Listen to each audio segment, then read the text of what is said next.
Natural Samoa water, the taste of nature.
Mātou te whātangisia I le anganga o le loto mawalalo lau pule whaitotas.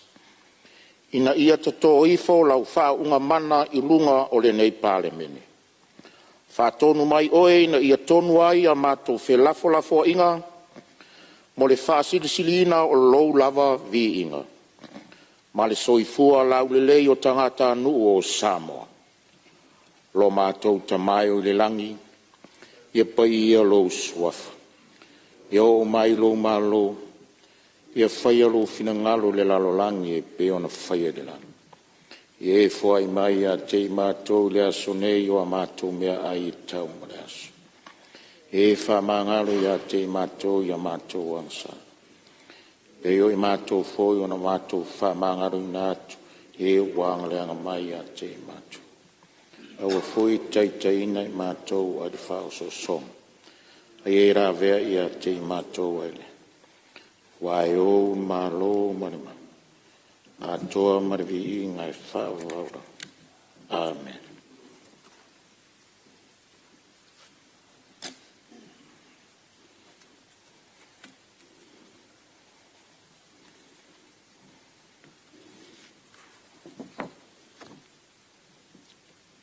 Whaftai.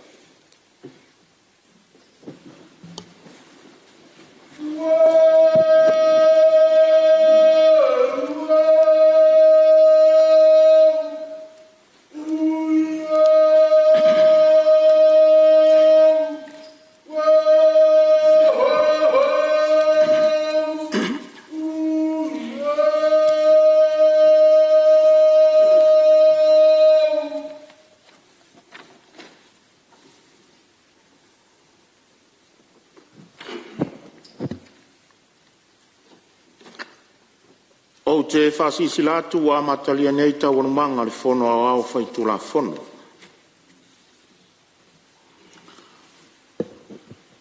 Ua maru pea ua ma ua so tuli whaale whaiva o tūnoa le nei tae au. Tae au a fua I la ua maua le alofa tuli loa o le atua.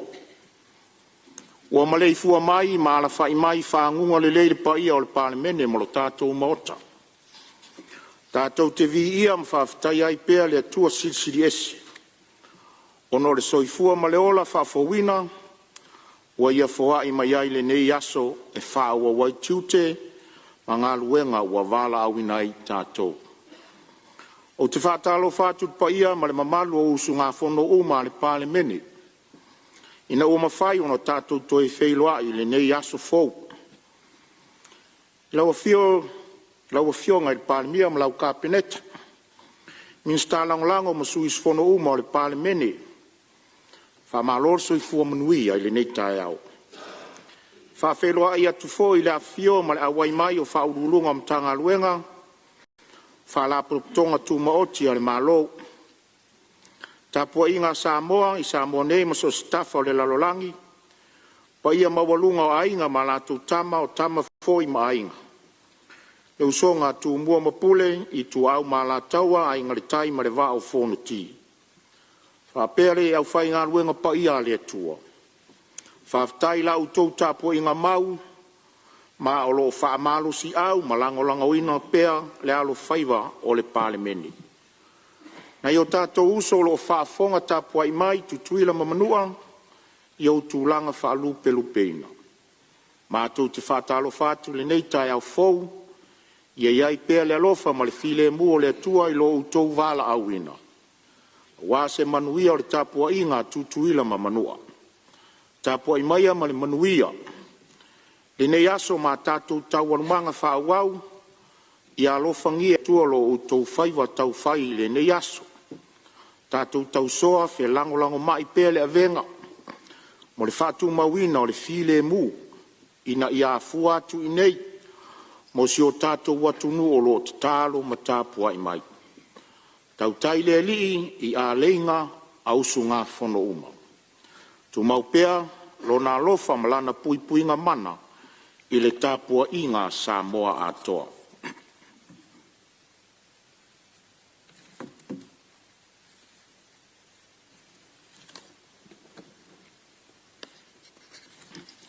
Tui nā tō pepa. O mua, pepa le Palemene lua whelus fuluono, lua whelus fulfitu, mera whas fulfā, li poti whale tau sanga whaapatonga le malosi whale tise, mo le tau sanga whale tupe lua whelus fultolu, lua whelus fulfā, whalora lo fio. Ngā ruenga o le aso tau le malo, whai taunga tu la fono tau whaofi. Tu la fono tau whaofi o le whātu tau ina o tupe, lua fe luas fulmaleono, lua fe luas fulmalefitu. Fe la foloa fo inga wha wawi lunga o le whaitaunga wha lua, lona aso fono lona tō. Tolo pōta urmanga le fono au whai tu la fono le aso fono ananafi, ua mai a sauno le suyus fono mo sa fata tas. Ia o le avano le nei mo sisi sui mamalu e fia saunoang. E tu sai o le tala whātau le tupe, lua fe luas furuono, lua fe luas furumarfitu.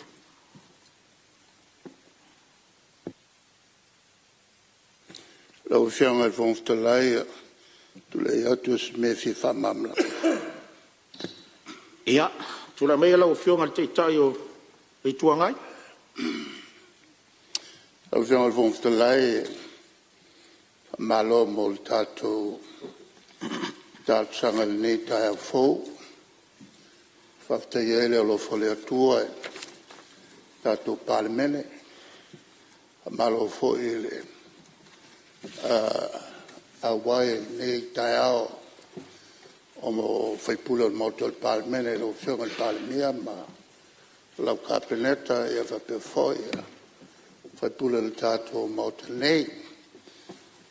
O tulai atu lau whionga al whongtalai, malo mo fasil silang al taon nei ai o manatua tato wanga masani ele tule mai le suyo safata ila son nafi o lana launga fata o poulea e tulanga masani o tato mauta nei e a foi fasil silang mai le foa ia se saunoanga wha tau pou. Ina ia longo aile mautai. Au wani toi whala vilave se sui. A mai a ona tātou pati lea. Wha whongwhonga mai fo ia le tu malo. Ia wau le lopo toi wha wau le tulanga lea. Lea ngana wha lave ina la le saunoanga. Ila sona nafi. E se whamarmanga fo i mai kapeneta. Ia ano tulanga ia e ta oto pe whamarmanga po ni tulanga fo i whasao. Se mai ele lele sa unuanga whatau po o tatu whalalo lea al tatu Palemene. i le urua i saunanga whatau po a sui le son nafi. Ia wa misi a tola alta tō patipati. Ia ele whaine mwhaianta tō patipati i taone. Ia, whamalo whaftai, saunoa lau whionga le taitai o le tuangai. Ia masalo ai wale manatua lau whionga o mae ana saunoa nga whatau pou le whionga sui mamadu le tātou whono na sei mawai atu nei ele o le pai inga ele o le whono tanga le nei. Sei saunoa ai tu sei o le maota o le tuia atua tupua tamasesi. Ia o mae alala na saunoa nga whatau pou se na pati umo le maota au elea. Whaftai whamnatu mai. Ia, malo whaftai, ia tātou te whai mea tō e lau fo le nei tae au e. Ia tūlai mai lo whionga tai tau e malo. A tālo whātu fo i le ala whai mai whanunga le lei le nei tae au fo. Ia o le tātou Palemene nei, lau whionga le whongwhitalai, me se fo i sui mamaluma. Fa tālo whātu fo i whaurunga o mtanga aluenga, me se fo i le pai o Samoa tātou potu. Le iau ngā amatu e whamanatu. E te ua ngalo le whionga te te ule i tua ngai loa, o lo tiu tere nai whamanatu toi ina le mea pēr whapeua. Tau ngalo awa umana whaile launga whatau paua, sa tunu mafono. Ia, o toi whamanatu atu re mana ngang whaloalo. Ia, malo whaftai. Ia, ai tu atu pēle wanoa po ai o toi fia sa ngoi. Ia, tūlai mai a sa nganga tas. Ia, tūlai atu wale awa til. O nau leo ua tā ua ia lo ingoa. Whapeo te whamanatu. E ia ua ngalo ai ate ia ua paua ua ngalo i atu. Ile sa ngalo ina. Ia malanga whaloa. Ia, malo whaftai. Ia, ele se vai la au siri na o tātou fia ma tōtou e ma whaile tātou ngā ruenga le nei aso. Ia la fwoi tāpō ia o tātou whaiva lea tunu. Au ia lea, ia, tu atu lea wanoa po se sui e fia tala. Malae le nei tae au, tu sa o le tātou. Ia, o leo manatu wa tu lai mai le sui o vai maunga. Ia, manuia le launga le vai maunga. Vai maunga tolu. Tai. Lau whionga le whongawhitalai e tula ia maleawa. E utala fwoi malwhai te sol tuina le pa ia maulunga le Palemene le nei tai au. Se sao fwoi le nei tu malo tula whono tō whaofi. Ia au se launga mua o se upu whatau pou. Nei fwoi usu ngā whono. Ia i le mai ai o le kai ngā whiringa le nei tu malo e whawhitai te le lau whionga mo le awanoa.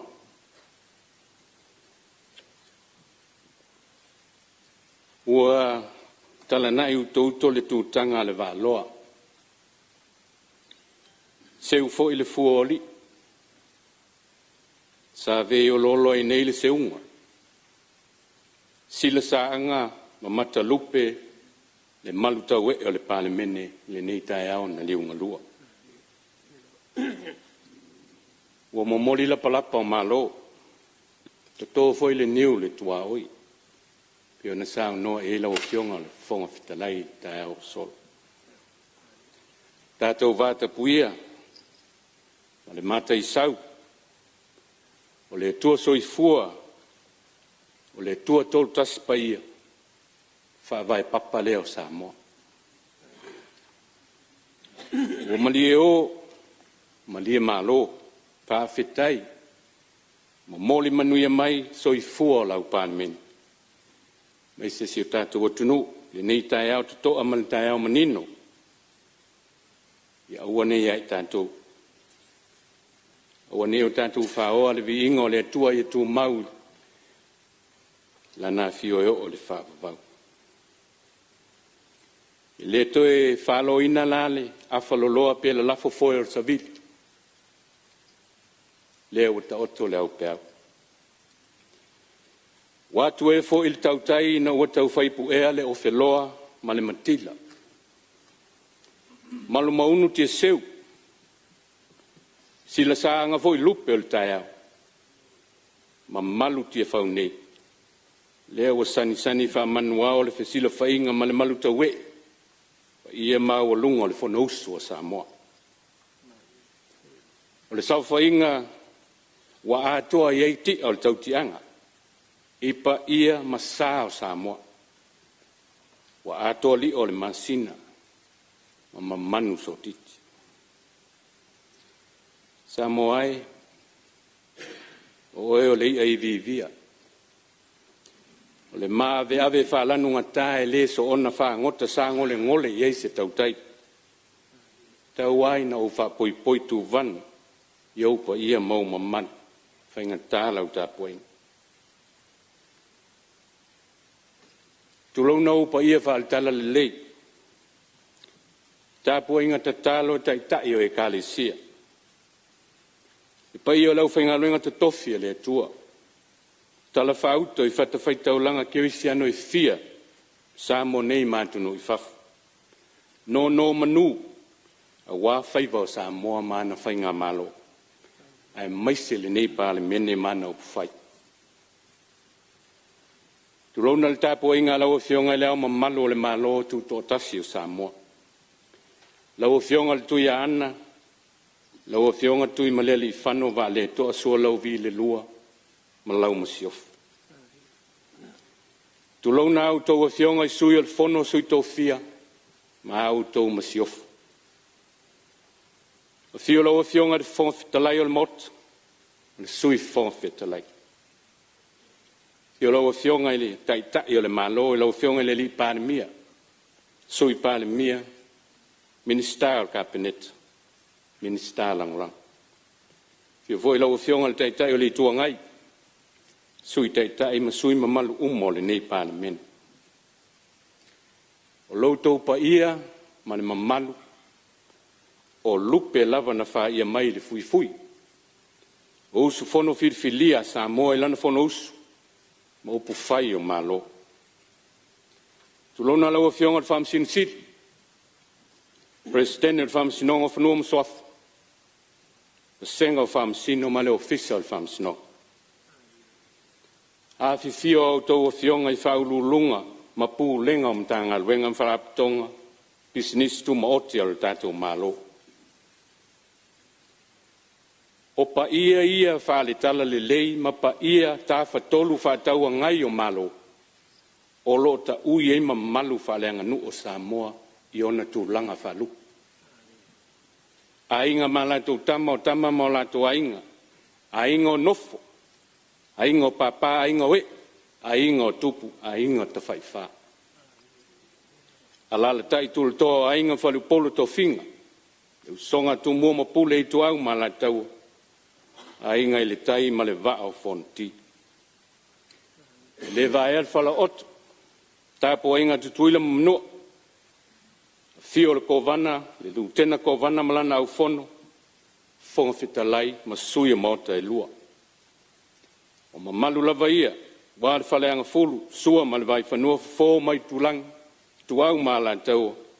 Sa ole msale au mua. Lau niu sa e lua. Fio fo i le lau amtas, whātui o le motu, alala tai tō tō, whale ula, opu le manua tele. O upa ia mau mamalu Samoa e afua mai le tai sama le tui manua.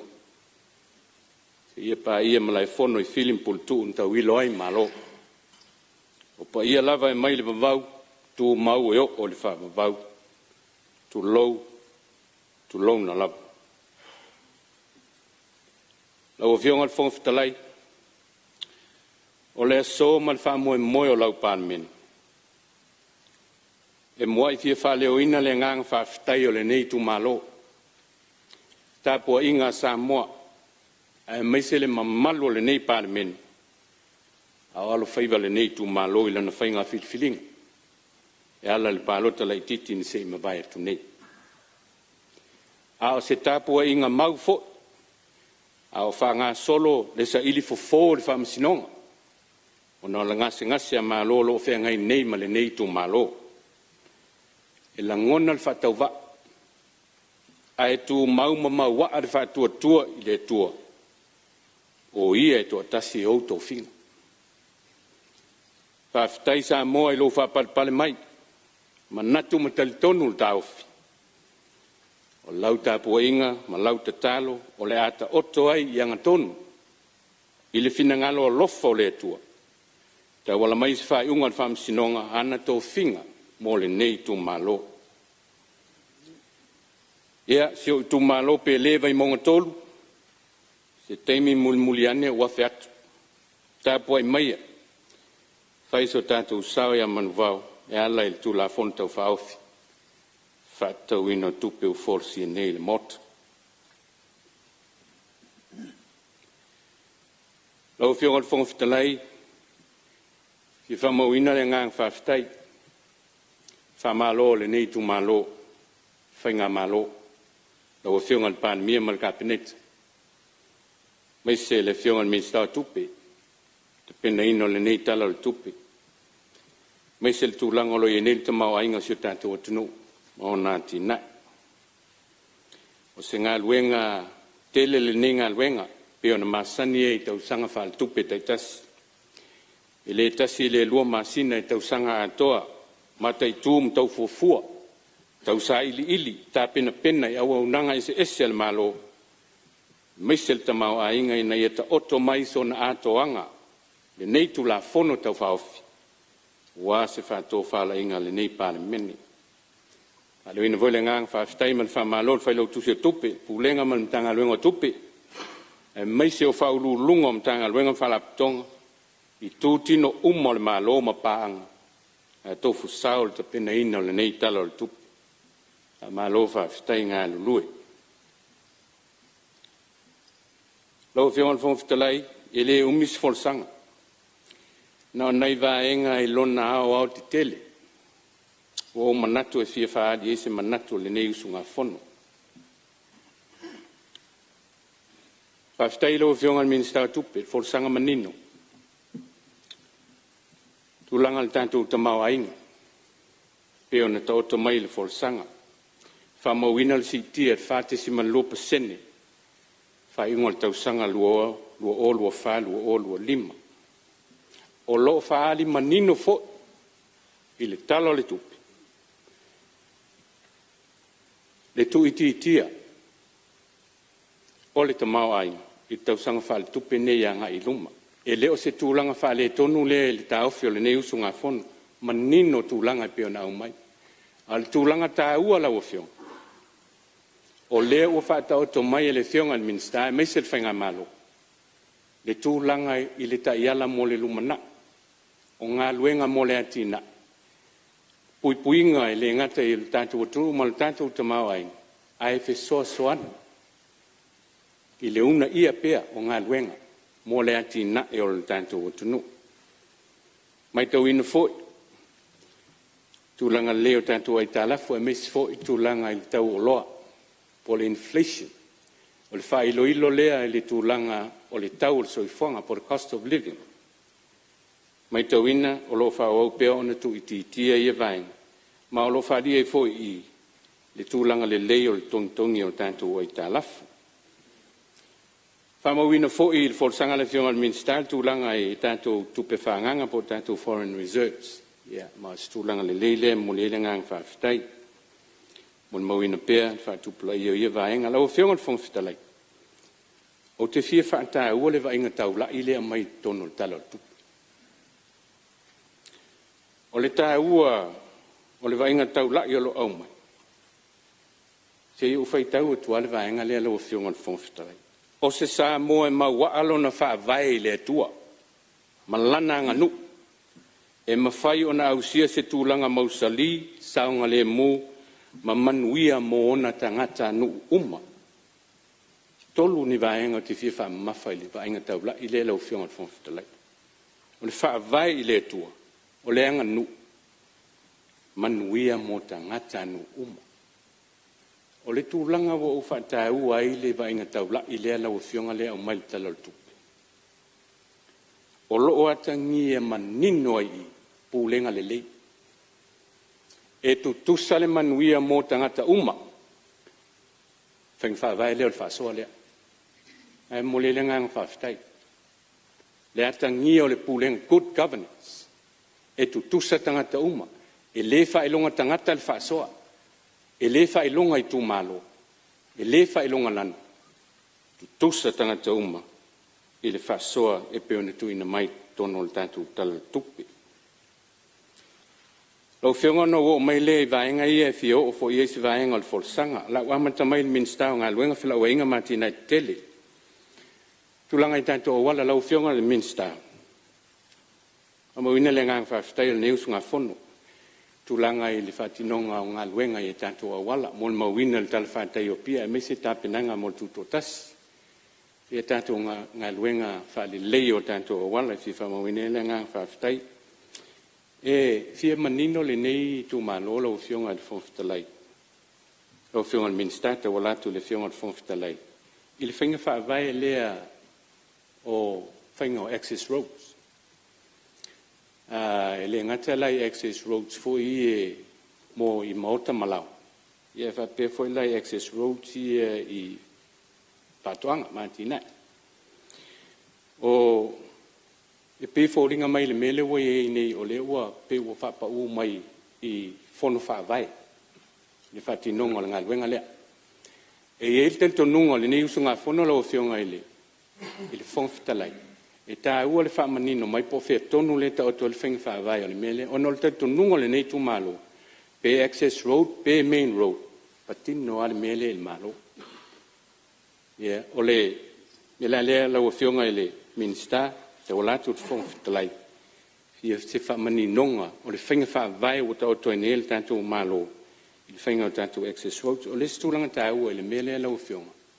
E tu loa lava le tūlanga lea e pe on ta o to mai fo i le wholsanga le whionga le minsta.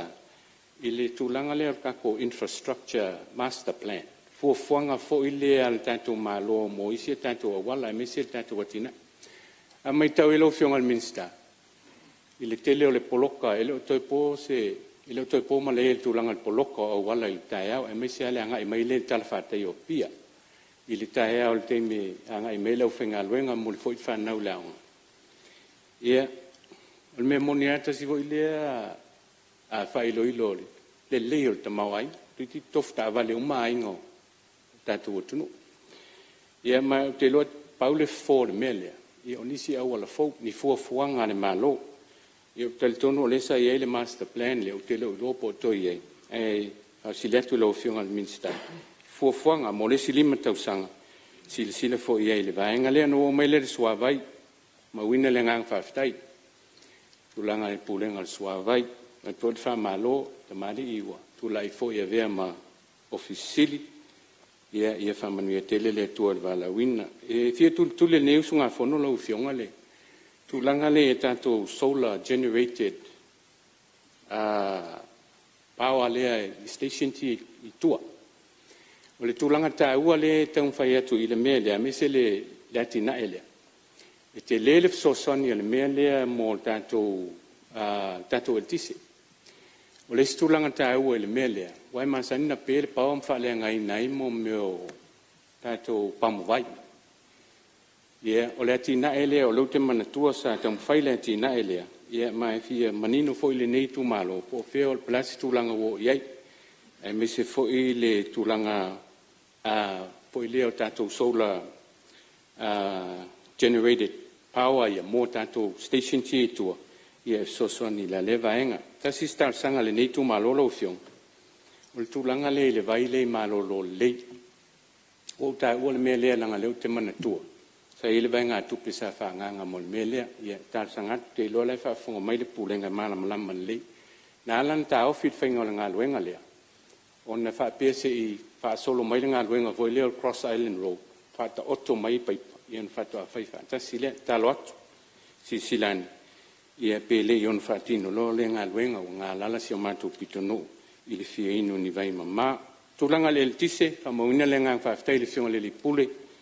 Ia mai se tātou whaaptonga i tise, tele lu i tau ole whaaptonga. Ia mai se tūlanga i tau whainga o tātou afi. Ia mai se fo i le fsi tai peo o tau swau.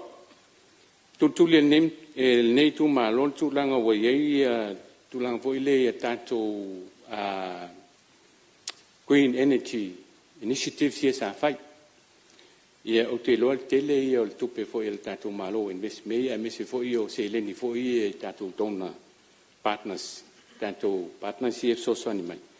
mai fia tuliloina le nei tumalo te tulanga le atina ele o te lo le tali le ia tantou e mese nei vai tau le sita so o sol o le tau soau ia o tali le mo tantou o le ute manatua ta asia foi ia solar farm si sava te lo pe lo e pe tor ia male si nei i Upolu ia fi manino foi nei sunga fono tulanga o ile le atina o mai le ala o tem lo fiong fa stai o le fanga solo nga luenga le mai tau mai lo fiong fon ftelai ele te e ale tu malo ne nga luenga ne natina ni pa wale mental sanga ile tu malo ne fa Talanoaina ele tal tonu a manino al ngai mali mo fina ngalo ele to al nga luenga e lango le tu malo ne to lua vai nga tele ile vai le tu malo ne nga luenga le tau ele tise o le vai ma le saunga le mu.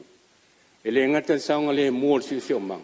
Saunga le mu a seta metotina. A o saunga le mu o soifua.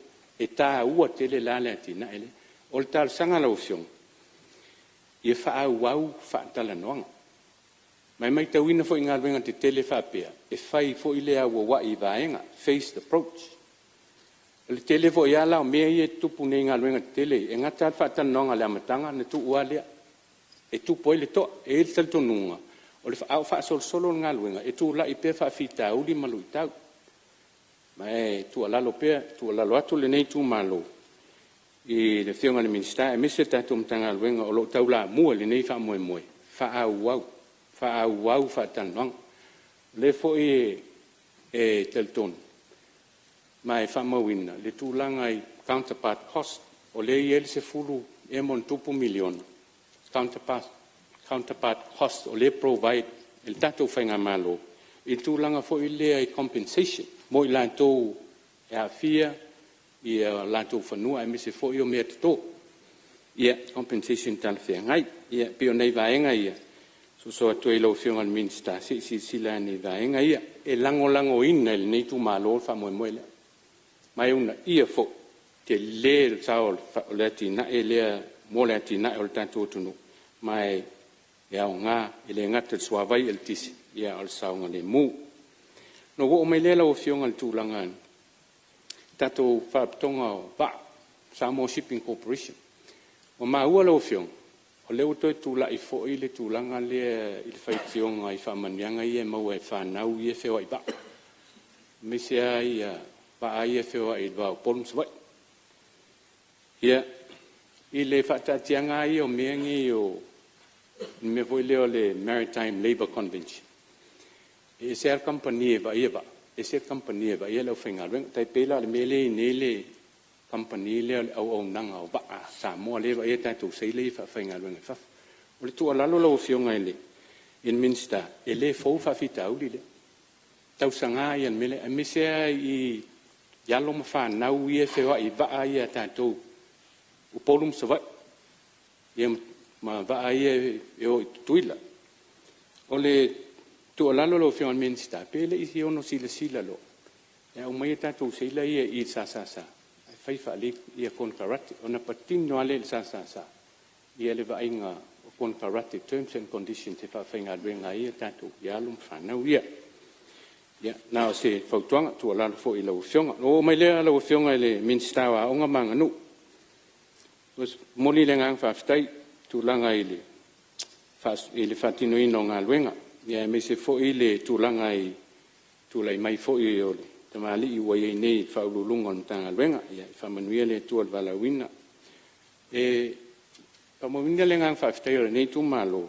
I le mele u whanga solo i nei le whatanonga tūla whono leo le pui o mea sina. Matanga. Tūlanga tā ua tele lea ma tasi le ngā luenga o levon taut. Mai whataua ele nei tu malo tūlanga lea leanga i tele fo i mataanga tūlanga whapitono o matou tu malo. A tāua le unai o le atina ele, so sani tele le tātou atina ele o tanta whao mai mo mai whafo. Tūlanga i tātou asia unga lau fionga minsta. Ia, e whawhitai nei tu malo toi la langa vaenga lea. I le toi whai o tātou asia unga. O le tāua o le mea lea le vai nei tu malo lau fionga minsta. O le mele le quality assurance.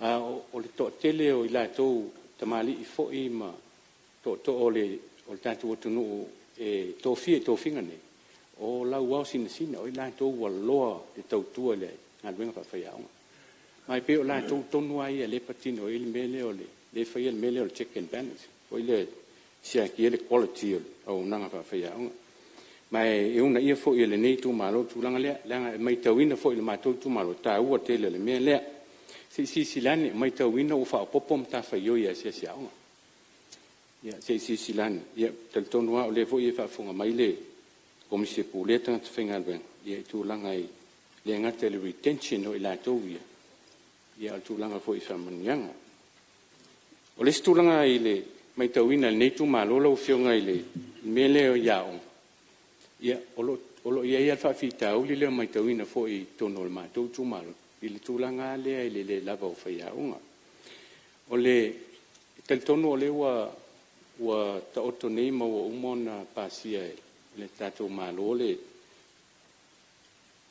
National Workforce Plan ale komisi puleta tfenga nga malo ma tel tono e so soani le mele e tres le mele ale tulanga le tau fa ya tu lo fionga le minsta o le una ia fo ile fenga fa vai fo le mo avanoa fo I e o ina I o tato tangata I alwenga fa ya onga le o mai tawina o te lele avanoa vanga tupe o allocate mo avanoa scholarship o le fo I mau avanoa I fon fa vai e pe o le mele fa tup manato toi lo fionga minsta si lan ia me se ai vanga uma o le stulanga tau o le mele o le me ho ile ia o nga fo I fa au to e 5 minuti sui o lo Samoa ia lo fionga le fon talai o nei vaenga ia I to langa le tanga wenga wa onga ia lo fionga no wo mai le ile o le sa o maua inicio to o mavai ia le tulanga le ile sa foto ina tulanga le tau soa uni so soani al tato malo le santa o inicio to o le mele o le fio le ia mai lango ina fo ile nei to o tulanga le si le malo o le tulanga e lango ina le nei usunga fono le tulanga le o le subsidize le malo le mele ai awole avesina il tanto nunga awa o le to tonu tupe u fo e mau ia le levi le e lo tanto nunga e ia fa la poptonga le malo en fe na to subsidizing al mele mo le terminate se to fo il tau soa u lona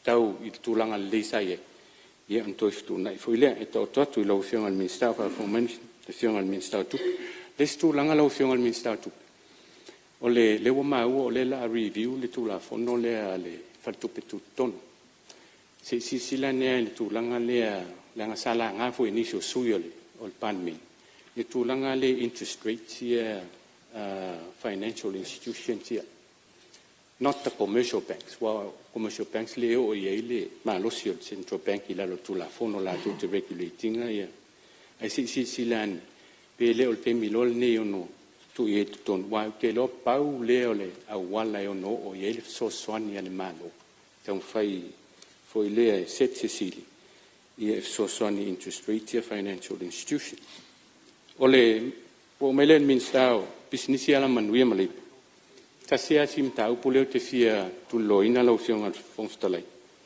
le pole asi tu langa o ele review o tanto tu la fono le o citizen by investment o le tulanga tu le nei tu malo o nei ta ua I o tu la fono le lo tel tonu e attract mai tanto investors mai fafu e o le sa ai sa ta otto fo I vaenga na le ona fina ngalo le malo e to e sila tu la fono le tulanga ta o tu la fono le wa o le mo mai so soani fo I fal tupe lalan tanto budget support fai watus from talanga la ufiong ine fiong al minister o lo patino el tanto poloketti o le miliona la ufiong ile fontalai mai foi ai le amatanga mai tau mai lango al ni tu malo famoemoni al malo ile tali tonu o le aunga al famoemoni o le atina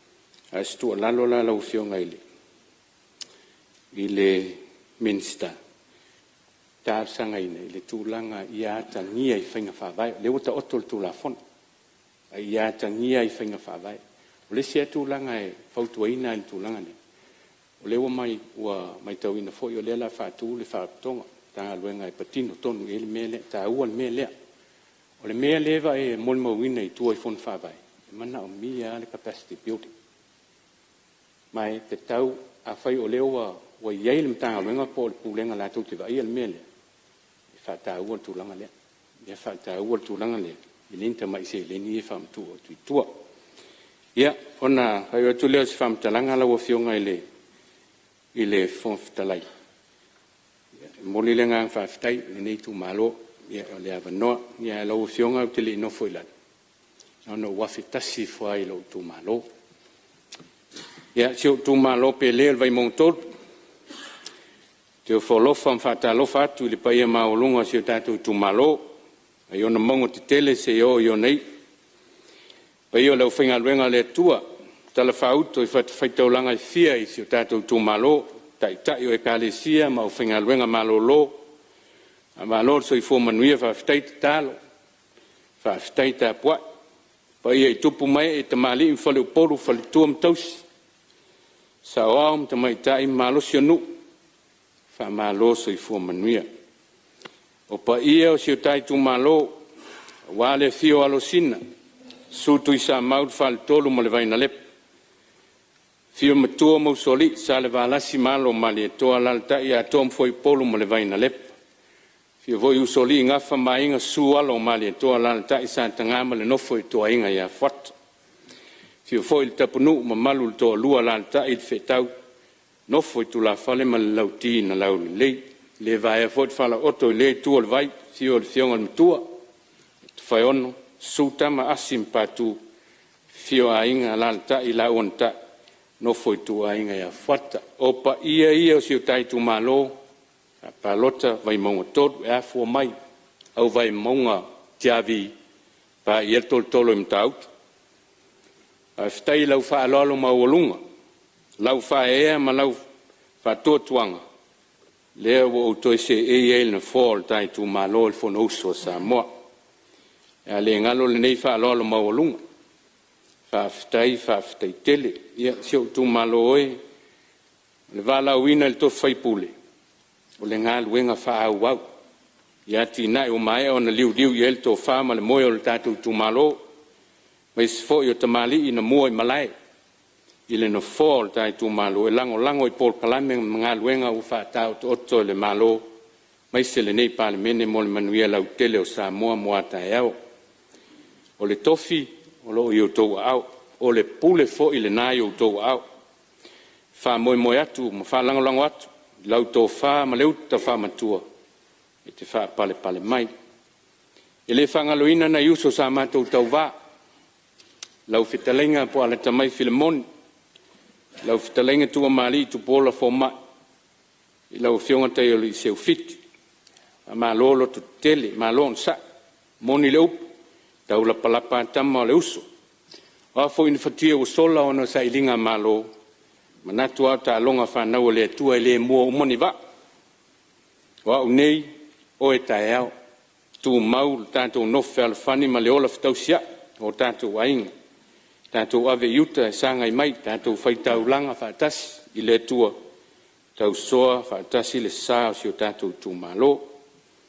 Le whangaloina fo i tamali im tō fai langi le folaunga o e sa mua i Malae sa taua sa ina mai le nei tautua e ala le tofi fai pule o le tātou tu malo i fale vai maunga a mata mai le ulua i tu tōtasi si o tātou atunu se o mai le nei pae inga mana tua pēr ma le ngang whawhitai so i fo tautua sa o tā ua o ia o auna ia ina i o a inga uma mawo au mea mamai sa mua nei matunu i whawhi whawhitai tele, whawhitai te talo, whawhitai langolango, whawhitai lau tāpo inga. Ia, lau whionga le whongwhitalai, fo i sina i futu. Seu whanua le sao le nei tu malo, lea fo i se le whonga, stu fo i seanga o le tau te mali, il whawhonga le nei Palemene, e mese le tāpo inga Samoa. Ia, e matua atu i nā, lofto i whawhoi mai se vai vai. mātou toi upu. Manuia le tapo inga leo mamalo le malo, sui le fono su tofia. Manuia lau fionga le fon fitalai mo lau sui. Manuia le tue lau fionga le Palemene mo lau kabinete.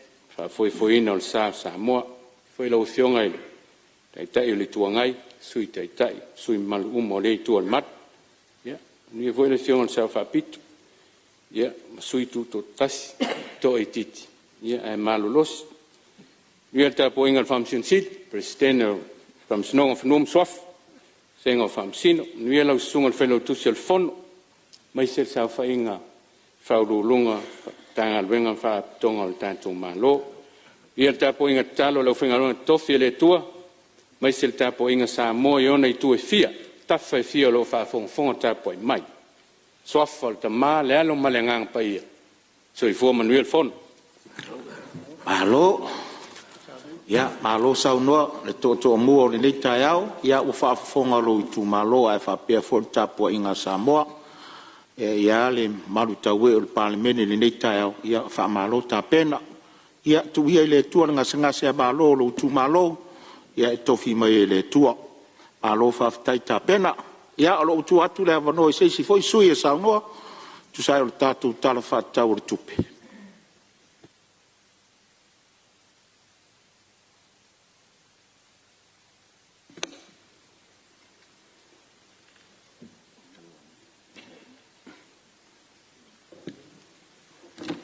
Nau fionga fionga fitalai. Ia, o leo mata watu, o leo tulai mai le sui o whasale le anga numeritasi la fionga le minsta langolango. Ia, tulai mai e sao noa tu sai o tato tala whatau o tupi. Minsta langolango mtanga luenga wa onga maanga nu. Moli le ngang whaftai tele i lau fionga le fionga fitalai. Ia molu mato wavanoa. Tu lai foi le ava ma le minga o tele ta wai se fai foi se sao le nei tu malo. Ia wale tala fata o tu o tupe o forsi a nei ma me a lua felua sul male ono ile lua felua sul mal fitu. O pue masa nei le atu nu fai mai a fata malama ta mua. Ona fe eli leo ave le pongisa ma sulu lilo i tu afa nua. A upue fai ele o fale ali. Fa mai ala lanu ata ula o le vai ula. La foia ma lama i fonga. O fonga vai lava o le vai ula. A upo e fai ele o lo tu malo. O lea ua la foia i nganga ifo ma vai tu ipu manuto i pule pe o le upu i Malae na ia vea. O te tau fi foi. O lea ua tu malo le maunga tula sa ta fai e le fale fao sula. E pei o upu e fai le fare vai maunga. Ua taadili fo i le inafo, na tuli mafua ina ua lupepe le la manu. Ua tauso anga fo i le lamanga, na i le fare malama, ina ua tafai a tasina o le tai au.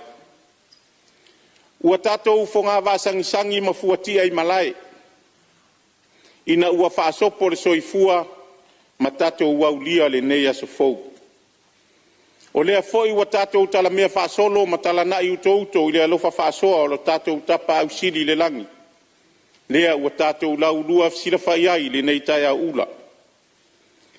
Ai o te lei la asia la sina le murisangi. E mua lava o na u sopo. Ai sopo foi ma le lia e whaingata. Ua maupu e pu e Tiafau. O Tiafau fai mai o le Malae o le Autu ngā tangi e Samoa. A o le Tala i le maota i whalesoa. Fai mai e fou ngā tā lava o nā ea le pou. Leanga e fai mai o le pou sā. Lele o lo oe e ai le awa fionga i le fonga fitalai. E fia fou i le atu pue. A e fai ngā tā le pito whanua o le fai ngā malo. Le e mai o lau fionga i le taitai o le atunu lau fionga i le li Palemene. Fio le fionga i le tamaitai sui Palemene. A fio mai minista le kapeneta ma minista langolango. E sopo fo i malelia le anga o lele e mai le natalanga. Le fio lau fionga i le taitai o le tuangai ma le sui taitai. ma le maualunga ma le matafia o le Palemene o Samoa. Fia whātulou fōi se whāmatalanga i le tapuainga mamala a Samoa. I le afio le au mamalu o le malo malau masiofu. Whapea fōi le afio sui fono sui tōwhia mautau whaltua. Aia tama ma ainga o ainga ma latou tama. I le usonga pule matu mua i tu au ma la taua. Ainga i le tai ma le waa o fono ti. Aia fōi le tapuainga mamalu. Ma le afio le afionga i le whāmasionsili ma le ofisa o whāmasinonga. O te awhea ne fōi sei whātulou le motu i sai le latou whāwhongafonga tapuai mai. A wāsua ma le vai whanua, fofo mai tu langi o sa ole masale au mua ma le lau niu sa e lua. La au nā motasi, to o le whale ula matama le manua tele. O te whiawhea ne fōi e whaingatā le tapua inga mamala, ta i tai o e kāle sia ke siana uma i to tonu o le atunu. Ai mai se le tapua inga mau, ala ua fionga i le presidente o le kāle sia metisi, la ua fionga i whailau tusi ma le teu tupe, ai tai nane le fio lau fionga le presidente Silio le auso ma le lau lau, ma le kone ferenisi, a le auso whealofani. E le whangaloina, le tapua inga asio i tu malo. Le suo le au whaingaluenga totofi le atua o e o whanono manu ma whaaturi vai ngaui. Whai wa lesi le langi manono manuia e le ngata o nuu o fioanga o e kale sia ai a Samoa i lona o au. Te awhea ne fōi e whaingata le tapua inga mau asio i tu malo whaasale le anga numero tas. Pa ia wale a fio tapa au masale lolonga. Aia tau whasina malala i matua Tala ulu male maota male toi loto. Pa ia a wale tapua inga mau si o itu malo. Vea fōile nei awa noa e whaftai atuai, whaurulunga o mtanga luenga umale malo o whala potpotonga tu maoti. Ae tai nane le whata alofa, i lau sunga le whailau tusi le fono, ma sui whailau tusi. Ma le ofisa le fono a walau tau fitai tunga. I le tau awa mea ina o le fono usu o le tatou watunu. Lea ua tatou umufono tala, ia ma tatou mi musa i le taia ula, a wale lau liliwina o le tala whaatau Autu o le Tupe. Ai le io sa matou whamatalanga i vaenga te tele o le nei whamoemoe. Mua lava o na uafe ane se i whaftaia le afionga i le minista o Tupe. Tainane le ofisa sili ma le matanga luenga o Tupe i lau tau whaalufi lufinga o le tamau a inga o le atunu. E le ngata i lea o whaululunga uma o matanga luenga tofu sao i le tape nanga o le nei whamoemoe. Aia le komiti sa lato ilo ina le tala o le Tupe peo na iai le komiti o Tupe al tatou atunu. O le au te lenga, e matua momoli le anganga whaftai tele o le nei tu malo. Ua tele vaenga ua maita wina ua whale leia. O le au ngāfo lea o le tuai o na tūlai. Ua ua le tele o whaamala malamanga a le malo e winga i le nei foitala o le Tupe. Langona o le fia, a ua sa tau mate lava i tala e whiangia i solo i savili. Peita iane, o le nei lua aso, ma le nei aso ua whalongolongo ma le manino ma le tutoa. Ne ai o lo tūlanga le lei lava fuafuanga uma lo tātou malo. O le tūlanga popole sa iai le sua au o leo wa maua tala. A leo lo lava le sapalai, e uma le tausanga le nei ma le tausanga fou. Ia o lo soronga le lei lava mea uma. Whaftai foi le maa ele ngā ina o tūlanga. Te tele a wale fatino ina o polo keti mati na ese o le tatou malo. O le si itanga o totongi maualalo e peio na iai, lea ua si iti ai vaenga o ngaduenga tu maoti, o le whawhetai le momoli atu. A wale anganga moni a le lei o na totongi la tau nei, o le a le lei fo i o na whaatino a tatou ngā luenga. Le ngata i lea o le fo i watufi tau whao manuia, Aia le pensione ana i tangata matutua o e ua atoa le fitu se fulu tausanga o le soifua. Ia lea ua tatou sauni e tala le tailima se lau i le masina. Ae whaarua ona tala i ona pei lava leo tangata whaingaruenga. Tailua lava vai aso ia maa i le masini e tala o latou whaamanu yang. O le au te lenga o so matou langona ma le anganga whaaloalo o le whaafetai atu le tele o ati nae ma polo keti wa maea ona whaata o to oto ma whaata atitia ia wā fōile nei tala o le tupe. Ai se yo wafea ne lava, se yo wafea nisi o matanga luenga. Ia e maise lava nai mana o ngā sātu i tui malo fie fōile nei tu malo, tu sāi fontanga wa tuana i atu. Lau fionga i le minista o ngā luenga titele o le tātou malo, a tonu o le nā ua maea o na wha o atu i le matanga luenga talu sanga si nei fōi i tu malo. E ala lea i le whaatinoina o awala, ia awala tele le malo i le anga i atu si o matou nu i tafua. A tonu o le toa tele o le nei sau whainga mamalu ele i a whea le nu o tafua i le taimi mua mua. Ai o le popolenga ma le atu ngalunga o lo sui. Ia ona o le tūlanga vāpi api o le awala e tau i le ai.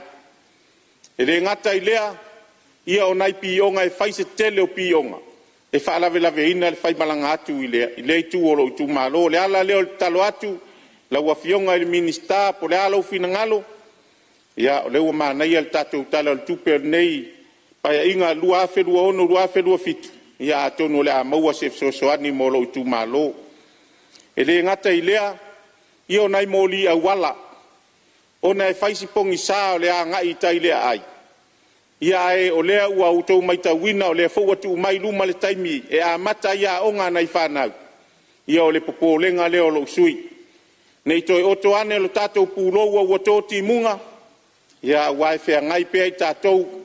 Ia wale lau whale ai nā. Ia iai fulava fōi le fili ma le tia Apolu.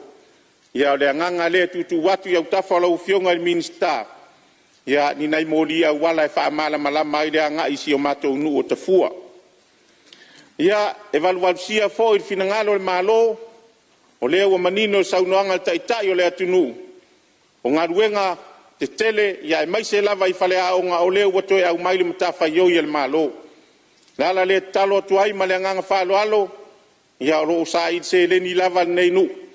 Ao te talo i lea pa i o le whainga malo. Ia se isisilane i se whale aonga. Ia ona ua toa tele alo mwhanau. Ia ua vāpi api le avano o lo whaatino ai au onga na i alo mwhanau. O le tausanga i le pule o le pulenga o le marusi anga whae le tise. Ia e ao lava o na wha o atu pea i lau tau whaafonga mai. O le tausanga le neilo na amatanga.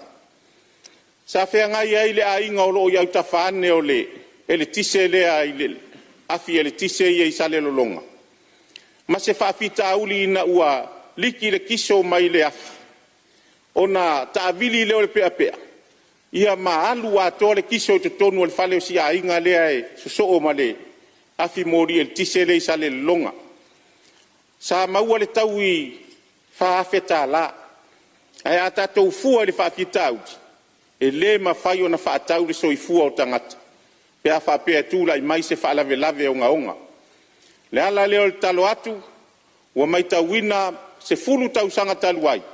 Sa whaamama ai ia whanua fōu i o le IPC o lo itai le tau langa fōu. Peita i ane, le fōu atoe whaamama, le fōu atoe vai el taimi nei o le fōu atoe whaamama. Ia o le tatalo ma le anganga whaalo alo ma le anganga maualalo. Pele i ala ngā tatau o na sifi afi ia le IPC. Ai sifi lo i whanua fōu o le malo. Ia ina ia tu mama ina ini whaafita auli. Ia mani whaalawe lave ono tutupu mai se taimi. Ia tātou te le mana o mia. O le o mai leo se whaamatalanga i le talo i le vaenga le LTA i la tau o lo pūlea ia whila ua inga i lunga le lau ele ele. Ua tolu i le whātau sanga taluai sa valia ai e le matou nu pūlenga li ma whai pūle le sunga le li pūle i le ofisa i sale le longa. O na o se patu i luma o le whale saa.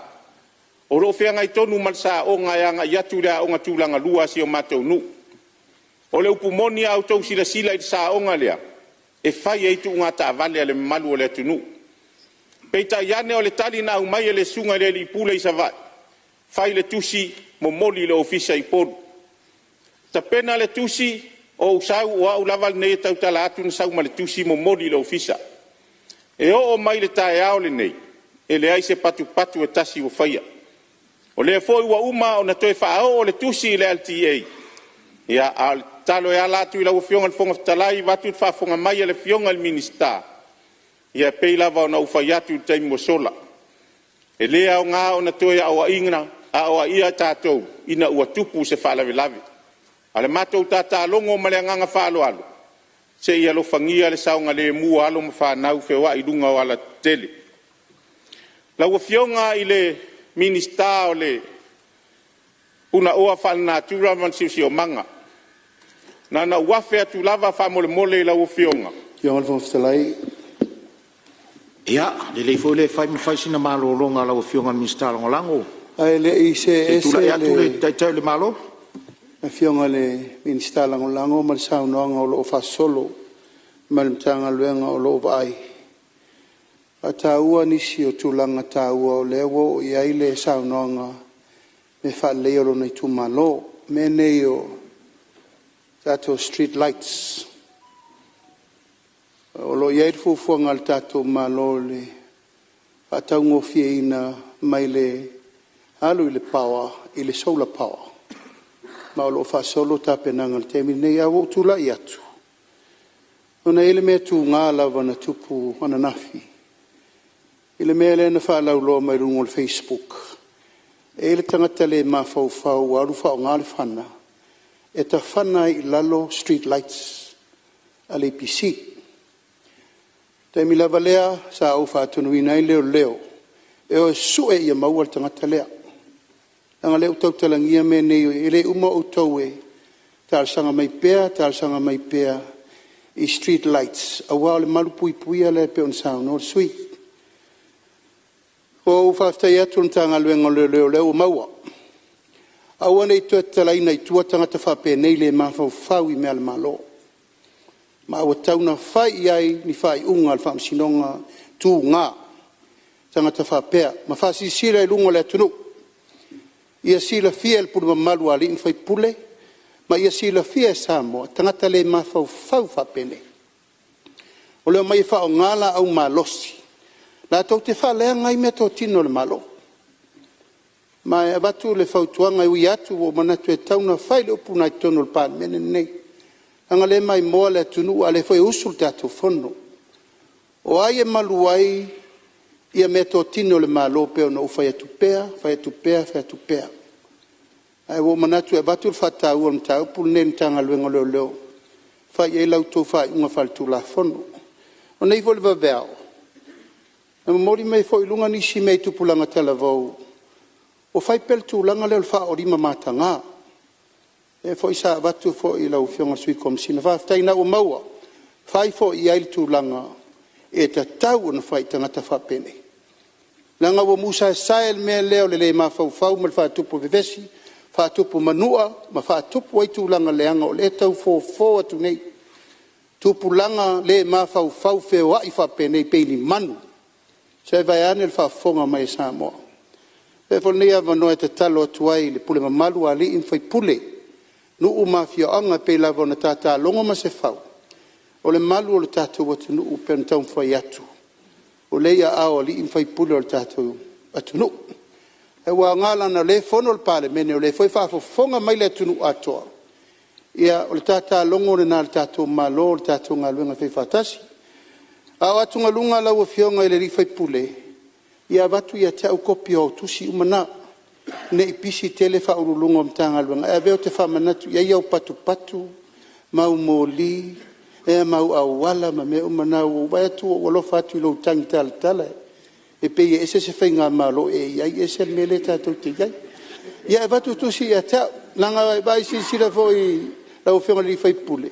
E leo malo lofe so la i o li pisi. Ia tau te sirifia. Loso whai tu la e au whainga luenga ale metanga luenga o elitisi. E le malo lo. Ia e le malo lo foi le LTA. No whai atu ana nafi. Le ngalu le noso.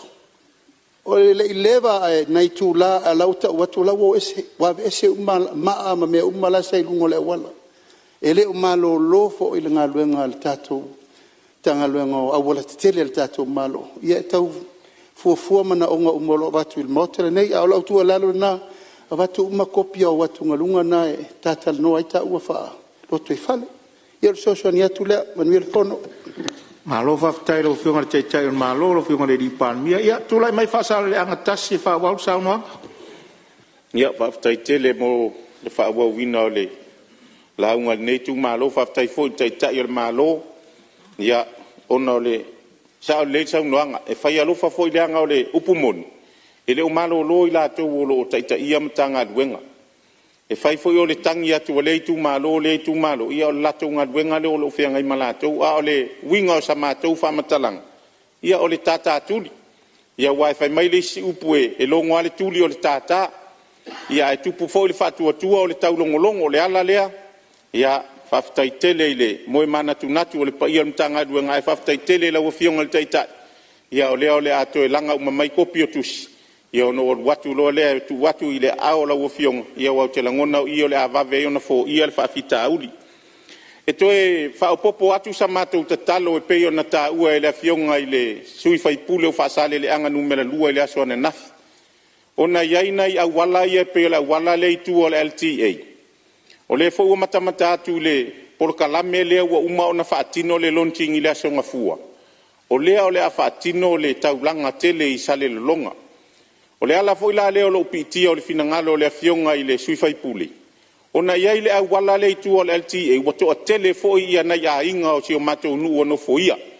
Ai a tonu o se au wala foi le so soani ei, a wā te langona a uma nei le tau langa le isa le long. O le a matua pisi ale au wala o na maua lo leo le alfanga lea. O lo maa naia si au wala lea pe atusa i ma finangalo o le ufionga le li pule ma le pa ia o le matanga luenga le LTA. Ia e toe whaatane aisi a wala lea ma toe whaale leia. Ia o le tarusanga e pe o na tu inatu le fionga i le ministao puna oa whanatu ramalisi o sio manga. O na sa a tonu o ele o pō Malae sa o tautalangia fo i la ulaunga taluai ia le tūlanga ua iai ia le taulanga i sale lolonga. Le upumoni, lai whaafonga mai la tō o lo nofo ia to tonu o le taulanga mai la tō o lo whaipisinisi. Ua whai mawhatafunga tonu o le taulanga i tu atu au wala ia le e whelava sai solo le malo i tonu. Mai maupea na maua se avano le tatou malanga le sa tatou malanga i sa vai se ia sia i nei au wala. O le upumoni, ua whai mawhatafunga. O le upumoni lava lea. O le au wala le tasi le malo le ta amilo i tonu whanua le uilunga le sami. Pau leo le au wala o la ua whai e le fufuanga le nuu. Ia e fai foi ma fatai muanga le anga o le na sau noa le fionga i Palemene. O le vava ainga o a seta le malo o le tatou mea fai fatasi. O lea ua iai le finangalo si o matou nu. Lau atapuni le matou nu e uina matou lo e leo ni matu fanua le malo. A ua matou fai le au wala le lei. E sefe mai le anga o tai i le sami. Sa fai ma au wala e whaota ota iai e lau fai pisinisi mai la tou e tatia i la pisi le tu. Lea lau a poloka nei le a wala le ilunga le sami le filfili. E le e mawhai o na toe uia nisi. O le mea la le ua tupu. O le ua whatafunga lo i to tonu o le taulanga. I mea o lea e auto o vaa atu iai le mamalu o le atunu. O le a wala le oso me tau mai i tanu pasko. Ia atou sila iai ua pei lava o tafa ingata mwai ata. Le ala le tarusanga atu ai lau a fionga le minista ma le pa ia o le matanga duenga. Ia se sila ane. Po le a se whainga peifo na utalo atu tai mua. Ma nei ale matou whainga la e whain whataita inga. Whain nei pou paipa i luma au wala e anga i eitu tonu. Ia na loka lo le filifili e ma whai fo i na whainga luenga il matou nuu pe ava pe le inisi o mtanga luenga. E watu e leo ai tutongi. Ia awa o mea o le upumoni. Ia o mea tō tino le tātou malo. Ia tātou te pui mali o li o iai. Ia o mai leo se whamatalanga i laua fionga i le ministau i le ele. Ia e tatelo tele lava le anga o tatou uma o savai. Whaorolo ma au matutu watu i lau finangalo. Ia pea lau finangalo ai le maua sina isi. Ai whape ngala le ali. O le finangalo le ali ia e ese mo tatou nei paia inga. Ta oto mai. Ai whatau waa o le sui ua sau le Palemene. Ia le anga i whape ngala le ali. o le finagalo o le alii ia e ese ma o tatou wala o lea ua maitauina 3.5 miliona Amerika lea o le a faatino ai le tatou taulaga i sa le lologa ia momoli i le agaga faafetaitele i le faatou faalaʻiga i laua fioga i le alii palemia ma le kapeneta ia ua le gata e manuia ai ia sa le lologa o loo tu ai le taulaga ia o le manuia foʻi mo lo tatou mototele i sa lafai pei lava ona pepese ma lau vivilu ai nisi ia o le a le mea lelei upolu ia au te talitonu e lelei foʻi mo si o matou motu i sa lafai ona alualu lea o se tala foʻi mai e le mafai ona tuuina i lalo le agaga faafetaitele i laua fioga le taʻitaʻifono ma i latou uma o le komiti o le tapenaga o le tatou tutoatasi na seʻi mavae atu nei le upu moni ia ua toe foʻi iā matou savaʻi aso ia tapena lava le ato lavalava sau a uma le vaiaso faatoatoe foʻi i sa lafai le mata gofia o tapenaga tutoatasi ma ona polokalame uma ia o le matou tatalo i le atua ia saga faatumauina i pea le lelei ma le mata gofie ia o le tapenaina o tatou tutoatasi e maisi o polokalame fai a le tatou mālō e avatu ai foʻi ma le faatoesega ma le faamaualaloga o te lagona o le toʻatele o i latou o loo itonu o lenei mali sa tapua ia le vaetasi mai sa lafai le tolotolo o tamauli ia ui lava ua le tau le faamoemoe ia o manono o le agalae soisoi le afioga le fogafetai le ia tau a le sa le lologa o le tupuaga o lenei nuu o le manono o lona uiga o manono ma sa le lologa o le aiga o le uso tuofe e lē se uso taufeagai ia e a outou nei e a matou taeao faafetaitele laua fioga le alii palemia le asiga o le auvaa ia mai latou uma saaga lelei ia matou faamalūlū atu masuasu atu vai malu i puega ia pei foi ona saunoa le sui o vai mauga tonu ia e a outou nei e a matou foi taeao ia o le lelei foi o le fai mafetunaʻi ia e lagona ai foi le fiafia nei tagata e o maia lagolago ma tapua ia faamoemoega tetele faapenei ia o le matou tala e faaiʻu atu ai alofagia e le atua maua pea le tofā mamao a le tofā manusina i laua fioga le foga le fono ia e faafoefoe ai le fonotaga ma le fono usu o le tatou mālō alofagia foi toe utai o le maota maua pea loutou soifua laulelei ia ua le lauliliuina ia o le tofā ma le faautaga ua ni vogovoga o ai ia ua le tapuaʻiga a Samoa o loo tapu ai mai outou faiva ia auā se manuia o le tatou atunuu manuia le fono usu o Samoa lenei aso ma le agaga faaloalo faafetai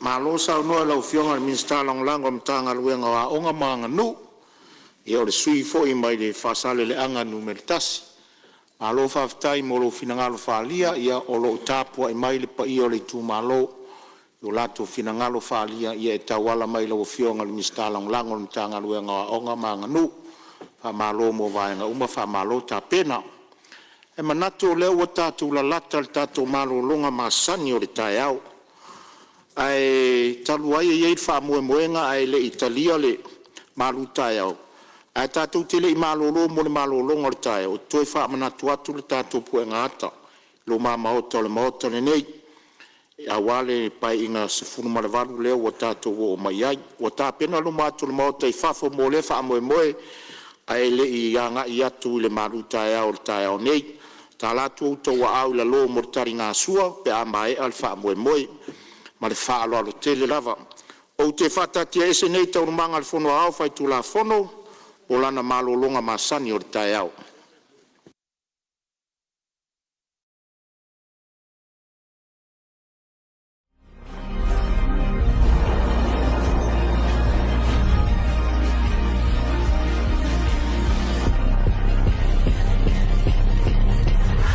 Natural Samoa water, the taste of nature.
te whasisilatu wa toe amatele tau manga le fono au whaitu la fono.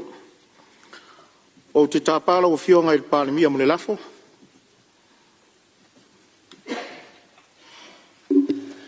Tulai le ava ma le whalor tele tauai lau fionga le whongfitalai. Mo le atu le nganga whaftai, ma le nganga whamalo i le taurumanga wha o le tātou whonitanga o lewa tātou taunu'u le tūla latai o le nei fo ia so whono whamalo atu le lava pale ia ma le ono sai le whono usu o Samoa. Whamalo atu po ia i lato umo tātou mafuta. Ma ululunga mtanga luenga le maloa e meise Samoa o poto ma le whaafonga mai o le tātou tunu. I le nganga lava lau fionga le whongfitalai o le fia tulturi a pū o le tātou ngā luenga. Ua manatuai ia e whao ngā tatau o tātou teimi avanoa i le fiafi ana nei. Ua manatuai whātū le lafo ina i whātati ese tu lafo na tu mautor sulua pupuitas.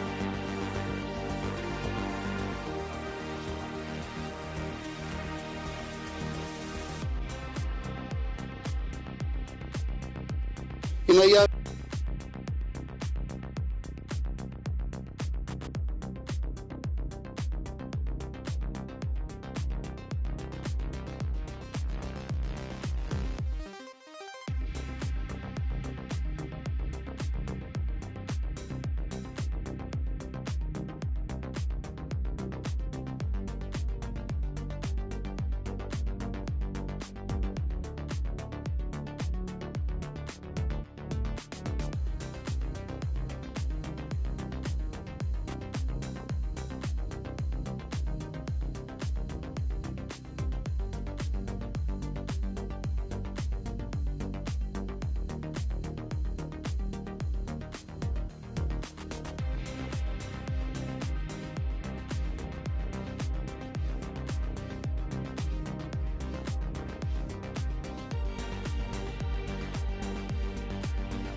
Awa lo kako waka pui, ma lo kako kapa au sili le langa.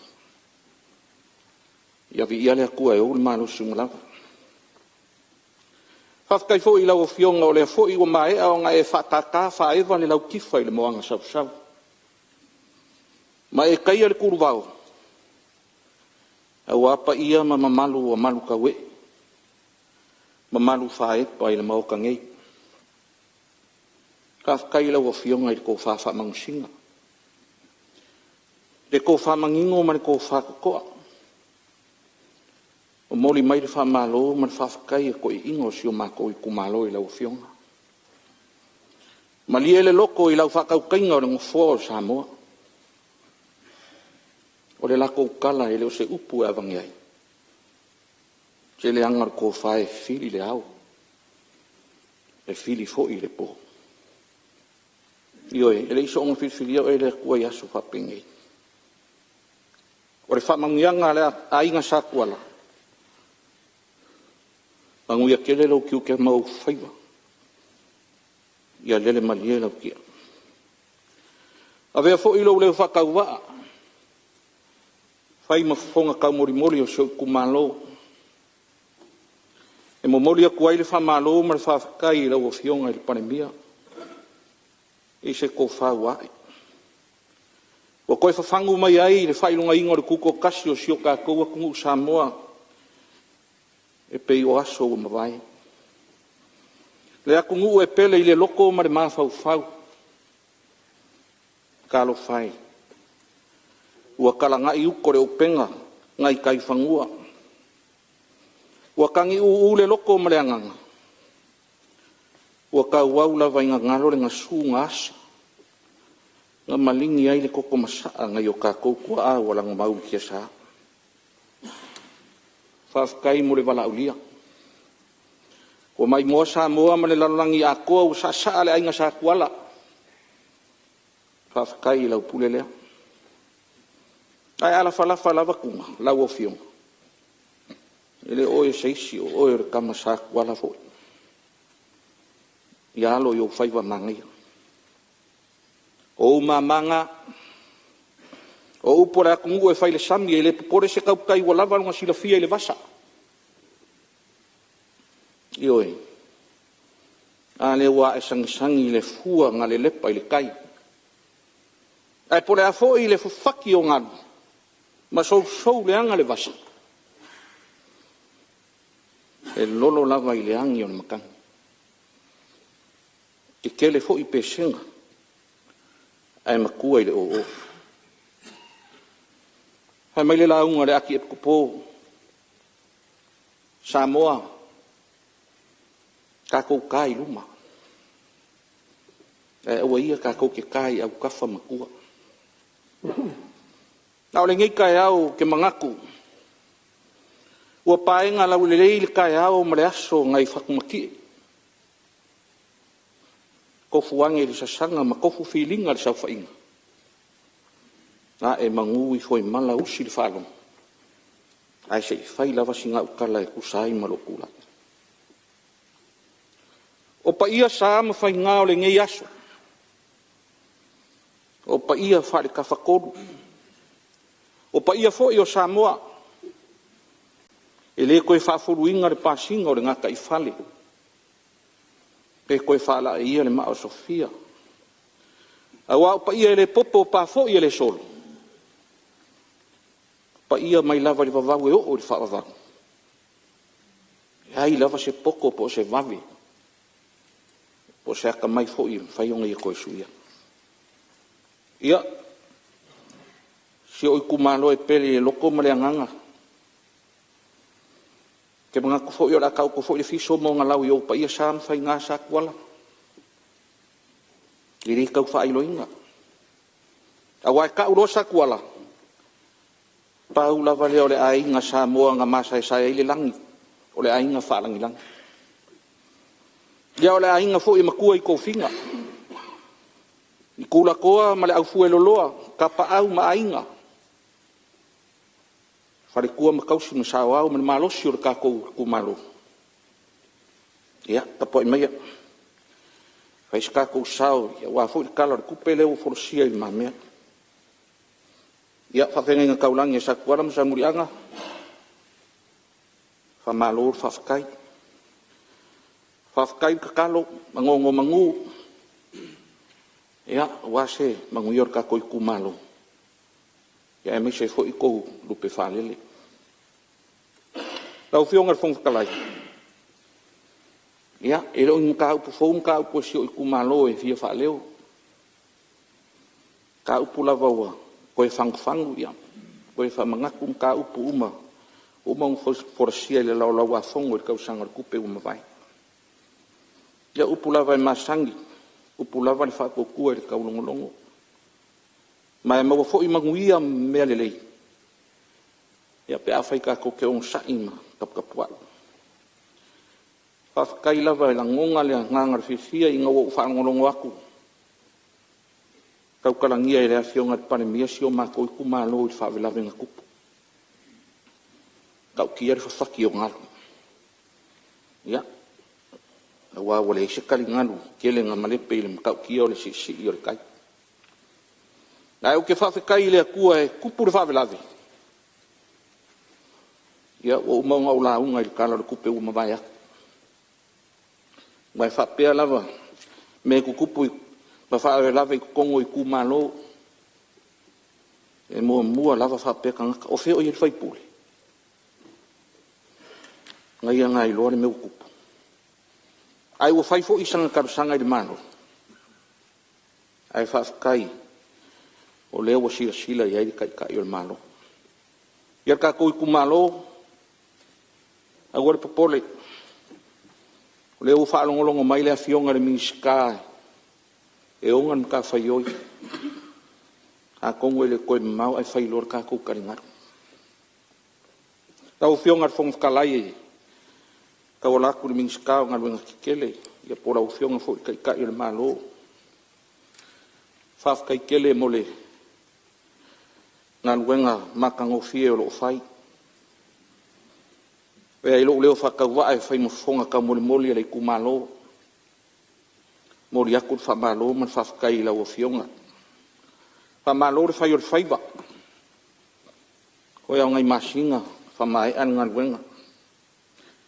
Moli a koe fo il fa kai mka ngaluenga mangaluenga maringaluenga ya ai mese fo kampangi o lo fa ki ngoinga ngaluenga ke le o kai mika ke kakalo le kua e ke wa koe pa mai le vai mau il kau ki nga ya au ke kakalo aku lava i lau fionga kai le malo ya pili mfaya nga maka koe fo ilo Malaysia awara si mala yuka ngau fang kulava fa mangaku aku ila ufionga di minska ngaluenga kele le nga bo vai ai ile ko sefele awala sima olo polenga ke iwa ko kupu mai sei silolong ia fale nga inga ile ole awala mokusia ara awala le ile nga si kumalo ya fiai fo ile ko kang ia fa pengu u kala au fionga fong kala yo mo ka kaula ku min ska nga luenga kele nga ko fa manga kula vo awala nga lue si ku malo ke manga ku pawa leo le ku malo si ngu olang ile lo prame wo misi ile fu fuanga le malo ile ai no se awala wo faia au ke fa kai fo le pro ke ki milionga mo wa mai se ma ko kupe se la wa felenga fa ka ko ile pe a mar ko se la umika nga ka mai me lo ye fa le a onga male loko ya o le kau makango fio le nga male fa lo al ya ka kia kui au ka fa lo fionga o le se ka upu lo fionga le fong kalai o le vai le kwa o ye lango ma sanga sila ye wa sola sa vai ki le vai ya wa songi ia ua vakele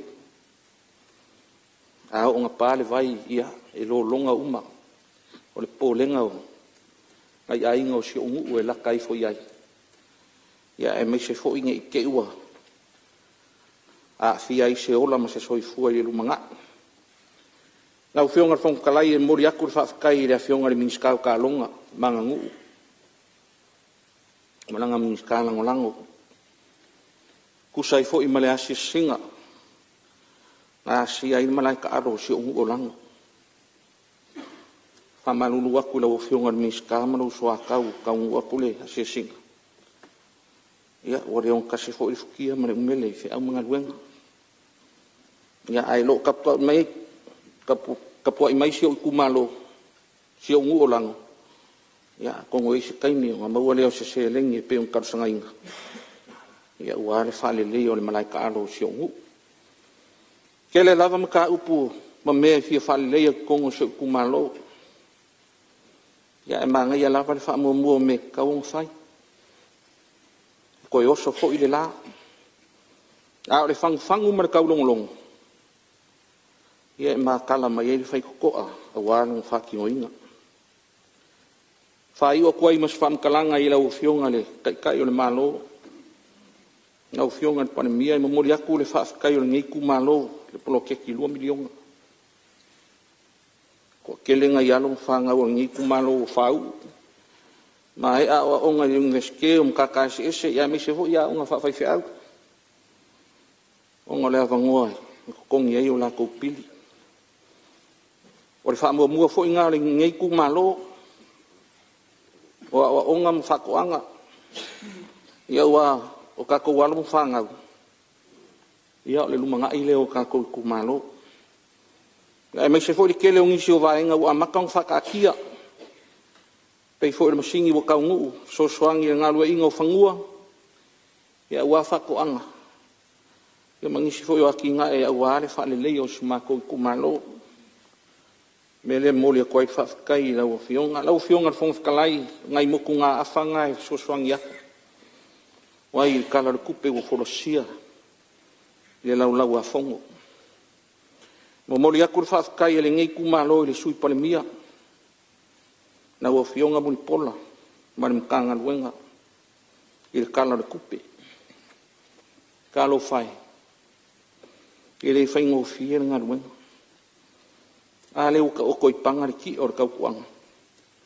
Whamalo le whai o le whaiwa. O le kala lava ngai ko inga makua sio mako I kumalo. E lo se upu lava e vangi ai. Se le lale lei o le miniska o kupe.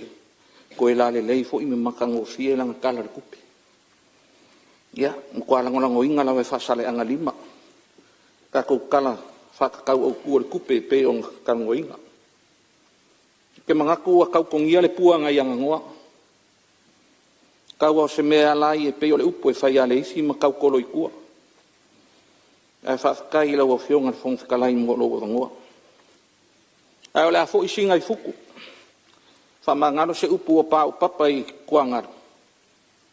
I sau whafonga e meisel pa I o malo. O le kakalo. Inga ia maua pea le on sai. Ma le whapare pale. Ai meisel file e mua o le ali I a wāre whafo inga o le whonga uso Samoa. Whafkai fo I lau ka pua inga se o kumalo. Ai meisel au whaingaruenga kokofi a le kua. Whafkai kakalo mai. Mau ai se mangako ala o kou au au.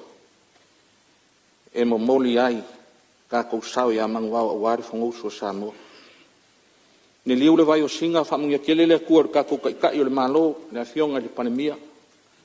Mungia fo I le sui Palemia le maave o le kapeneta. Le afionga le sui whongwhakalai ma miniska langolanga. Mungia le kua kai o le kua ngai balonga au waa. Ia e ala kalanga a koa I sui kai ku kokas. Ia whamungia kelele kua. Whamungia kelele kua I whaulununga mkanga luenga le malo. Whaulununga pisingis. Whamalo whai o le whaiwa. Ko ngā luenga I le whaingo fie. Au are kau kua inga o sio kako malo. Ia whamungia fui kako malo mai whafo. Ia sili ang whamungianga. Ia Samoa ngei ma le lalolangi a kua. Ia uola ia lofa ma le anga leo le kua soifua. Malo whaftai sao noa I lau o fionga le minsta langolango. Official Palemia mar kabineta mata watu no fo le tuli ala va pu a esel a no le sao noang. Malo whaftai ta pena o fonga mawar mota. Ia mai se foi o lo itu malo tap ai mai. Ia mawhaafonga mai. Malo whaftai ta pena. Ia o lo ua wanoa per tātou mota mo se si foi sui e sao nua e tu sao tātou tala le tupe.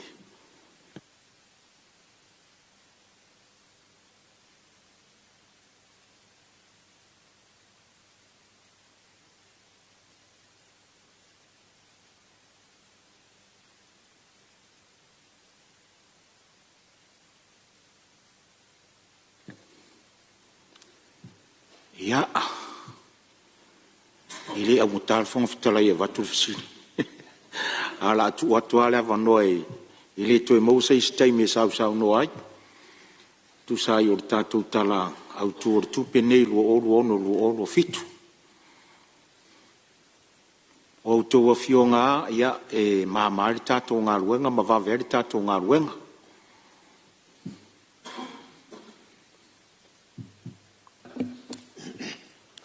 Ia, a fōngi e sui o e se mea ua mai ona e sao noa e mtau atu o leo e toi tūla I mei se mea kina ngalo e sui o Vafonti.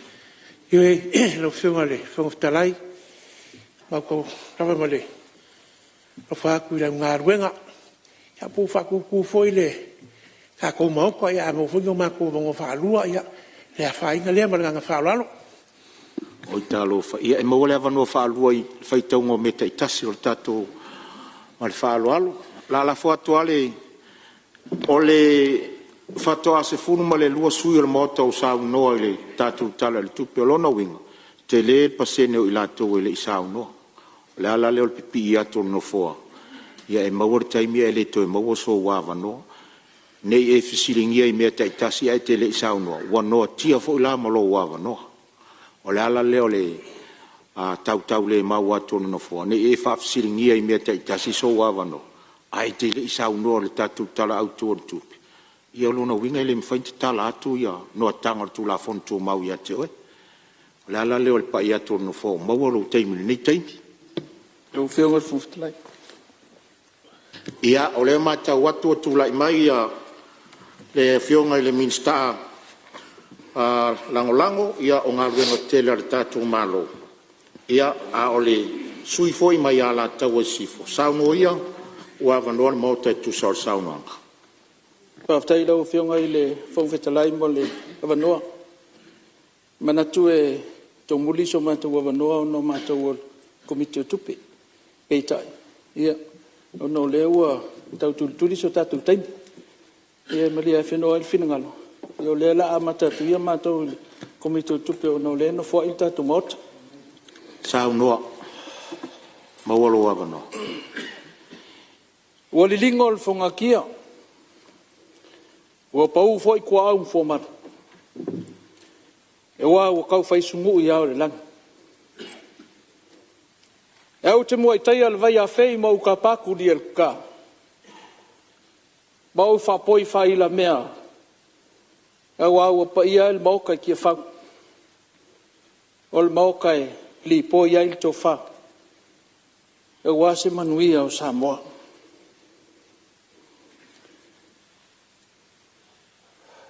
ua fai foi te longo le lupel tu manu asa lele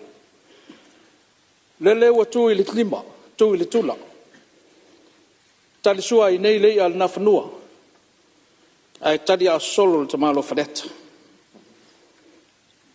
al vinga mal faftai le tua o le ona le malosi umanava o le pule au I le langi a toa mal nei le langi e ua furi fao le va o mala ai la langa le va o manu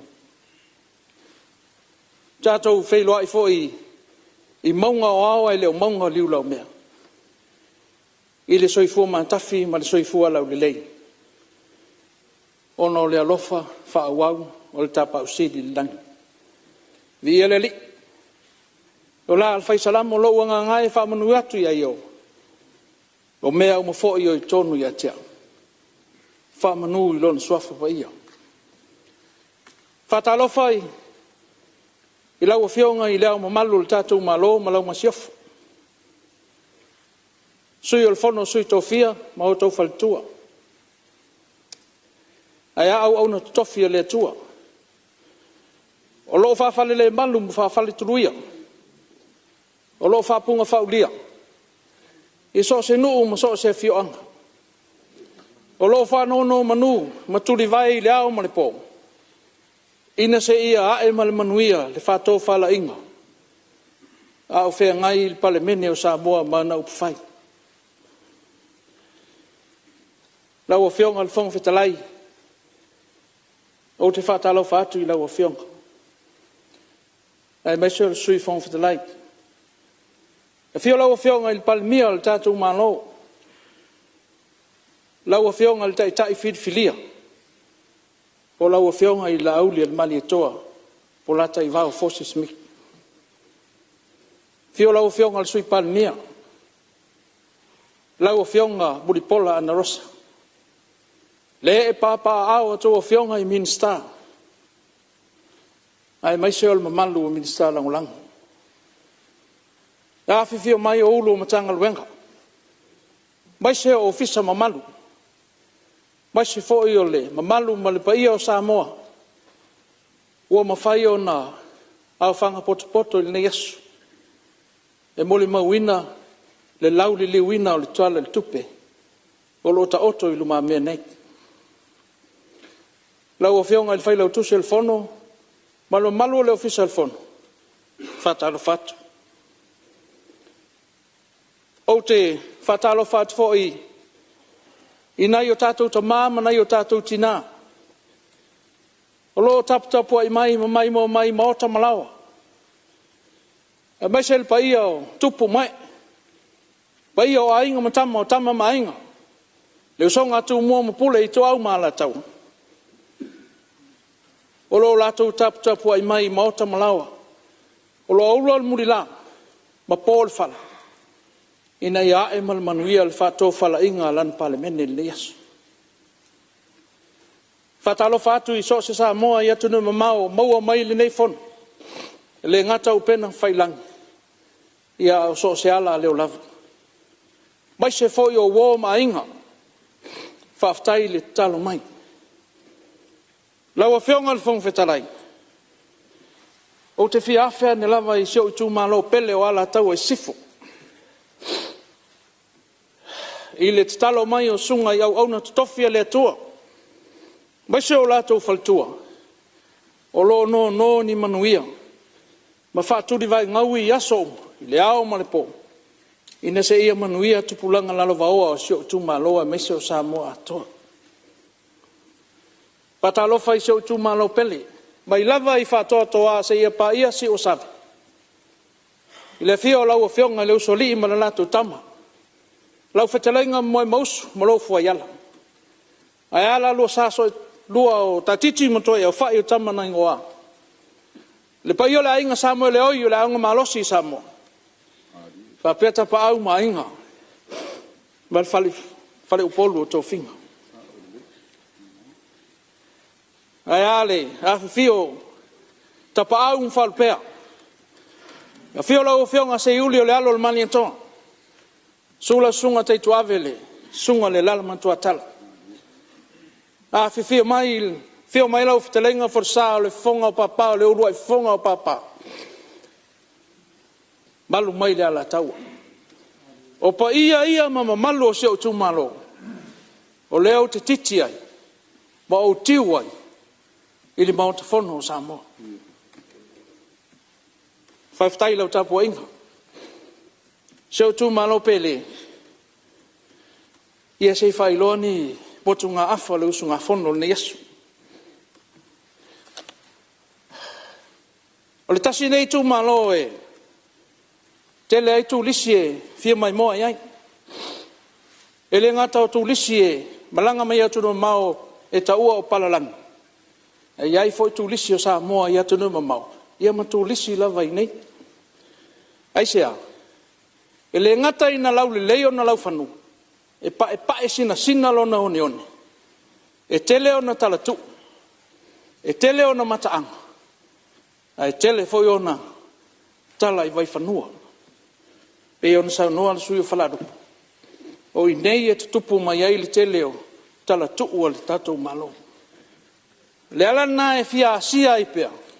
Ma fia afe ai turisi peita. E whale tonu lona awala. E o te whaftai lau o whionga I Palemene ma le kapeneta. Te le I tau mua alo. E o ia I le lau le anga o le awala e batu I nei afuuta e ta milo ane tau I whaladupu. Peita. Sa savalia lava e lau o whionga ma le malu kapeneta I lava Yesu. Moli mauina. Le tūlanga whale tono le awala. Ia ala taua. Ia walata mai taimi e. Ia e te mapu ai. Tele I nā whaina pa o tā vale se o tūmalo se I tulau le mauta. Ia ono le lauleanga le awala. E awale pole ala taua. O loa I lunga le lenga le tato awala. Le ua I lunga le tenta.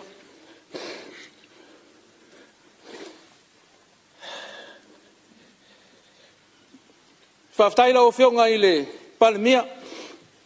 Tasi neo mata upu sa au launga I le fono lena te ai lau launga whatau pou. O le whale aonga o sia o kolisi o ala tau e sifo. E whaftai lau umana malele lau o whionga le taitai o le malo. O le a whai le whale aonga o ala tau e sifo. Pauolona. E le isai ni ina se whengainga. E maua mai se grant. E whatino ai le wha moe moe. Whaftai wala o whionga le minstau aonga. E le whaingo whiona tawhalau whinangalo. Sa tawhatu nai lau. Ia e whaftai o tawhalau whinangalo. Ona le uti o lau whaingaluenga. Whaftai tele. Tolo pulau lau whionga. Pea whai lau whale au. I le whai ungo le nei tausanga. Aisea. E leo posi le fia. Whai sina ma mao le wā o whale lima.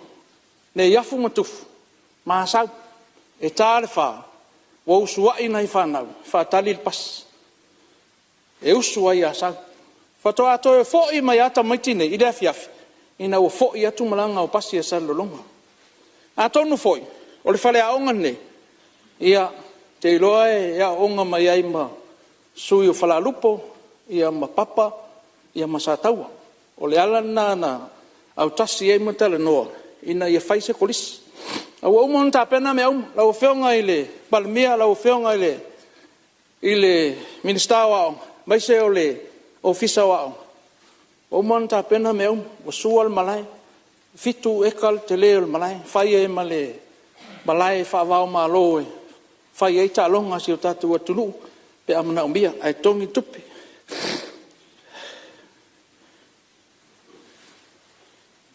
Lau whionga i le Whawhitalai. Ia, le foi le fai me fai se malo longa. Ala tau si fo la tua la vanor te tai malo. O mori nga mengo lan tal sanga. Ai mori sir fia. Le wala le tu futa foi so so fale lupo. O mana pasi tenda sport. O mo foi na vatu lu mol kapeneta. O le la fai, ele lunga la lenga o le la fai. Awal mena leina manatul kapeneta fia o ye. E fie lo tonu po lea fōlingo a wala ia. Ina wa watu e le tender sport ia tūlanga lea. Ma e sa ofesiri leo lo vai esa vai. O lale umi e le ito e whaia a wala ia. O va malusu tau sanga. E wala tufta foe som whalea lupo ma lea wala si utu. Ma ina ale ma fuanga na fina ngalol ka peneta e o e whala u lor tato piri e si sa vai. Mo e vai. O tufu tā foi, o se tasi o nuu e matautia tala tu o Samoa, la e ta tiai. I leo ngā tonu le mūl vai luanga mwhale alupo. Ma le ala fo le nana mato wo o lava iai markape neta atoa. Tu ai mas tilo i le mea ua te tau na whain I tūlanga tau tulisi. O le mele ngata i le tā matufu tā foi a ngā iloa ngai whale alupo. E mata utia fo linga na o le lunga ne o penga ta whai langi Samoa ia tunu I whafo. The natural conservation o Samoa nei na. O na fo lai fo linga na a mai whautuanga le LTA. E ua sona lo te ina le tūlanga I meo lo iai mata anga whana tula. Ia tu mau pea mata whanga le leila iai le bao tufta foim whale alupu. Ai whaina o au wala tā I le vao le meo la o lala I tangata.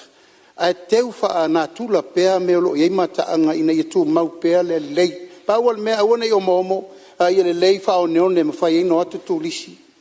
E tau tino ili tūlanga wha nā tula mo tangata tūlisi. Sful minute o mātou tutu le meo lo iai le vai luanga o matangi. Le ala Upolu masavai, le vai sua toto, le ana na moe ai le tama, le me fono ai tu lou lava. O I nao lo ta oto ai tala tu o Samoa. Talo fai. E ta te tau atuana o tonga vao le mena iei. Ma e la fo mai fatu tuanga la taua, o le wata penal fa moe moe. O le wa umana o tau tino e le sui o whale alupo. E talo fai. E le iei se awala tā I lumo le tato nu talu na feola. It's never been. Le la fai. E fai ono le alo lofo le vaenga fai le tu malo. Ono le vaa moe moe. Ina ia fai le ia awala le tato nu I whale alupo. Ai mai sefo. E se le tamau a inga pisinisi tau tu lisi la ia il temin nei. Langa na fola mai no fo inga lusu tasi le fai. Le la fai. Alfa moe moe na la o fionga le li instala ngolango. Wa uma fo ina maa siasi ma le a fionga le minista wa onga. Lua onga leu fama nuia ina. I le grant le fai ilo fa le onga le fai mautai le. St. Paul. Sia onga lea na ave fa onga i el tato fal pui pui. O mana maa siasi o lawa I lima o le fionga le minista wa onga. Le saininga lo ia o le malilienga na fai fatasi el tato St. Paul moa onga I fonga. Ia malea onga lau fionga I le ala taua. Ai whaaftai umatu tau atua mana ia le lafu le mu o le mutia ma le vau. To anga moa le tato malai. Ia mwha solo le la wha solo atu le ngā luenga ntanga luenga wa onga. A walfa tinonga o le tato wa onga mo le ala taua. ma whaalalo. Malo whaftai lau whionga re, te tai on malo, ia fia la ia le sui o ala tau e sifu, tele mea la whai. Tula mei wha wau lau sauna. Whaftai lau whionga ia, ma lia le sui o lau sauna o e se mea o fia sauna e le sui o whalau, se mea fia wha sao, po se mea fia wha mamla manga e sui o lau sauna. Ia lo fia wha malama ia ma le whaftai. Ona lau ta ua lau i tu malo. E saunoanga le li Palemene. Ia, ona Maria whenore sui o lo saunoa a le o lo whauilave, ona le saunoa ngar te o le malo, le wha pula vaenga i o le tali wha minsta. Ai a whai te fia whauilave, te taulana e whauilave le sui o lo saunoa, le sui o ala tau e sifu. Te fia whauilave la? O ia saunoa la, o se mea fia whasao la le whauilave, pe fia whamamla? Mea fia whamamla. Ia saunoa mo se mea fia whamamla. Ta oe le sui mamalu. O tala tu o te o Samoa, lo iai lea i tufta foi, i am whalalupo. Me fi whaasao. Te la i titia tu lava tala tu, lo ta ua i whalalupo. Lewa lawa ta ua le fionga, le Palemene, le ba lea le sai. Le o lo o le ba whalalupo m tufta foi, moni au. Me whala nai lea la yun fia whaasao atu, le whaafita i le tau o mena il mato nu ele mfaina ave seina lo ye se temi nei lo ta tia le se se inga la titi le va fa nua ia le lo tonu po ta oto i tufta foi po fala lupo ele ai o tu ia paule meta hua o le wa ala mai le saunoanga le fai pule o neo la fai el mato o wala sawa o ele fionga li Palemene ele ia la sa wala ta ai ono le tau preserving o le ononi fai pela afa pela vai le fai la volta ai fai le onioni e fai pe e fai ona awane e fai ngatai o te mine le anga te awala o so atu na ai o mai le sanoanga le talenga le perfecta mika na o sanoa le Palemene a ma tu atu e yo luma mania ona le upu fa fatai pe fa pela fa tonu wina le fa mo au wala ona eta o lo fa le tu malo amata tia ona e lo fa ma tia o lo wato le tu malo fa ftai me la vanua ro fion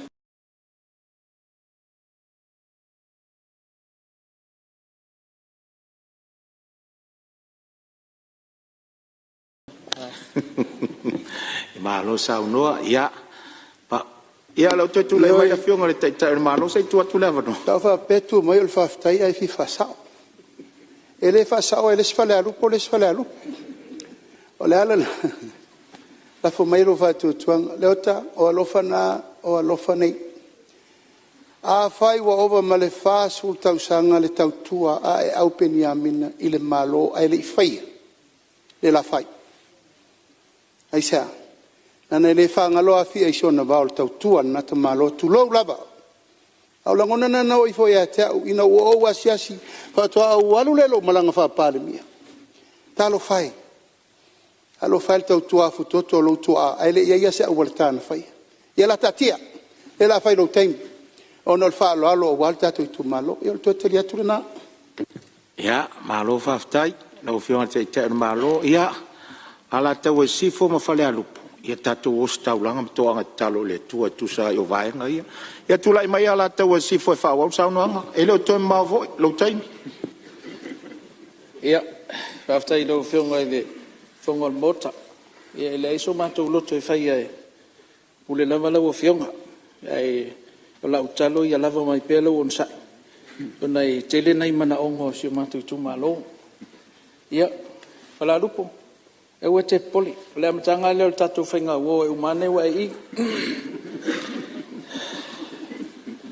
e o te atu ngalu o le lava u te longo pu li i matu itu matata le fenga malo ina ia afe ane le finangalo ale o e fa fonga mai ia le ua la fail ta wala ia stemi ta Talanoaina ia monisi me tu atu ai o le tu malo nei tasi nei tu malo ele ngata o tala tu ue tele o anga vai fanua ai mais o tua maota ma tua lau le sa no foi sui o falalu o le moli pito i Somalia, tailo i moli e la umene i Australia ma Amerika. Au a wha au tato malo, e ta ofi moli ia. Ai wha sauna le moli le mau o mato ele ele. E wha tau ria ai e mau in mato tupi. Lau whionga il Palemene ma le whainga malo. Ta ofi nei loa moli e o mai mai whafa. Ai wha o ngā mai masapalai mai moli e o le mato i tu malo. E le muta, e le uma, e fua lava e wha lau so o i tausanga uma. E aua, o le tius le mea. No o ele o sau tua lalo po sau talsanga i lau whionga le minsta whatoa. Tasi nei o mea o loo soifua ma o lai ma tua yeisi o matu tumalo o le ava. O matou lea e sapalaia le ava. So si foi. O faisina ma o lungo le tau o le pia i le neiva i tai ma le alkohol. Peita o le ava Samoa lea. Mai o i ala tau e sifo.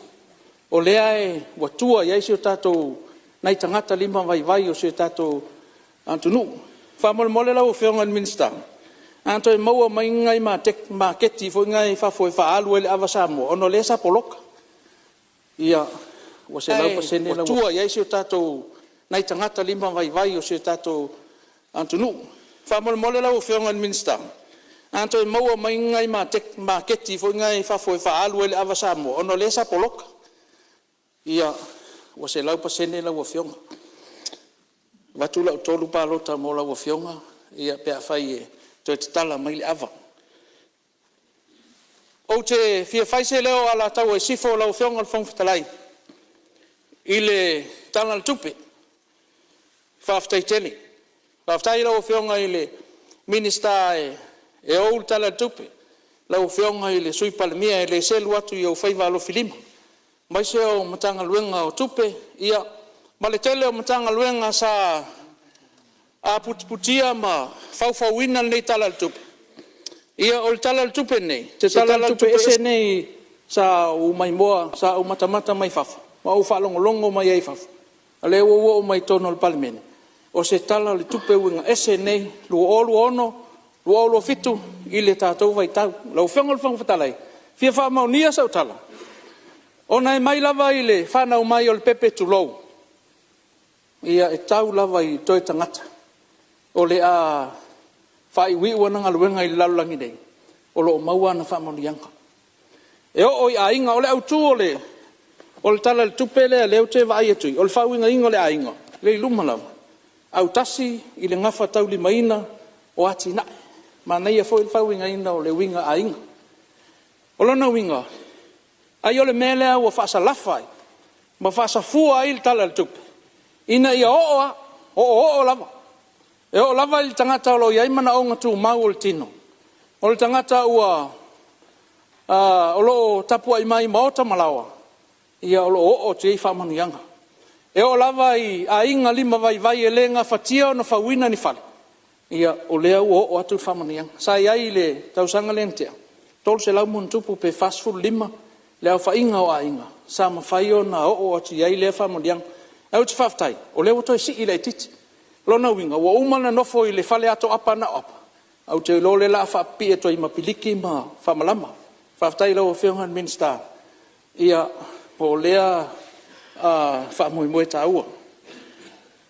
Lau o whionga i le whongwhetalai. Ia e le tele na wani mana o ngā la taua. O whionga le whongwhetalai. Whaftai tele lau avano. Iu ai il mauta whono sa mo. Whaftai lau pule lea. Whaftai i lau o whionga i le minista o le poloketi. Lau o whionga le whawhetalai. Ia, o lo iei whau i la vea lau o whionga le minista langolango, ia tula i mai le sui o sa whatatas. La se me te whina o whawhasao te... Ta e o le poloketi, whaamaonia, ia ona whauau lea. Lau whionga le whawhetalai, malpa ia o le maota. Lau o whionga le taitai le tua ngai, vai le nai tua le maru. Ia, whaamalulu atu. Mai se foi o le pa ia wa sane o le asenga ngana o le tau tamali i lau whafonga i launga ala taua ia whale ia i whale o le atua pulpul tele ia wai mai lona nganga whatonu folau nei aso e mai se foi o lona nganga pa ia whahama malama i o tātou wala ma lima taita i nai whaiva matiute o Samoa manuia lau o whionga i whongwhetalai manuia lau o whionga i taita i o malo ma whainga malo Manuia lau whionga i le whamanuia lau tua lau whionga le toi utai al maota lau whionga te tai le tua ngai manai tua al malu. Mai so sui malu tu totas. Ia, male nganga whalo whaftai mo le matu wavno. Lo whaftai sa unua, lau whionga ni minsta lango, whila wa inga, mātina e tele. Ia manatu lo whafonga mai ala taua sifo tu solo fina ngalo forasia. Lo whaftai ta pena whafine to anga watu le pau al malu. Ia ai malo le fo e fa manuia I tu umala vol mota masui sfono ia le fo fa manuia tu le no fo la no fo inga tonu le nei lima tau sanga o lo mau per taimi le ava no si su e fia sa no tu salta tu tala tupe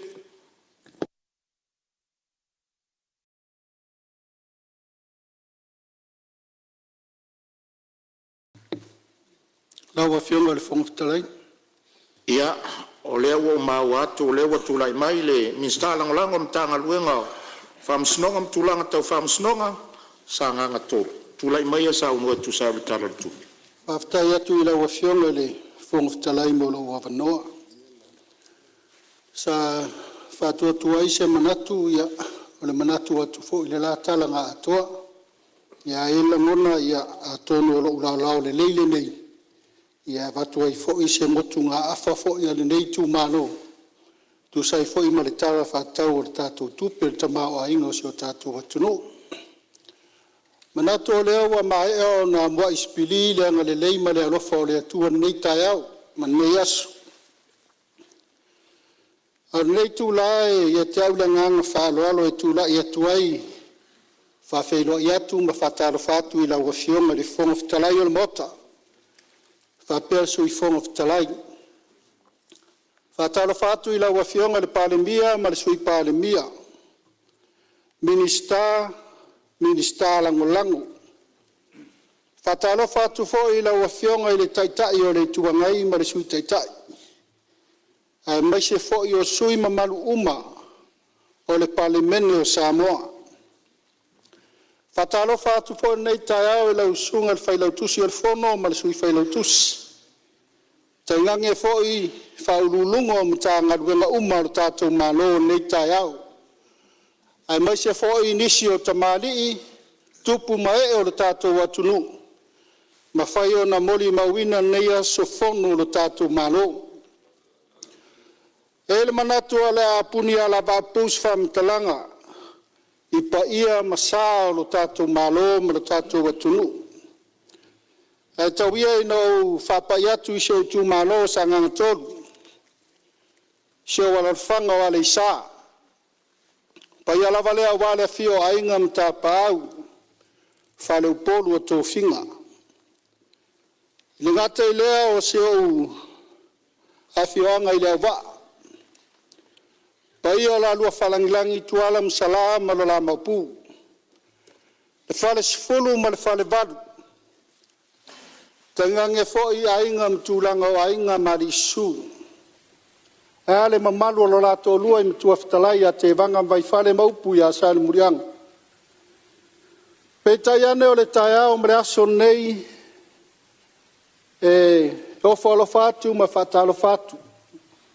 I le whafonga tapu ai mai ale au malu o le tātou malo ma le masiofu. Sui o fono a sui tofia. Le ngata I lea o Samoa atoa. Le ngata I Samoa nei au atunu I mau. Malo le soifua, malo le langi mama. Talofa lava. Peta iane nei tai au ma le whalongolongo atu au whasolo fo ia. Launga o nisi o sui malu o le Palemene nei tai au. Ua whalongolongo atu ma le tutoa I le matango fia o saunuanga. Whatupu manatu fo I mo le atina ina o le tātou mano. E mori la nganga whaftai la wafionga I le minista o Tupe, la wafionga I le sui Palemene. Ai maise o le matanga ruenga. O komiti fo I taitai fono ma komiti malu o le Tupe. Tu sai ma le lau viluino o le tamao ainga o Samoa. Whalongolongo atu le nei tai au mai le aso ana nafi se iao o mai le aso le aso lua o ana nafi se iao o menei aso. E le ai ase sui mamalu e le tangi sa I sona manaonga. Molona I tu malo. Talo fae la wafionga I le Minista o Tupe. Malo le toa, malo le whatoa toa, malo le lima le lei. E le tali tonunga o Samoa o le atunu e sa ili le atua. Au la fo i al faisalamu. E onge mea le ona ta noa malato fia ai. Ai le eise me le lei e mativa i le sa ili ia yoba. No manatu le anei tai aoi. E le tali tonunga i uma le paia inga nei. E le mawhaina uma le wha malia ino mana ongo i tu marota i tasi. Tangi sa i le wha sosoina o le tamau a ingo Samoa. Ao Samoa e le aini o na ofa le lato i le wha sosoina o le tamau a ingo Samoa. Ao Samoa e le aini o na ati na e foi lea nga osi. E maua ini a lato tupe fasili poni lato exporte a wina atu i fafu. Ina ia maua iso lato tamau a inga le lei e wha sosoa mo le malo maona tangata. Talongolongo atu nei tai au. E le tele fo i se pito la ua fionga le minister tupe nei mana ongo la utu malo. A e taua ina wha o atu. La ngolai wha fonga mai lo utu malo sa ngangatot. O nei fo i mana onga le ni mana onga i fo. A tono e le taimi sa au tanoa tua i le taimi wa sola. Le amatanga o le tātou Palemene. E nei pai ainga. Ma wha alau i loa tua i fo inisio mana onga o utu malo. O ale isa. Ia e le to e tau whamatalaina tūlanga wa iei ale isa i au wala. Masalo leo wa maua o whalongo tala o atua iasi a singa ale. Mata ngā ruenga teli. E fa inisio tu malo sa o iei. Ma e fo le mana i o lato wala ngā rui. E nisi tu malo e le tu malo uma o fa le tonu au wala. E fa inisio tu malo o lai le lei o lato au wala. O nisio tu malo o vai pe le freeway le lei o lato au wala ngā rui. Ao le metupu. Ta ke le va ai se kanga ko ngai ku malo makiki. Ai mola si la fia la wa fionga le fong talai. O le mafu anga o nei au wala e ngā lue tātou titangi sai. O le ati inga e inga o le tamau a inga o le tātou watunu. Peita yani. O ale isa ma le au wa. E maa keki mai ale asonga fua e tau la sa. Waka waunga leo le lotu nisi o tangate le tautua inga o le tātou watunu. E ala ile au nanga le maketi lea. O le kiti, o le ula, o le sei, o le esi, e le aise mea le whakauinga ro kumaro o mati, i le maketi. Ai pangalea, la wafionga le fonga fitalai. E la ngona le alofa ma le baba iatu tūlanga o awala o iei ale sa. Manatu fo ia le ngā malalainga o iei le asia singa al mitanga ruenga.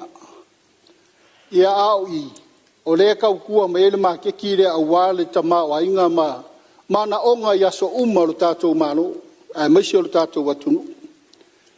Le ngata i leo sua vai, te le voi te mina wha soa tuai, i le tūlanga wha le tonu o lo iei sua vai o ale sa. Peta iane o le au wa, e wha le lei au wala o i to tonu o lo wafio anga le au wala leo le waresi, o lau masa, ma le au wala leo le ala wha lava ma le roto. O au wala ngei, whai mele tala le mingiskai e tea, wo uofo sa lai le kele o ka ngako rongu. O ka vai aku ngei, o au wala umai e o ko kongu e o au wala umai e o kongu ro wafio anga. E a inga umai ku ala umai lua le au wala leo. O whai aku le mingiskai me sili whaftai we o iei. Iei ke waka whai aku se kala ai kua ia whapere sa. Ale mesili wo o iei le whionga le minista. Mori mawinga foi. O lo iei ngi wharesa ki kele kongo a wala ia. Ai le ngata ilea. O a wala ia. O lo o kele foi tama o a inga o lo tātou malo. O lo ati na e ai. E la wa whionga le whongaftalai ma le malu al mauta. O lo unu i le au waa e le toe ngā malaina e sila fia. Tūlanga wa iei le ngase fo ele o lo tūlai mai. O lo nu ele to mawhaina to e expand le pe to e whalau teli. Na paule mea lai tupo le expand o kangaka aile kon whainga expand le lauelele. Ai wau talo sanga atu ila wa fionga le fonga fitalai. E tatau ona toe vava aini si ele molo itu mano. Ka tusa ai male finangalo le taitai o mano. Ono tu langai e whatatau le tato poloketi. O le poloketi le tato te fuafua iai. E le whai ai lungo le ea po le vangi mungi mo e whai lungo le lau ele. Ai wau kalo atu ma le anganga whaalo alo. Tau ai na whatati atu i nala wa fionga le fonga talai. Taru ai ona e peono whai atu le taimo o sola. O le tatou atu nuu e leo se atu nuu te le. E leo se atu nuu fo i e tele sona tamao a inga e maua mai ai sona tupe whaasili e ati na e tatou atu nuu. Ai ava ai atu le tūlanga mawa e olo iei Samoa le taimine. E maofa le loto i leanga le lei o le atua. Masalo le ivas fululua pasene o Samoa. Wana nofo umai fale le lei. Le lei o latou maota. O ta avale feo ai ai. Ata mamai whanau ia o aonga. Le ngata i leo tūlanga tau ta alonga. O Samoa o i tātou te iloai. Samoa se atu nuu sa ili malon tangata. O tātou vai ta alonga wo i New Zealand Australia e ngelangi matu nuu te tele o laulangi. Wa ai filo ai alo ma whanau o Samoa. O i nao te tari tonu ai. Samoa ele tau whalangolango le whainga malo i se me olai. E ati na e ale a inga ia ati na e ale tangata ia. Mo le manuia o ia malana whanau. Peita iane la. Wau mawhau leanga le lei ma le wha maoni o le atua i se o tātou atunu. Peo no whai atua la al whai salamo e onge mea le ona ta anoa malatou fia ai a le se mea mativa i le sa ili ai opa. O toi mantua al whai salamo ia upo le whai salamo e. E whaas fulu whai upo e lima. Wha mai upu wha penei al whai salamo e o vai. Ua tele lo ua lofa ma lo wanga le lei a te matu. O va venga ma lo manatu mai. O te fia lau bina atu. O te fia wha iloa ma tau tala iai. A e le ma whai tau di alapa. Peira se io se langona leo no tanoa tutulanga lea. So i fua mai tātou o se atu nuu e vai lona tamau ainga. O se tala whaatusa o tātou wa ai ai le. Tūlanga wa ieri tātou taulanga teimin nei. O le Malae Tiafau. O te le swingo le wa ai. O le telefo i o tangata lae. E au mau o le tātou atunu i whafu. O le lātou wātala e toi fio mai Samoa. E toi fio mai Samoa. La lau ke ilo e leise me mau ai Samoa. E le umar fio mai Samoa. Ai si alanga o le atunu e pele i ate i lātou. O le atunu e mita ai. O le mea lea. Taua ina soso atu nei tai au. Lau a fionga le fonga fitalai ma le malu o le mauta. Peo no ufai atu. O le anganga whaftai le i le fionga le ministao tupe ma le whaasosoa ino le tamao ainga. O le mea alofa le atua e avatu le mawhau le lei. E whaasosoa i le tamao ainga o le atua e ala i le whainga malo. O lo nuu e peo no ufai atu. Whaatupula ia le. Foi numera o lo nuu i malo i tu malo. Ai eisi mea leo te fia talanoa tuaila wa fionga le fonga talai a maisi o le taitai o le malo. Peo no whailo atu. Ua whaatupu tele ina le tangata so i fua i tono nuu nei o le awa. O stala whaatusa. O le fua le whakua umatu nei tuto atasi o le tātou malo. Ngā ole le teimi o le whaafia fianga o le afio anga tuala msala. Pa e loa loa le Malae lea. Ai kasi ale ngu ngau mai. Mea voi lenga kau kawhi ofi a kuei ale isa. O le ofi o le Malae. Alo i tu malonga le rua ngu. Mea lea la wafionga le fonga fitalai. O leisi lea mea nofa lea tua i tono o lo wafio anga. O le whaakupula ia morikele o le kangaka. Se fulu mon kupu farisala iei. O lai ai filo ai kukongu. Malai ola mga fuanga. Le fionga le kai e pikupo le fionga ia Moses. le ngo manguai au wase manguio Samoa maungkangaka. Mele la wafionga le fonftalai o te fia pai atu ai tūlanga lea. Tau ai na tati atu. Le a whai le finangalo la wafionga malmalo. O mga umia se kofi au le au wa ala tauia. Le ngata i lea. A se tofi fo i mo le ala teli. Alango whai aku. O maui o te talanoa tua i wha maungi ai. A whaia se lauwiri paelo le la avaku ngei malaiola mga fuanga. Longa winga e fola umar se lauwiri paelo le se i o maile ala kele se i uma mai. E sila ile wha soa inga o wiri paelo i e wha e se lau. Ioi.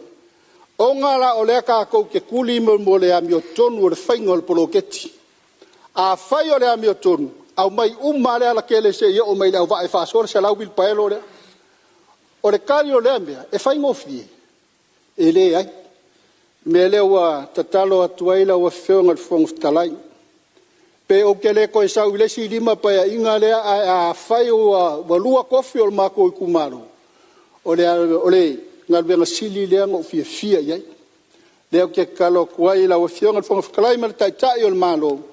Kaua inga ka kia koe whai e le ko wha ma le whaukanga ma le whaasoa ka ko malo.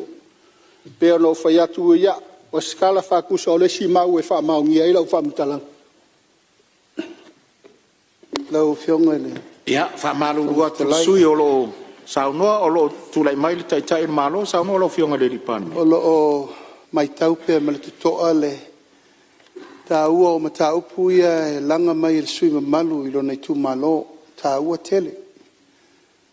A mata mai ala wha ala lava, ta o oto nei, whaala lava ia le sa tu lau lava e manu mai leo waa manu mai sa le moa manu i whale asiu manu i whasto au a le sa le ala whaala lava le ta oto mai tua mai o ala ia lau whionga le whongwhitalai o te ioe e te taun whai whaala lei o le tā ua o ala ia wa umana whaatatia pau al meon te whaala fule mu teimi o whaala lava whafusei a wala wha natura leu sao no i sui taun whai o mana siasi ai le whionga atu lupe le foi no wa siasi ai o no tal sanga nisi o le tunu o lo no foi no whanga o whanua no piwha o le lopo o feto si ele leina pa lota i a ngai lau waa po o sale moa po i le wa wha mawina tulanga leo tula i atuai o le mele usao no i ele sui le tofi mo le au waa ina nei tele vave tele atu le tala le teimile nei. A o loo ilo le tatou tu la fono whainga palota. E ta o to tonu a iale mea le sauno il sui. O whainga ua mawai atu. Wa mai ai tuala masala tu i to tonu o sanganga. Ma whaingoa ai tu malo o sanganga. O le whanau nau ta inga o tatou whainga malo le nei. To e wha fōi tu malo i meno mai whalenga nu. Lewa iei lo tō tofi, o lewa i le tofi whapitoa mo le au waa le teimini nei. A wa le to e ala tele la, wa sanganga. A tono e le teimi la o whionga le li whaipule. Whelo a iei tato i tu malo, ma le malo. E to e whe siri i tato i tu malo, po whea tonu a iei lo tō finangalo. Pe tau pe o tō o sanganga. Pe tau te toi fo i le nguanganga e maunga numera tasi. Le meo lo iai lo tō whasino manga i le mea sa tātou. Tu lau lava le toi tau lana nala na tātou wo mai nei. Ia ono le whaare lava na tupu. Al whanau nau ta ingo le tātou whainga malo. Tātou toi o i tu langa vai vaenga whaaleanga nu. O whea whasino i tu ala masalate e vanga mai whale. E tātia mai le Malae ola mana whanga. O le tātou no whanga le nā. A lewa maua le tau tofi no fo inga le na umani. O lewa whasanga ngai o tau. La le mea le malo na whai. Nā mai patamea sa Malae ulu ma maunga tu whatasi msa le ula lewa leise tofi o sa le ula. Wha moe moe le ta pena. To e wha fo ia le tofi o sa le ula ia sa le ula. Wha tu mau le tofi o nganga e maunga numele tasi ya numele tasi. Nganga e maunga ya nganga e maunga numele lua. Ma nganga e maunga numele totu. Hai ua te atu ngalu. O le mesiri marita ua naua i le tofi mo nganga e maunga no mele tasi tu mua pawal mele to fesili ai pe tau te fina ngalola e fa ingoa auto o sanganga ya taliu e po e langa wo umana fa tatia ngafa le tunu ina nei tu lo lava nei to ya mai o to tonu melo ia fa to masang ai le Aso Tofi tanga le ai fesili atu pe Nga feme mali lia ia ile tu malo na fai le na mo ru manai ina eso longa le fa mo moi ai tati mai o tu la fono fa nga palo tele o to ave o mai tu ona na firi el comiti fa pitol cabinet e ma to e to ato fuli umar tu la fono le e o tato vai nei fa nga palo umar fa nga palo fai nga vam silonga to urusui to e fai fa nga palo pa tele tu pele tu no e te lele ngā luenga o le tau fōfō nei le melea. Ono lea, ia mapo la tatu tu la fono le atatia mai le whina ngā lo sui. Nei te ua, ia le tu langa o le whaafonga me le tu malo. A pele o inta penanga o te toi. Ma le mea muni muri la wo whionga le rifai pule. Ia tau tua nā le soa ino le pule le tatu i tu malo. Ia malpaia ia ainga sa ngau whale ai.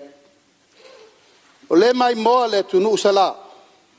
Toi titi ana to tupulo ni fala be labe ta to tele manomi le wai luma mel fam sinongon ta upu nei mai le lilo le lo le lava e mata i tu le malo tu manga ono le al fina nga lava po o ye puli o ma vano te talo la inga sa ngau fale ai ele lava e le tau tua tu ala masale muri anga e tato i tu malo pe fai o le ai so al puli o mai tala no Fia se lau tau sanga na no fo ai ni tangata ia le amata to tusi lima.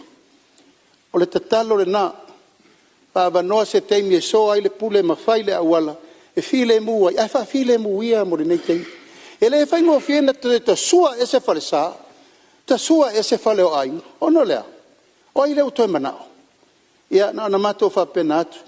Awa umana ta pena le malo po ani si ele fa popo mo le va pe a fai lava.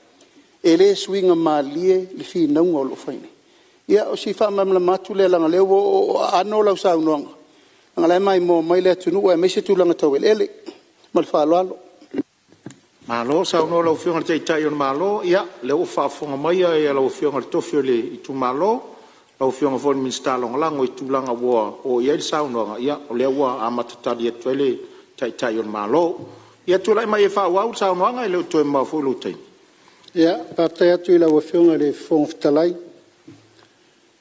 Paftai atu ila wafionga le taitai o le mano, le wafionga le Palemene. Ia, manatu o lea wa whamawina lo finangalo. E le toe o fo yeisi whamatalanga.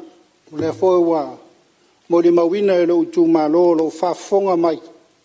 Lau saunuanga malama nei tai au. O manatu lea ia se teimi o na whataunu lea lo finangalo. Ya, to mawa se felo inga male tumano. Ai la wafionga le fong ftalai. Ya, onai motu nga afana nei fo isu fondo. E winga ile tala fatau al tupe mal tama wa inga le tato watunu. Ai pe no fayatu. O moli atu le nganga faftai tele malanglango ina nei tu malo tu lango talo tupi. La wafionga ile minister fito i tonu ma tamao ainga o lo tātou atunu. E le manatu, ia upo la apostolo Upolu ia konito. O mea waiti o tātou lima e whaatele le atua, ia awa ke pole ma tungalu lo finangalu. Whai aso a le atua e whaasoa mea le atua lon tamao ainga mo Samoa. Samoa le atunu e whaavai le atua e. Le atunu e Talanoaina le atua e le ao maripo. O te mantua vavea i lo loto nei tau na umaile la ulaunga nei tau la fuanga tala i atonu fo e whaatupu manatu le fionga le minister Tupe. Le talo ale silo matua i le atua e manao e whaamanuia lo na inga.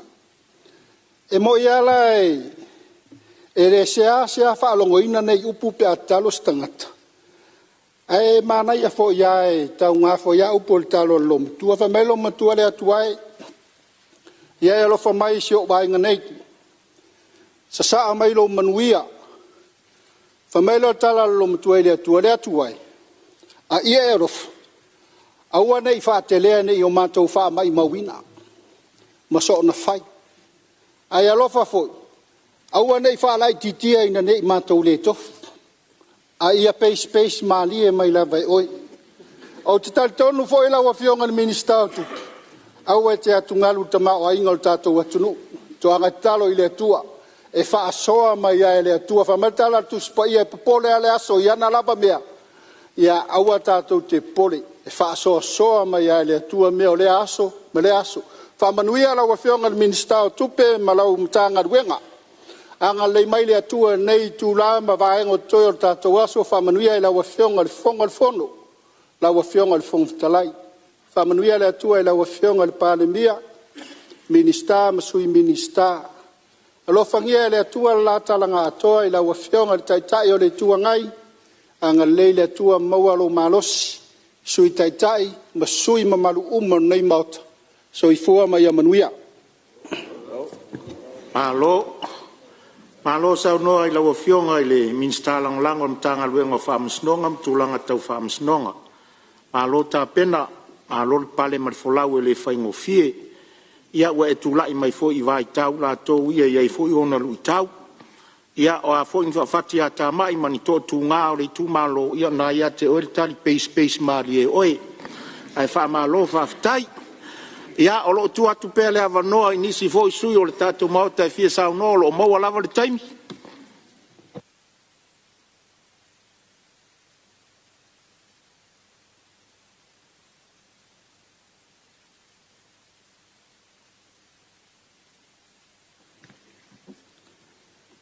O ia tu whātūtū ngā mauta.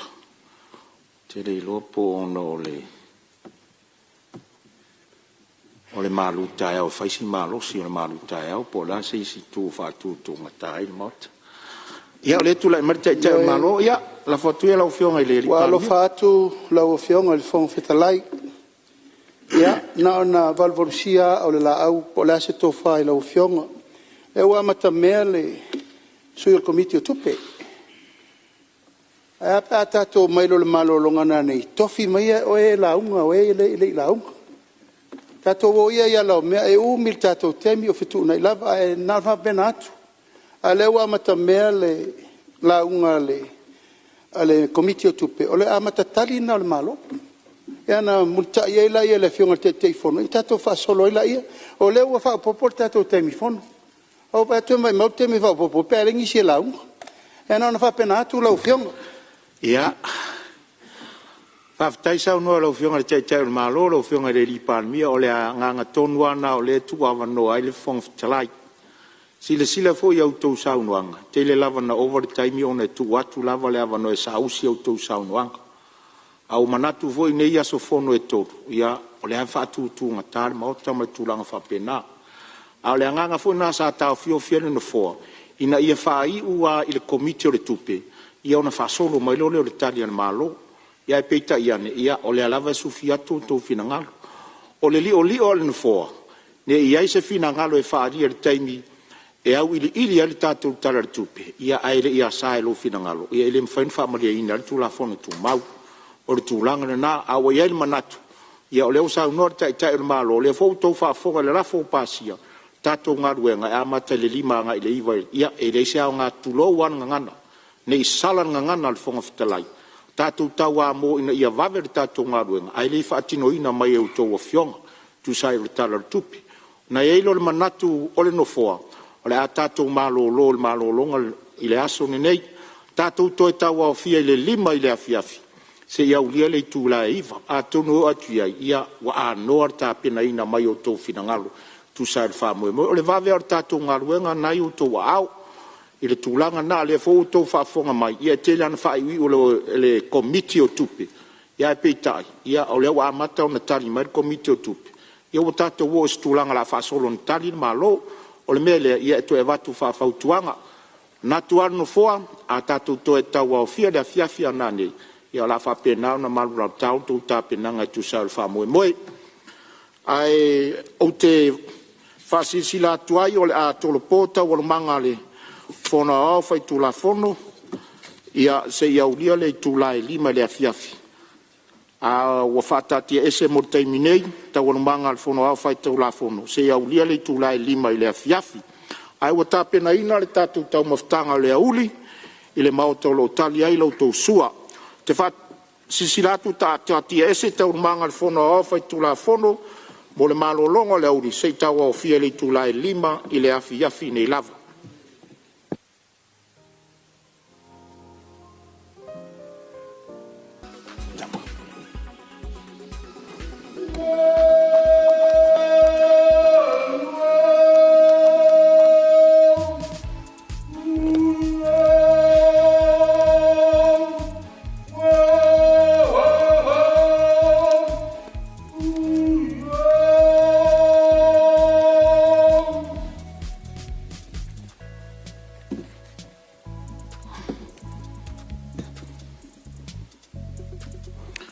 O te whasisilatu o toe amatalia nei tau urmanga al fono au whai tūla fono.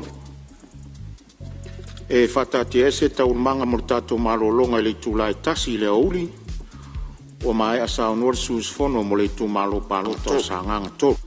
Ia o le avanol nei mo sisi sui mo malo e fia sa onor tato tala tupe.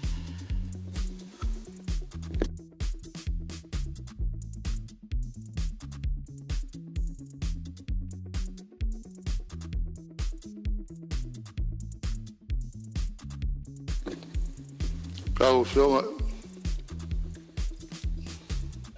Ia, o leo mai tau watu o leo tūlai mai a sui le i tūpā, a le pata i tūpā i lunga, ia a o le minsta lango fōi, mi tanga luenga o le sio manga. Tūlai mai a sa o ngoe tu sal tala whata ur tupe. O te whaftai atu i lau fionga le whongu whtalai. Mo le manoa tāua o tuina mai. Whale o inai fōi se sao. O le nei tū malo. E ala i le tala whātatau o tupe. Lea walau li wina nei ma o te whono. Ula ia ma le awa tele. Tau tala fōi ma le whaalo alo. Le nei vaenga o le aso. Wa tali ton foi di le awa maua se fasiri ngā malosi ia o se malosi fau foi i la ua fionga le fongu whtalai ia mal mamalu al moota au whenga iai mal whai ngā malolonga e le titi foi le vihinga o le atua le nei vaenga o le aso. Wa o lea ua mai tau atu. Ia o lea ua toi poto, boli futi afu e tasi.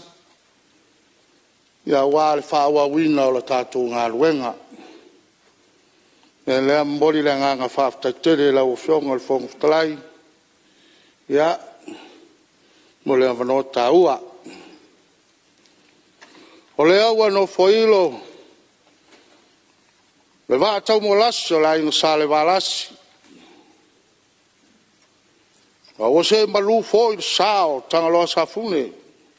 Kama mo iai fale ata. Ia ua o tātou soa le papa o le pule lau ie. Ai le ala taua. Autu ai le fionga. Le lau wha leo i matangiolo. Matalo la nai o lau niu. E whaano no ni manu. Ma whaatang sia le tua malo. Ni lingi ifo. Uanga o whamanuyanga. I lunga o Samoa. Malona atunu.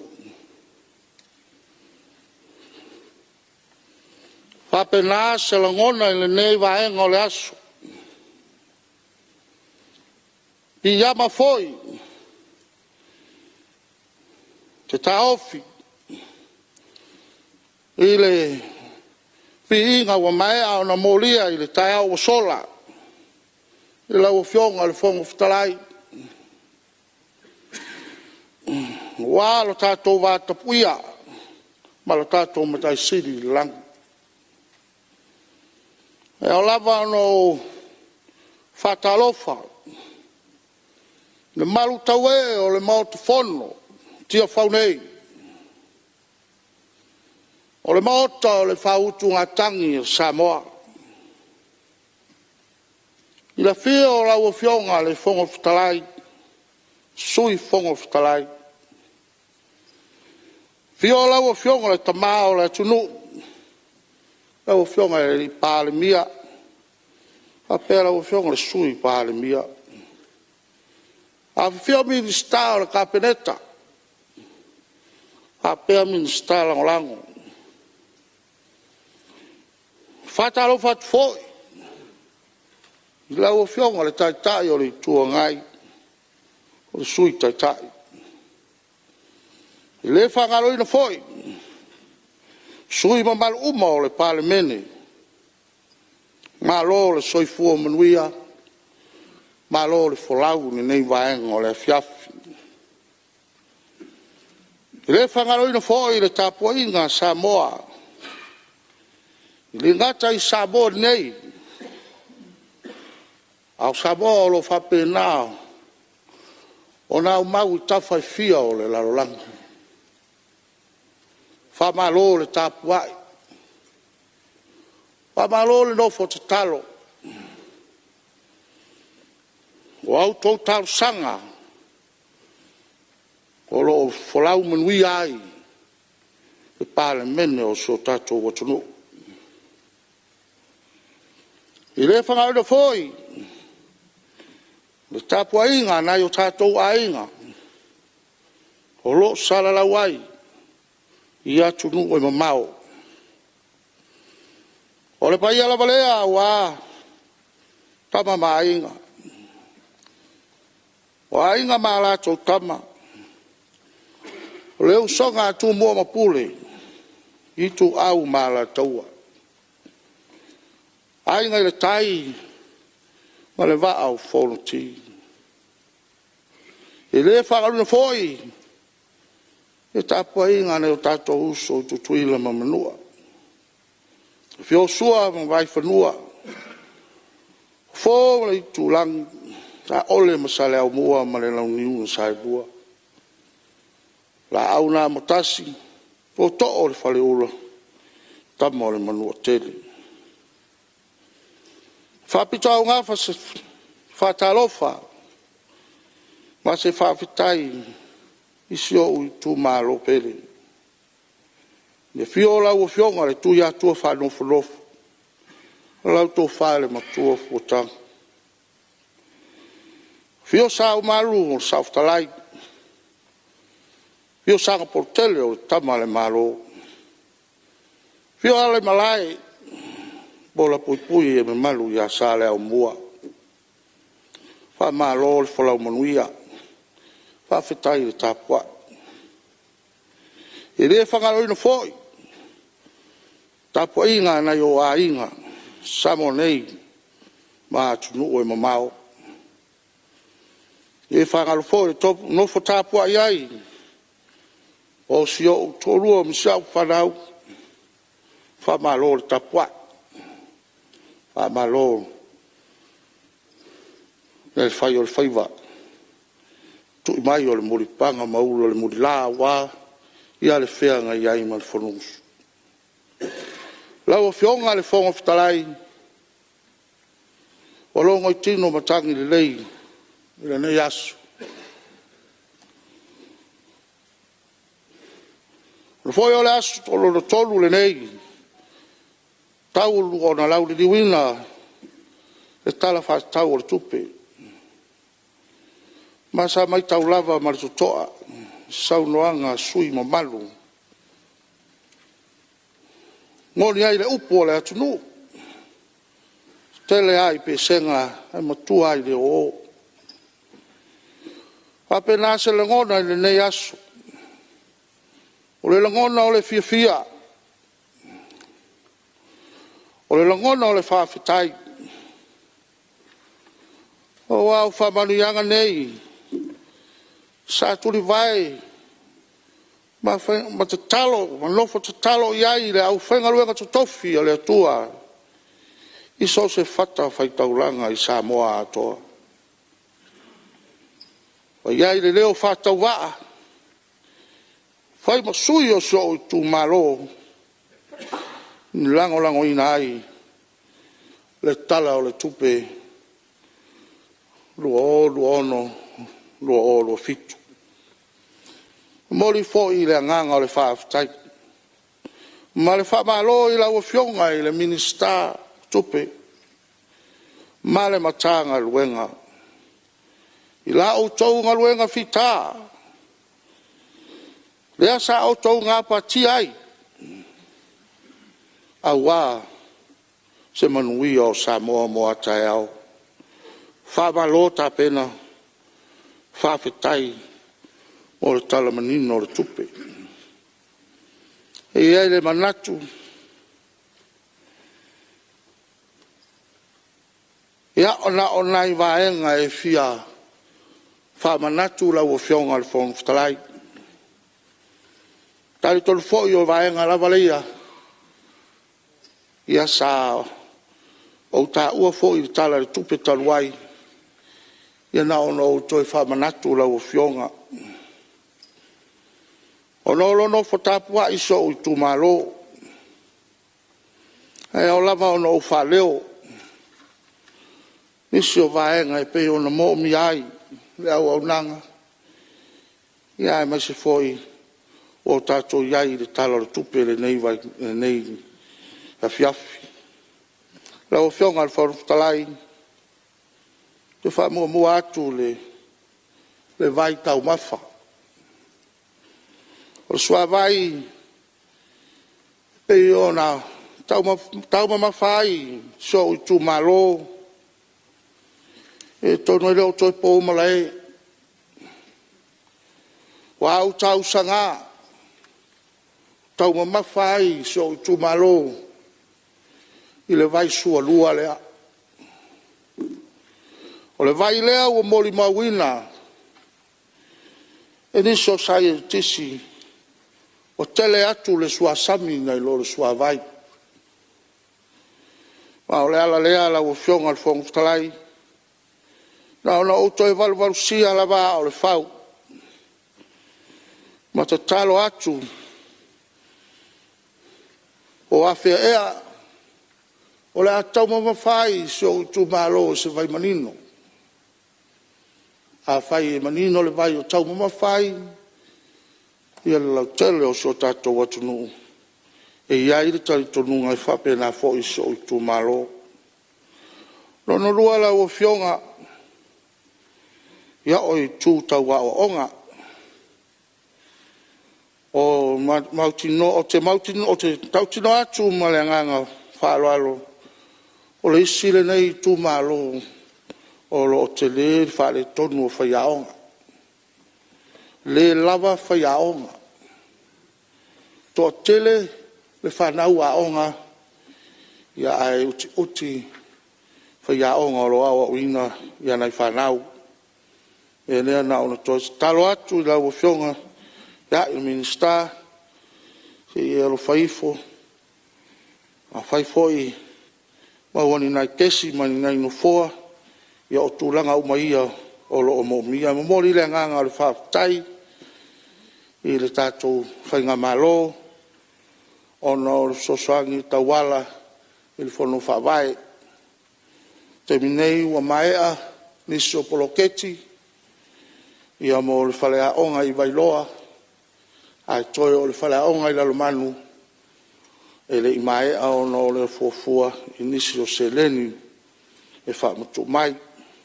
Ala lea talo tuai me le nganga whaaloalo i lau fionga minista. Ia nauna whaatati atu i o Autafa. I nai whaia o ngā wā. Lea o uino nai whanau. Lono toru lau fionga le whaungu talai. Ia o nao no toi whamanatu. O le whale mai lea i Lalomanu. O le whale mai a matatu lava i whale a lili se i o pa ia tia bea ia e pau lava lea o le falemai o lo mawhai o na sulu iai i mamalu o lo tātou atunu'u i le whaitū lea.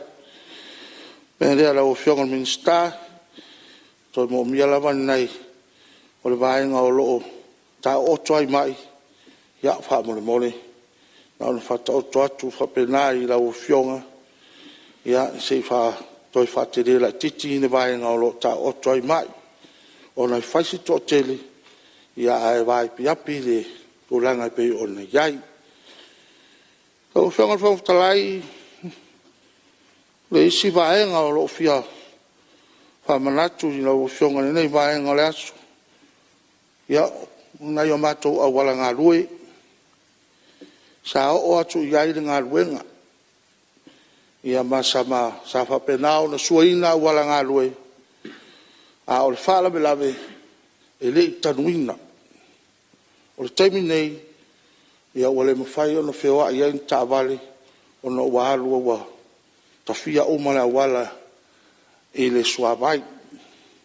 Me lea, ia, rau whionga, ia, e le minsta o ngā ruenga, ia na ona ta oto atu i nā, whape nā foi access road, o lo o tau whai taru sanga o mamai, ia so utu malo, ia il fono whawai, ia peitai, e uti lava le se leni o lo whape nā, ia ona whamatu mo tātou access road, ia maise ia o awala ngā lue me lea, talo atu i lau o whionga al minsta, ia lo whaifo, ia, awala ngā lue o so utu malo. Ia o tamanatu lau o whionga al whongatalai, ia o na pau ia o ni nai vaenga. Na ona o toi whamanatu, ia ma toi whangu, ia awa, ia se manu ia foi o si o utu malo. Hai waile ma se whala matalanga lau o whionga al whongatalai, e le ni a manoa, e mole atu ai foi, i whama whananga, i le sai ono le walau pai a le atua, ia i se tasi foi o whanau, le nei foi a inga, i Christchurch, New Zealand, e lea, ia.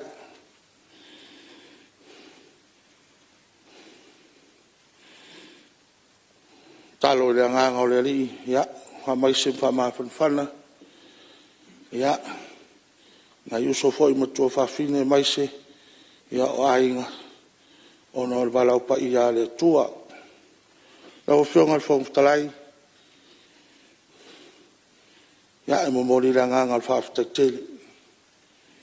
Sai ma le hapa noa tāua watu ina mai, ia e whaleo ina i fo se sao, o le nei tū malo, e lea, ia, anga le leile le li, ia whapena ona, o tu popoina la o whionga, le opu, na ia whapena, a walo whenga iai ma le tautua ino le mota.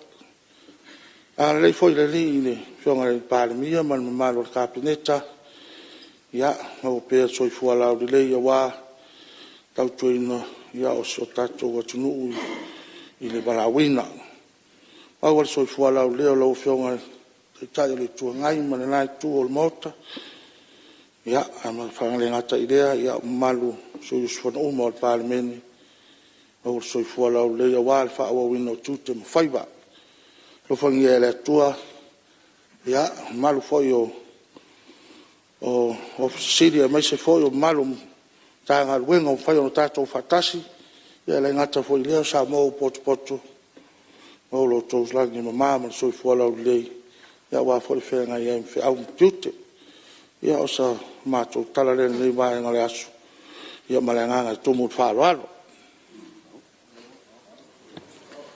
Wa whamalo whaftai sau noa, lau whionga le sui malu mai le tu malo ale pata i tu pailunga, lau whionga le minstalang lango le mtanga luenga le sisi o manga, ia o whonga foi le tu malo, tu sao le whaaleo ino ni vaenga i fia whaa le leo le tu malo, ia e mese o lo sao i le tala whatau o le tupe o pea nei mota. Ia o lo mo pele avanoa, tu atu pele avanoa le mota, si suis fono i fia sao noa, tu sao le tatou tala whatau o le tupe. Ia, o leo o mata watu, o leo tūla i mai sui o le tufanga, ia tula i mai ala o fionga sa fa pito sauno. Ua whaliwa tu le la il tau fiafi o le nei aso. Whaau ngā ruenga ala o fionga i le whonga whitalai. Ma le whono whaitu la whono a Samoa. Tu la imal whaalo alo. Whaia se sao o le nei usu ngā whono. Mo le tu la whono lo mamea. Tala o le tupe. O le lua whi luas fuluono. Lua whi luas fulufitu. Pi i ama foi sa mātou tau whai atu. I saunoanga me whetalainga o le mauta nei. Ia, e tu sa e foi matulanga mamalu, matulanga whaalupe o le mauta o Samoa. Ia, ai mai se le tāpua inga ale atunu. A o te whaatalo whaatu man whaaloalo i laua fionga le whangwhitalai. Apele fio mai o le fionga i le di Palemene malana kapineta, min stalang lango. Le fio mai o le teitai o le ituangai, ma sui o le wainga whau whai.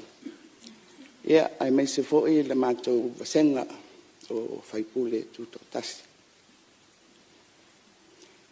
O te whaftai atu i laua fionga, mo le avanoa, whai eise sao ni tu malo. I le ni tu la whano tāua, e whengai pēr malmau te tausanga te tasi. O le whonasia lea, o le tala o le tupe, e whapenao na whangai o iai, ia ngā luenga le malo, mo tausanga whale tupe, o lo loma mai. Mai e whapena fo i ona mātou aua iatu i le anganga o le whamalo, ma le whawhitai, i le fionga le tamaitai Minister Tupe, ia whape fo i lana mita ngā luenga. Ia mo le tāpenanga o le neitu la whono. Whaptasia ima le whamalo, ma le whawhitai, i le fionga i le taitei whono, masui o le komiti o tupe a le Palemene. E tusai fo i male lato li poti ua tatia nei lau a whono. Ma ua whautua i nai fo i whina ngalo o le mauta. E tusai male tato tu la whono o loo fola nei. Ua whamawina lau a fionga i le whangawhitalai o le lipoti al taitai whono ma le komiti o tupe. Ua lato langolangoina i lona tūlanga au ia le tala o le tupe ua whatatia mai mo le mauta. Lau e fionga i le whangawhitalai o te manatu o le nei tala o le tupe o le tala o le tupe lona lua a le tātou whainga mālo o le paia inga o lo whaangasolo nei. Mai o le ngā duenga e whaauau. Mai ui o lo o ilo me sirisila le mauta mo le tausanga whaale tupe o lo o loma mai. A o le memoni lau fionga i le whangawhitalai. E whaitau i luma. I tausanga o le nei paia inga o lo whai mai. Ia tātou fuafuanga o lo tātou Talanoaina i nei tala o tupe. I le tūlanga māsani o le whelafulafua inga a le mauta i lunga o le nei tūlafono.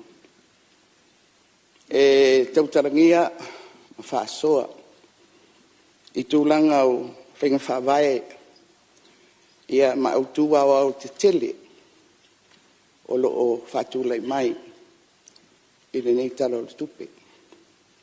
O lo o iei fo i le avanoa i le whaanga solonga o ngā ruenga ale mauta ia lona au i le ringa.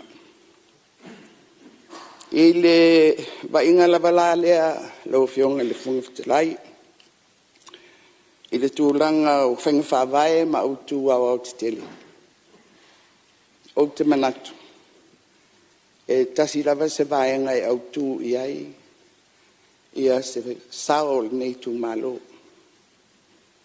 Mai o le mata upu lea o ulenga le lei. O le good governance.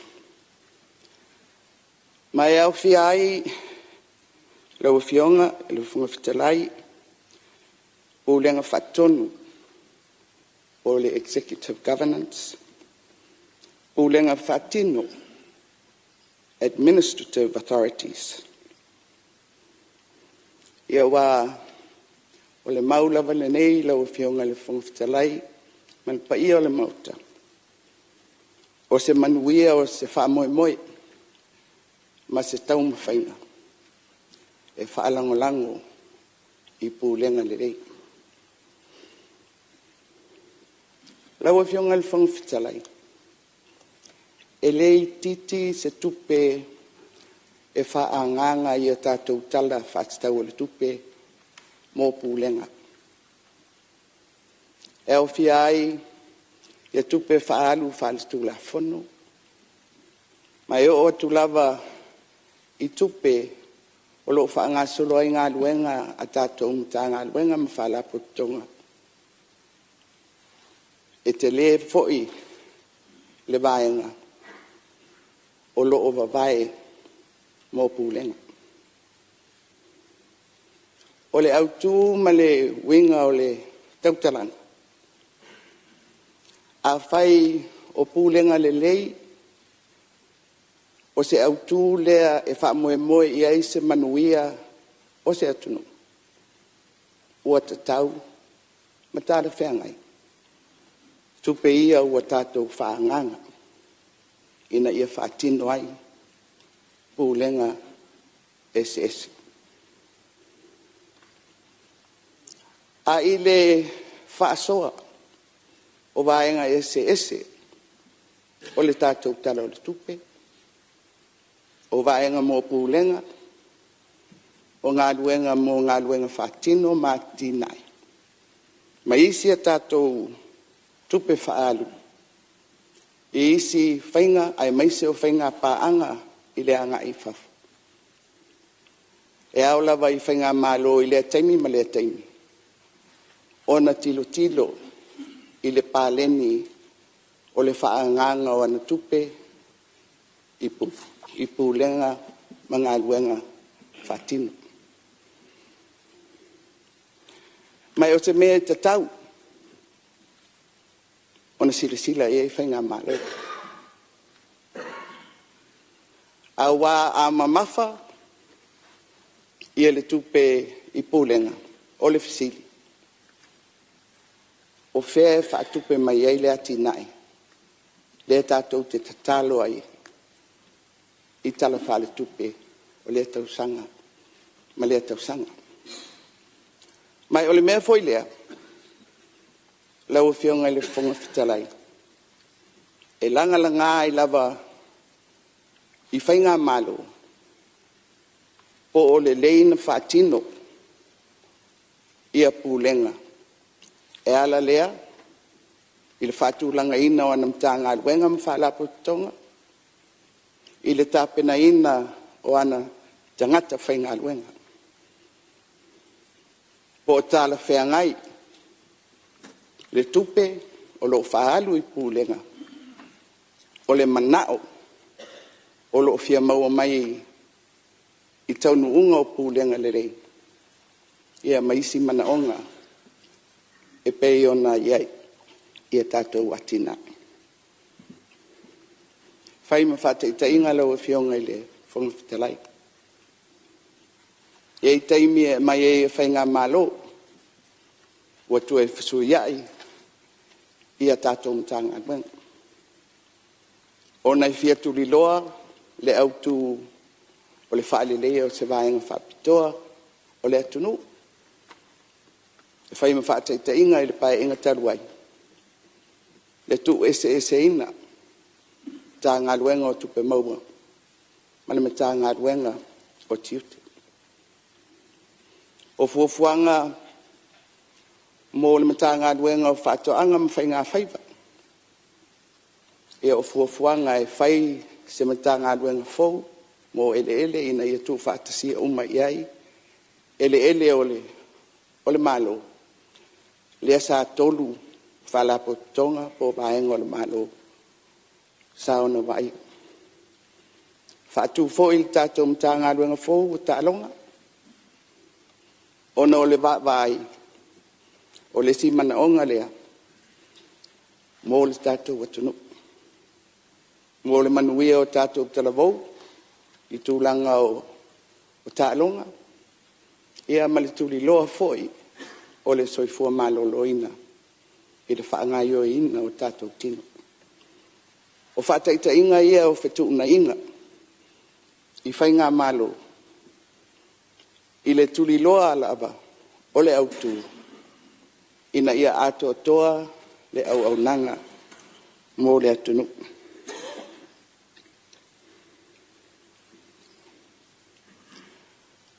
O le wingo male autu o le tautalanga. Ia silisila ia na mauta. I vae ngā tupe ia ua whaanganga ngō pūlenga. Po lava, po au ngā, po tau nuu, ia autu o loo fia tau tuliloa, e ala mai i pūlenga le lei. Lau e whionga il whonga whitalai. I le Talanoaina o pūlenga. E whiau o mai lau tau talanga i whanga whaavae. Ma Autu au o ati nae o i tū mālo manu.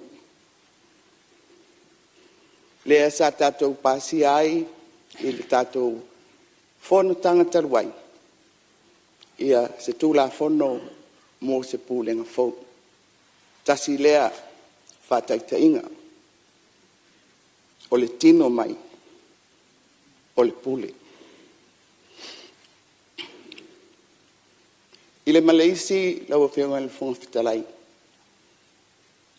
O tātou tupe ua whaanganga mo a onga.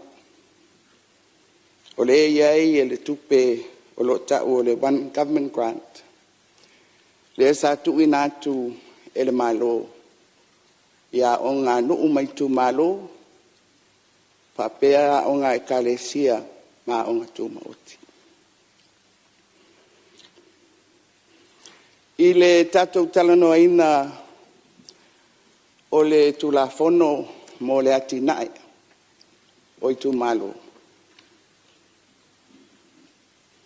E tuli loa ai lavala o mau lea e momoli atu i le mata upu tau pūlenga.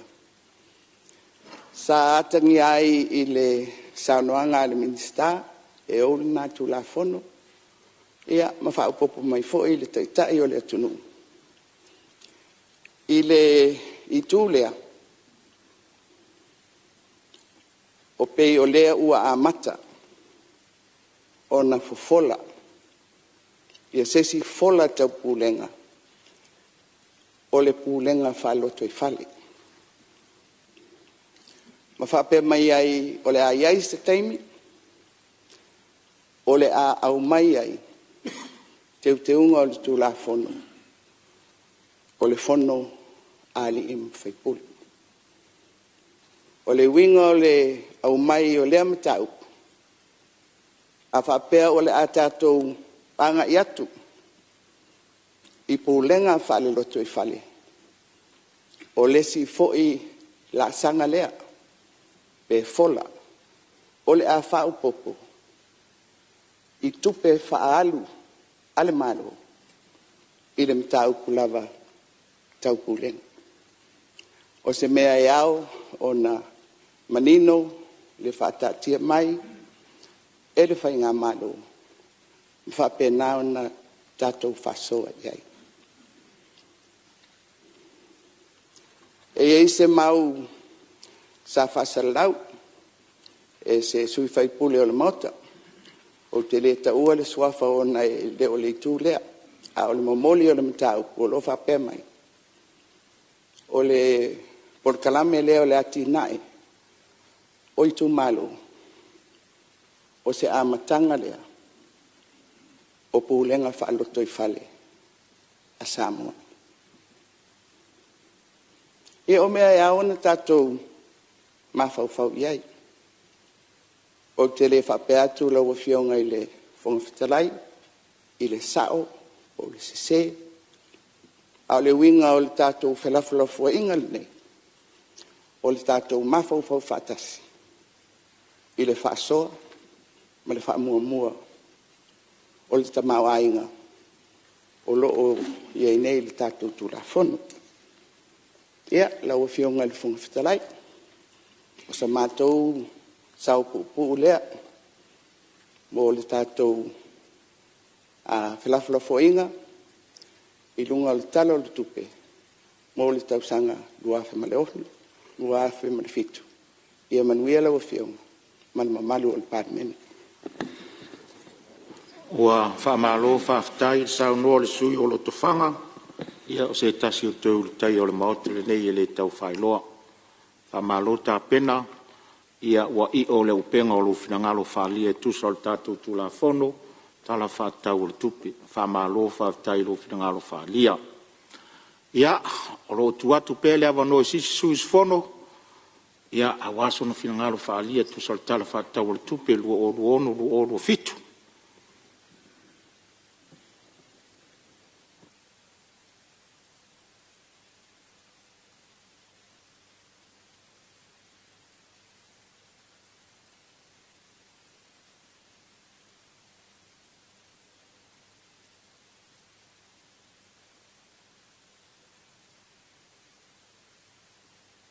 La fatu lei tu ma ota pe ei se finangalo e tau fia o finangalo faalia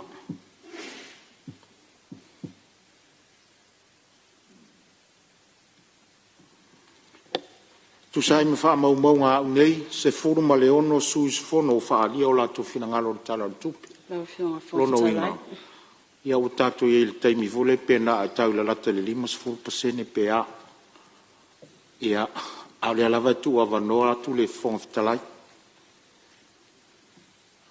O ia leo wa mata watu leo sa au ni mai le whionga sui whongawhitalai, ma o te whono ia tu lai mai lau whionga le tu o leo soli. Sa au noe tu sol tala whatau tu.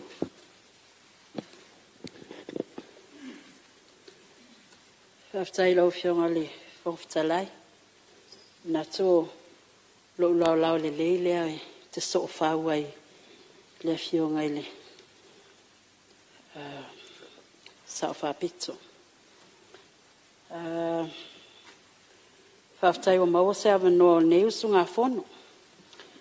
Whaftai wa na whaitawina muma vea I lau whaasoa o whaafongafonga tapua I fo ia se o I tu malo a ana lofi numera 4. Mai ai maota ma whale alii. Malae sa ili ma le fuafua. Whale tasi ma vai aua se ia pā ia manu mai langi e tena. O le nuu na Talanoaina I lea tua I lana tangata na fuafua. Lau a whionga le whongawhitalai. Se ua se matangi angi maali e ala ngona o le nei a fiafi. Ma ua whao Sofia I fo I se langona. Se I whai se sao ia manuao. Whainga tali tala o le tupe a noa lua o, lua ono, lua o, lua fitu. E pei ona ua whata Talanoaina nei. O le lea ua sopo mai la tātou ngā luenga I le nei tau a fiafi. Mai vi ia I le atua I lo nanga le lei. Ona o le mālosi fōai. Au wā le whianga iai o le nei maota. Ma le tau awa mea ina o le nei ngā luenga tele, ma le o fōfongia. E pei ona sa ngā pātia iai le whionga le minista o Tupe, ia o le sui Palemene fo I lea. Whātasi ai masiana mtanga luenga. Ioe, se he matango fie anga luenga o au. Una e te lale lei lava I au whai walo filima. Ma alo tā pena, iau te le se luata. Nai, momoe le leilo lau au. Au tau mawe ule ano ano se lusilunga ua mua atu. Ai wha maoni lava tā ua. Lau whionga le whongwhitalai. Tau lava ina se ia o pa I atu I le tapua inga mamana Samoa. Mai ona maunga te tele se ia pa ia maunga iti. Ia tulou le afio lau whionga le ao mamalu. o le mālo Samoa malau masiofo. Tulou na outou a fionga I sui o le fono sui tōfia ma outou masiofo. Tulou le a fio lau a fionga le palemia, taitai o le tātou mālo masiau faletua. Le kapleneta ma minista langolango. Tulou le a fio o le whamsinsili ma le tūbai o le whamasinonga. Whātulou foi I le fio o lau a fionga I le whalafola I luma o le Palemene, lau a fionga I le fonga fetalai, ma le ofisa malu o le fono au au whaitu la fono, ma le Palemene ma malu o Samoa. Tulou le a fio I whaarulunga mtanga luenga I ofisa sili o ofisa langolango, e mai se le maua lunga o tangata whainga luenga uma o le malo. Pisinesi tu maoti, ai mai se o tātou pā anga māsani.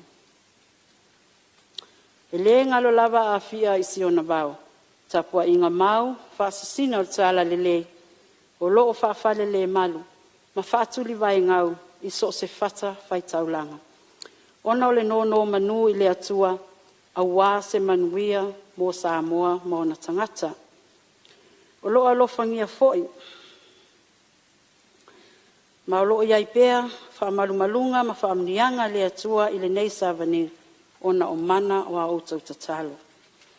Whaatulou atu foi le tapua I ngā mau, anai o tātou a inga uma I Samoa nei, Mulinu'u I whafo.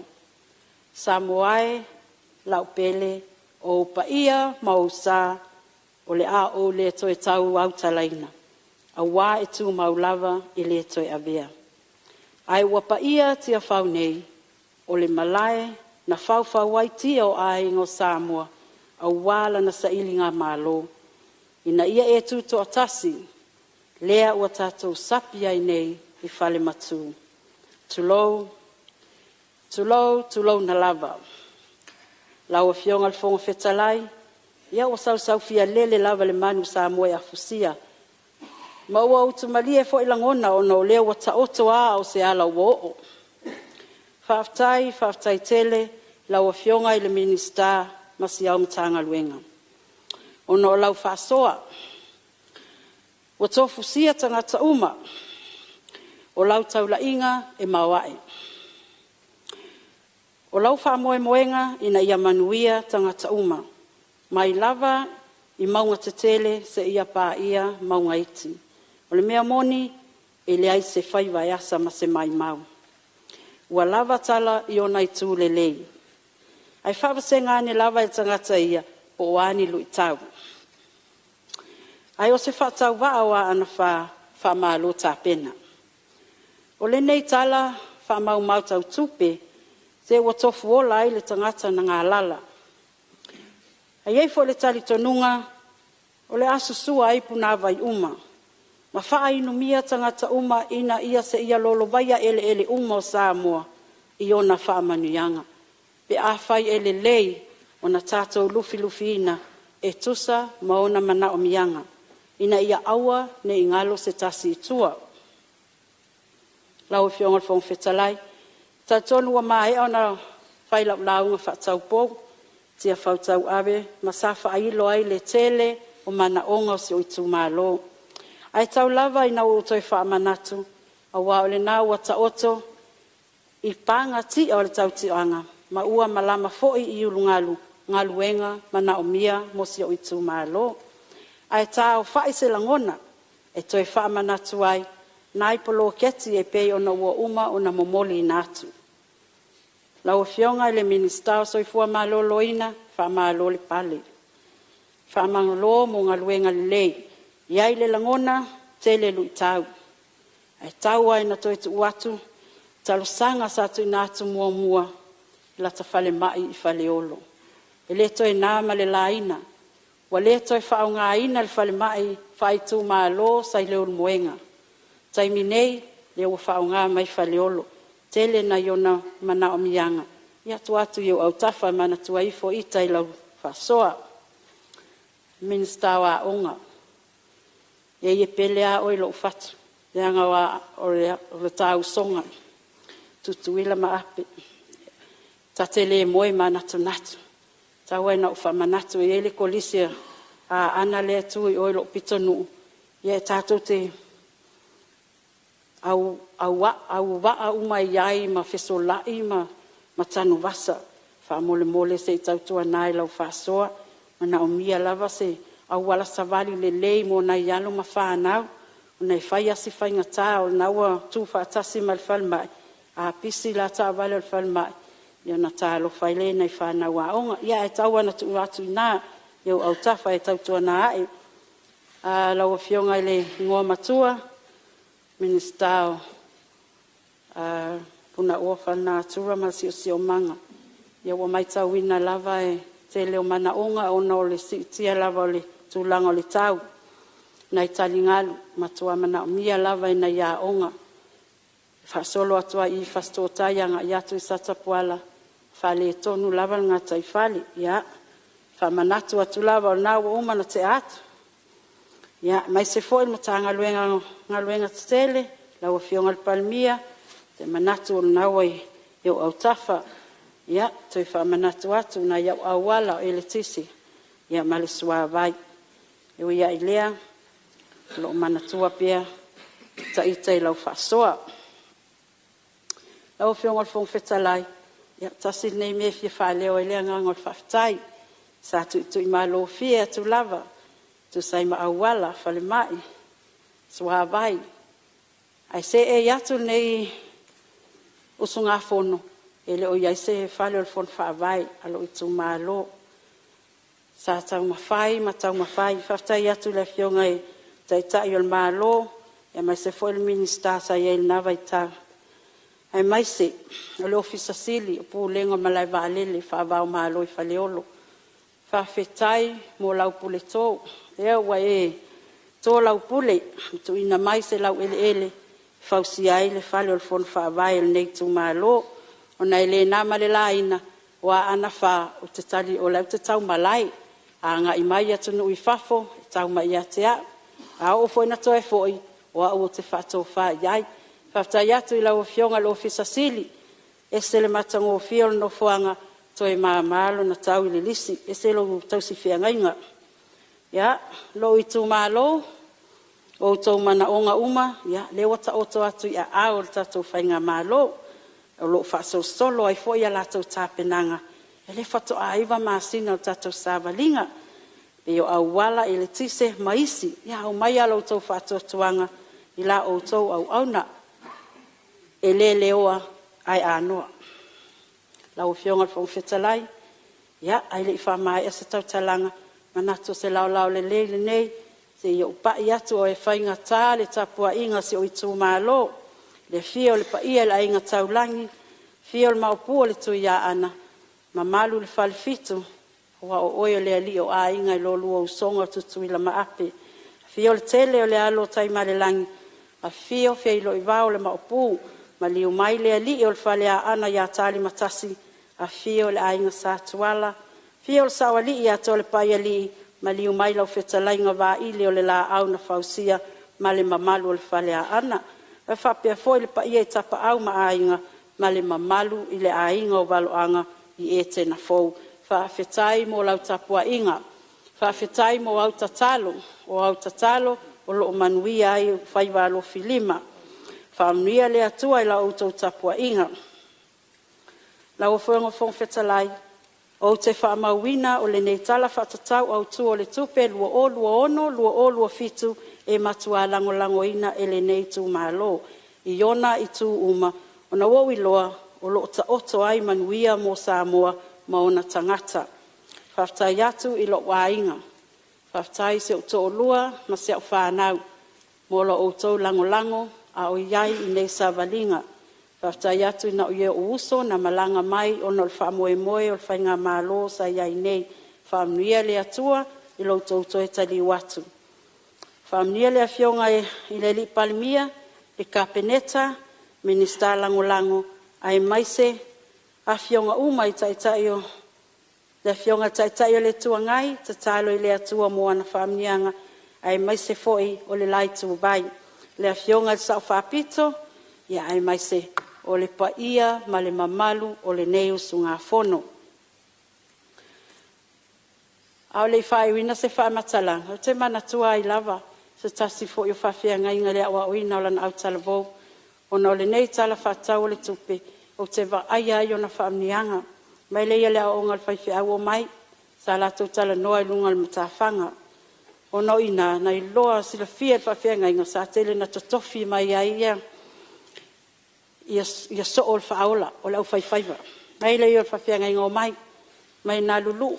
Luu apo le ala tele o le leone mwhaina I lulu.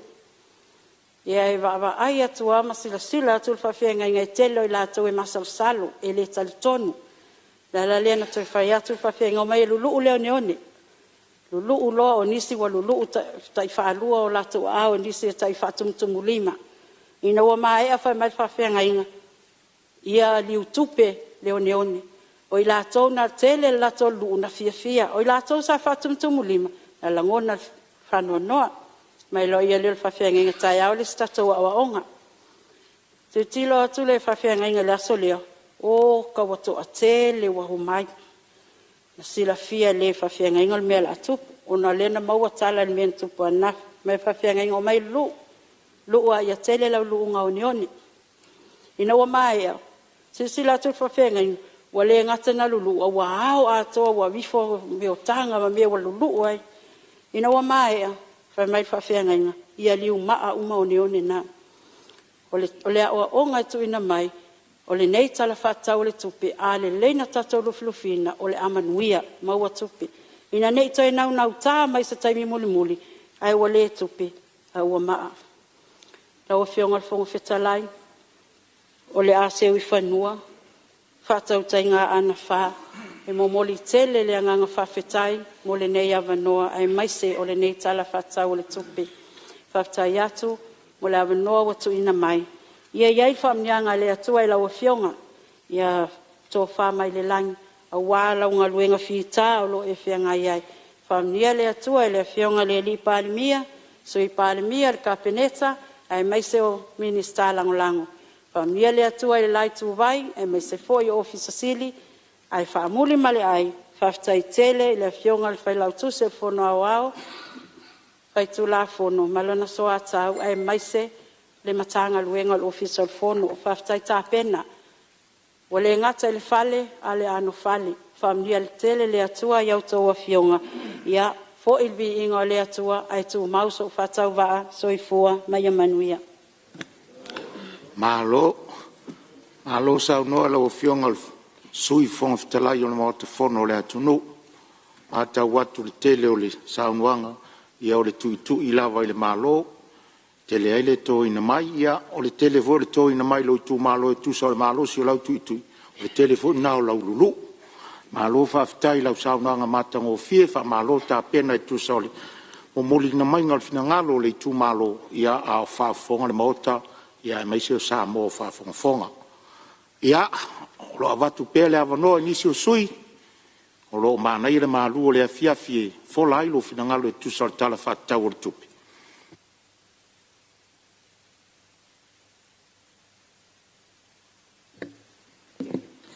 Ia o leo mata watu o leo wa tu lai mai le whionga I le sui minsta mani minsta lango ta longa mana ngā o mor fia pa lauli lua sau noa ua wanoa maota molo fina ngalo wharia. Aftai lau whionga I le whionga whono mo awanoa le usunga whono nei tu malo tu la ia mal whaaloalo e ngangana fo I malimi ngao e ia whaeleo ina fo ilia ngang whawhitai. Ia o nei tu malo e meisio nei motu ngā awha mole. Tala whaatau o le tupe ua, le maa mea o le mauta whono nei. E le aise e tusa ma oe. E le aise e tusa ma oe. E le li ia I o vai.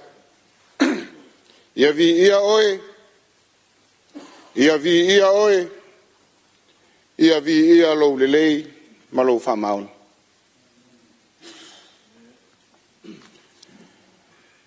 O fo fatalo fatu I lau whionga I le whonga whitalai. Tu so whaiva alo fia ao I le nei aso mai lava le tai ao se ia o mai le taulau mea. O le vai taimi o le aso e tō manatu ai le tongo ai o le tai au. Malangona ai u leo le whaafitai le atua ua ua. Whaasolo ina fuli mai le malama e fotua i mai le pongisa. Whamalo whaiva. Whamalo le lava papali. Pe lava o saunoanga ma finangalo i le tuanai mātou te le selu atu au whaiva mana ia. Oi o le whangainga tu ngau ia tu mua mapule. O le ua whaalanu maa veave upo le atunu a ngau le tila. La foi manon. Ma lo le fatau tainga. Na meiso le tauava meina le mauta le atunu. Malana fona usu. O fatalo fatu ila o fionga le teitai o le malo. O fionga le li Palemene. Mesola o fionga le sui Palemene. Malu le sao fainga le kapeneta i minista. Nani foi o le sao fainga minista langolang. Fatalo fa fo ili na yusu nga fono ile o fionga le teitai o le tuangai. Sunga tu ilepa. E nani o le fionga le sui teitai. Sui mamalu o le tuangai. Te nani le o fionga ile sao fapito. E te nani sui mamalu uma o le mauta fono o Samoa. Fatalo fa fo ili sao fainga. Fa ululunga o mtanga aluenga. Maisi o falapo potonga le tato malo. Ato fatasi ni yasu. O fatalo fo i tupu mai. Tamari ma failaunga o faletua matausi. Tato watunu o mafai ona. Tapu ia faiva o le yasu. Upuale atunu. Ele siri le tai na ilo le tapua. Fatalo faila o fionga le official. Faila o tusi o le official fono. O sui faila o tusi. E nane le ufainga ruenga ilo tofi tai tunga. Uale tautuaina tulou. Tai tai o le atunu e ale le fonosu. Pa ia o le atunu. Tali tonu lava o le ataoto fa. Maene o tai loloto. Mo uma o na saa unoa ia isu i mamalu o le mauta. Ta wana mata uofu fatalo fatu. Ta po inga la wafionga le au mamalu o le malo fa unosu i tofia. Ta inani o le tafa tolu fata uangai. Ile yo ia isi fa mtalang. Samoa mai o na au se yo na iu. Na alo le tapua. Ma alo le lava papali, ma alo le soifua manuia. A o tato iai fo le tau o fiafi ua, whaatiri foe mo le ai, sili ofere se unga i whaiva matiuta o le nei asu. Whaae mai le tai, whaai fo mai uta, ma alo whaiva. Samoa o lo tapua i mai, ma alo le fita i tunga, whaiva matiute. Ma sani lava o na whaasoa ina ua whaamanuia le atua ile, Fatau va e tau avesi o mato i tu malo e ofo le loto. Ia o le mana o te talo o le sa le vi. Whaasisina o le langi ofo fatalo fatu. Pa ia o le sa whainga te itai o ka le sia so fatasi. Te nane o whaasisina o le tala le lei. O au whaarupenga o tusi e selo o tau soifua e whai maso o tanga o le tangata soifua ma le langi. Whaafitai tāpua i whaiva. Whaafitai te tālo. A tālofa fo isi o i tū malo. Nā tu ase teimi o no uafe atu lea e le mawhai o no uarulua e tau na wha tālofa atu pa i o tātu i tū malo. So tū malo wha pele palaulilua le tāpua inga la usunga le toina whatonu. Unga le toina o le pūlenga palauli. Toina whatonu o le mtanga luenga wha sane leanga. Sunga le aso tupai ma le whatua. E nai o le tāpua inga la wafionga i le risea o le sinoti. Sa la whai sae, na usunga tau mawhai komiti ma le wharitua. Sa o whai inga o, au whaarupenga na nonoi le langi a wā, tapa au e whā, ma whale upolu e whā. Ma lo tāpua. Ma lo tatalu. Ma lo tui ma lo fia i le langi. Ia wā whaiva i le ngata o le tua au mafua malu o le tu malo. Ia o le tau mawhai o se whātau waa ua se ai o le tātou tū malo i o nau pawhai o malo. Whātalo whai pa ia o tapa au e whā ma whale upolu e whā. Mai lava i nuuli ma le tunofo, savelu, fito, e whapea whale ulu ma whale svea usina. I oi whale awha ma whawai vai o manu. Alo tāpuai. Alo tatalo. Lau le lei foi. Whaatalofa tua i le tapua inga si o tama. No wala mai e le nei la lo lang tulo. Ui le apu si o tofanga ma le whaata o toli o le whalef. Ai whaafitai tapua. Na tula vau whaiva. Tu mo musu i le atua. Ma le tapua ia o le alwhaiva o whanau tulou vai ane le whaea le tumaro. Anu ia ai.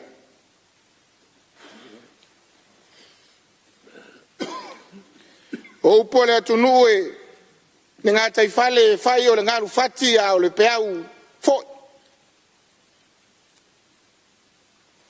E matau le tautai le whawhati mai o le ngalu. E toi matau fo i le peau e toi fo ia. E ui uno wali poi le maotafono Samoa le tala whaatau o le tupe. Tau sanga lua ono i le lua o lua fitu ai manatu. Ia whaia se whaafitai le ngalu fo. Tau awa mea ina o le nei tau sanga wha le tupe le ua toi o seanga. Whaafitai le ua fionga le teitai o le malo. Fionga le minista o tupe.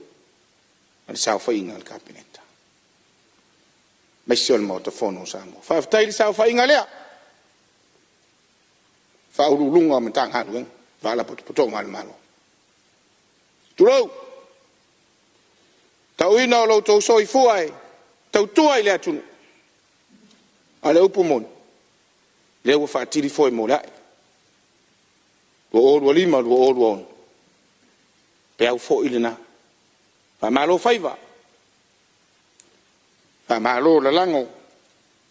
Ia awale tau awe me ina o ni nei tau sanga whaare tupe. Pe au lea wha maui atu. Te mana tua ho ina. Ta pena le whaatama soari inga.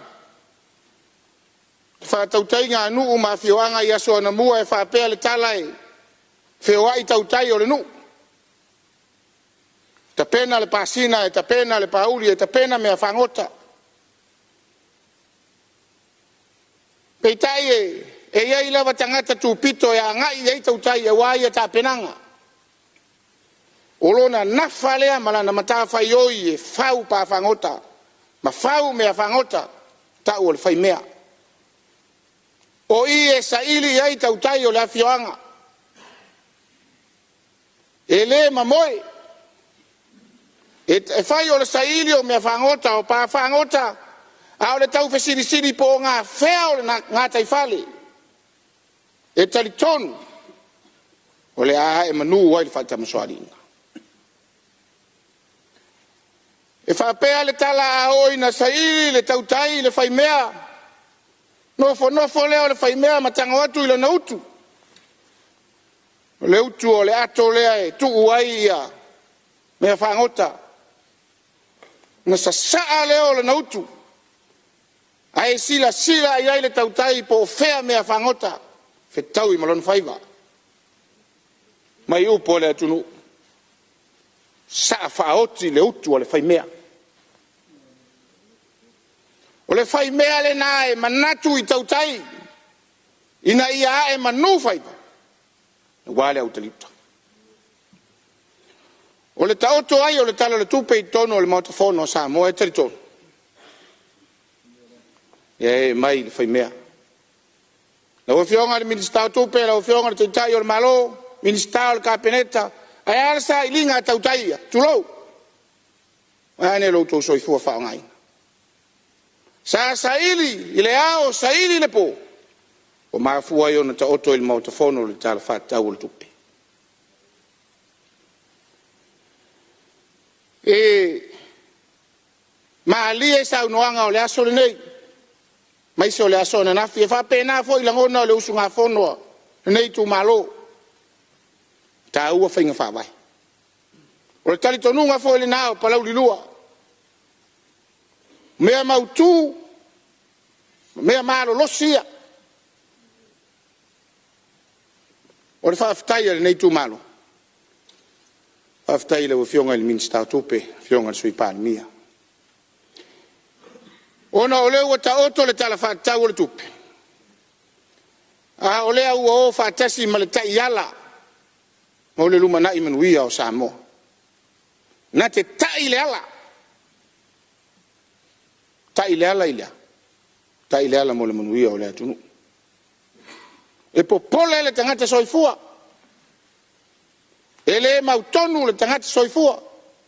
A o le tāua o le whata oto o tai ala. Ia e toi tepa ia i malima tai ta ina ai. Ina ia tau nuu i le manuia.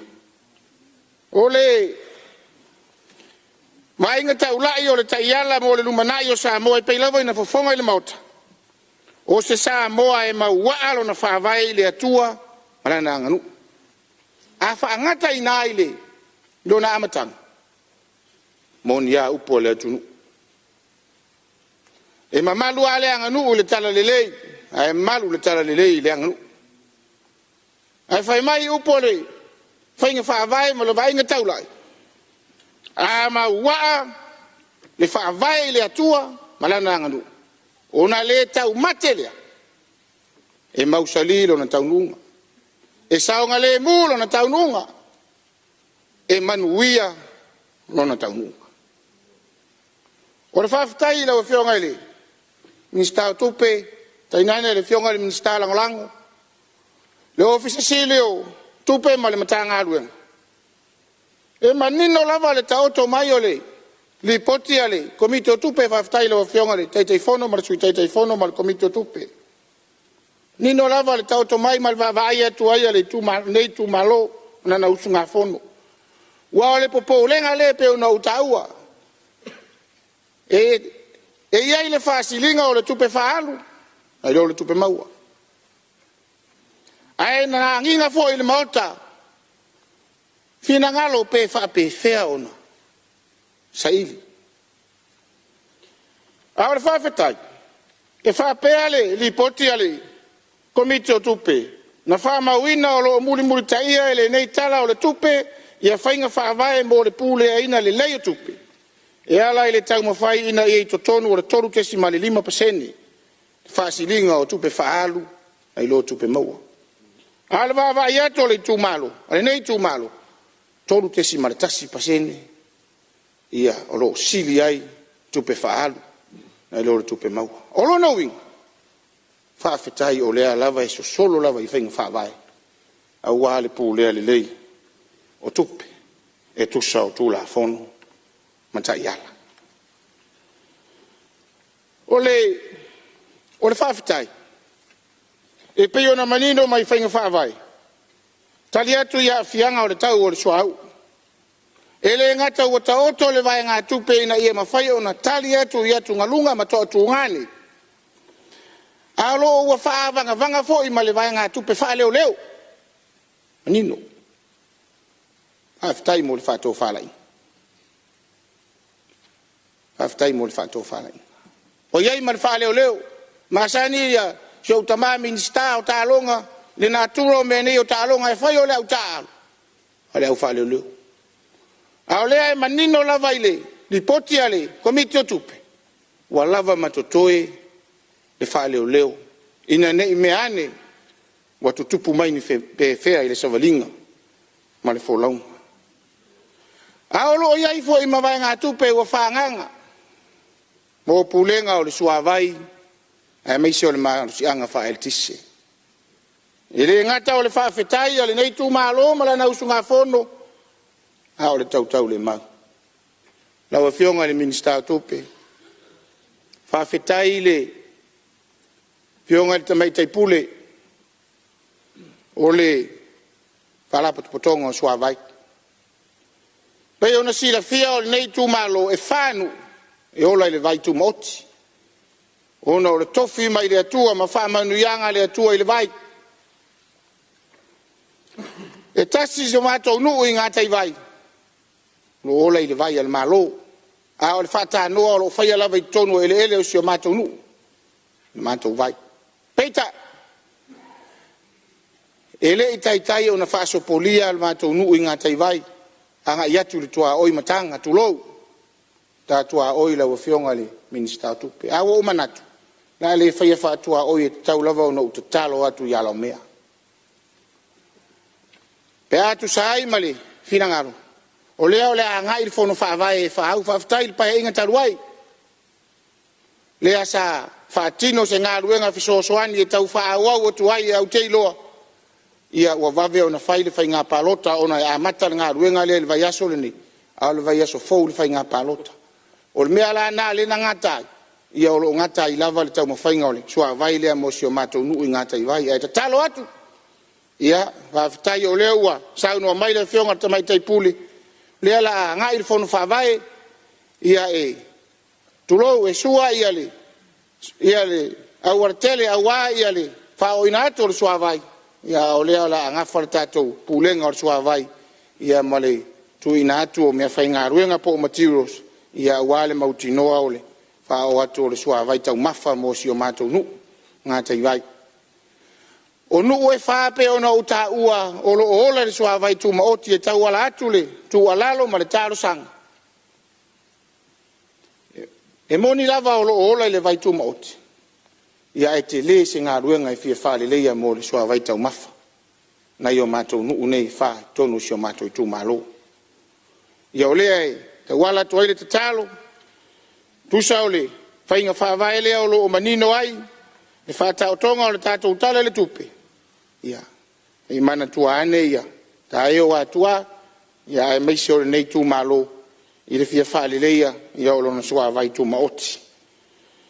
Wha malo sia o nuu malala whanga. Ma le puipuinga lau tele. Tasi lea whainga whaavai. Mata te tele.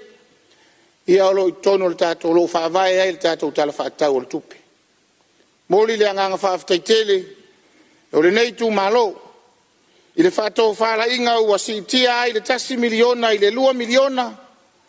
Ia e te whapena o na whātino ai a tina e whāloto i whali. To tonu o le tū mālo lava ia. O lo o manino foi. Ua whāta oto ai malewai ngā tupe. Ia mai le toala whānau tulou. Se ia o atu le tolu 15 masina le matua o le tametiti. Tolu tausanga. Whaafutai mo le whātou whālai. O le whaafutai fo nā nei tū mālo au lau whaamanatu fo i seo tū mālo au whaafonga mai. E tūsa o ta iala ma whainga whaavai. E whai mua le pepa whānau. O le tamai titi i au na whatoa ngā waa lea. I le whaamanu yanga lea ua whāta oto mai i le tātou mālo. Te iloa e le ima mawatu ia. Nei tausanga au whao ngā aile. Le ola ile au nanga ile. Le stala o pepa whanau, ia tasi lea tō tunga. Tasi lea lu i tau, ia o le tō tele o alo ma whanau, e le ngata o lo mato i tū malo, e le alo i se ata o se lau, a o Samoa ilo na o te lenga. Lea ia, whaamanatu atu i seo i tū malo, i le whaafonga mai, ia e ta pena le leili pepa whanau, ia o na whatoa ngā waa lea, i le whaamanu yanga lea le tātou malo. O au nanga le lei tau soifua maloloina, o onga ma le whaanga waaina o tangata mo le lumana. Whamauina le anganga whaafitai le whātou whaala inga. O le tu malo nei o palau li lua, o le ai e atu i ausu ngā whonoa, tulou vaiane le mamalu o sui mamalu nei. Palau li tasi, palau li tolu ma sātu paitea. Tasi lava le whale mai e anga i ai. Ngā tau whale mai sa tu paitea. Ia ai, o le upu moni. O le tele o mai tāo fio ia. Ia e mai si o mātou i tū malo. Palau di lua. Tau tala ma le whaalo alo e. O wala atu ai le tālo sanga. Lau a fionga i le minister so i fua malolo ina. Le a foi ua maea o na soa le pule ma fionga i. Sui mamalu nei o i tū malo pe o na tāua. Le ala lango fono whaavai, peo na watu le whaafitai. I le si itia o le se eleni mo tātou fono whaavai. O leo le ala lango whaatasi e fono whaavai ne e toru le atina o le whamai. Peita, iai vaenga e le o iai le malosi tulou. Wa uma na whaile whale mo se whamai. Peitai, ia e o mai le teiminei e le o iai se whamai. Mātou whailo a inga ma, nai tau si soifua o lo nafa ma le whale mai. Sa iai le whaumai nei tausanga o tuana i atu peitai o suinga. Ia ina ua mahea le taimi whaatapula o le o mai sa ia e o mai te minei ia ele to ia se fo mai o le tatalo le ai ta to atu I te fatafa la o fionga ile minister so I fu maloloina ia wale fa le mai o lo anga ia jo mato I tu malo ia taina ne fo ia ionga I sui mamalu nei ma o lato I tu malo leo u fa le watu langa leo mua ia malesi mea o la titi ole si vaenga o lo manino I whainga whawai o le tātou tala le tupe Langoina le whaatupula ia o vaenga ma oti tau pisinisi ma le whaalaua tereina o atina whaafitai mole whaatau whaala inga te iloa e nisio sui mamalu nei o whionga le whangawhitalai e fia e a ngai matamata I lunga I upenga te whailangi ai meisio Talafau ia o tau sila fia li tau mawhainga foi o atina e o lo tau mawhai mai ei tono sio mato I tu malo o le soani foi le ngā ruenga tau mawhai ale tātou malo e ala I nai pisinisi ma atina e la iti o lo ua I le teimi nei pe a fua atu iei nei wha maunga I le lewa o na amata le sili I ko wham pe o no tau sila fia ia nei tau mai lawa I le ngoa ia le nuu e anga I mai ai wha alua I le masina o na ave container I fafu o ana nafi e fato a watu I le sipusa tulou ane le whafonga anga le maota e whai o le talo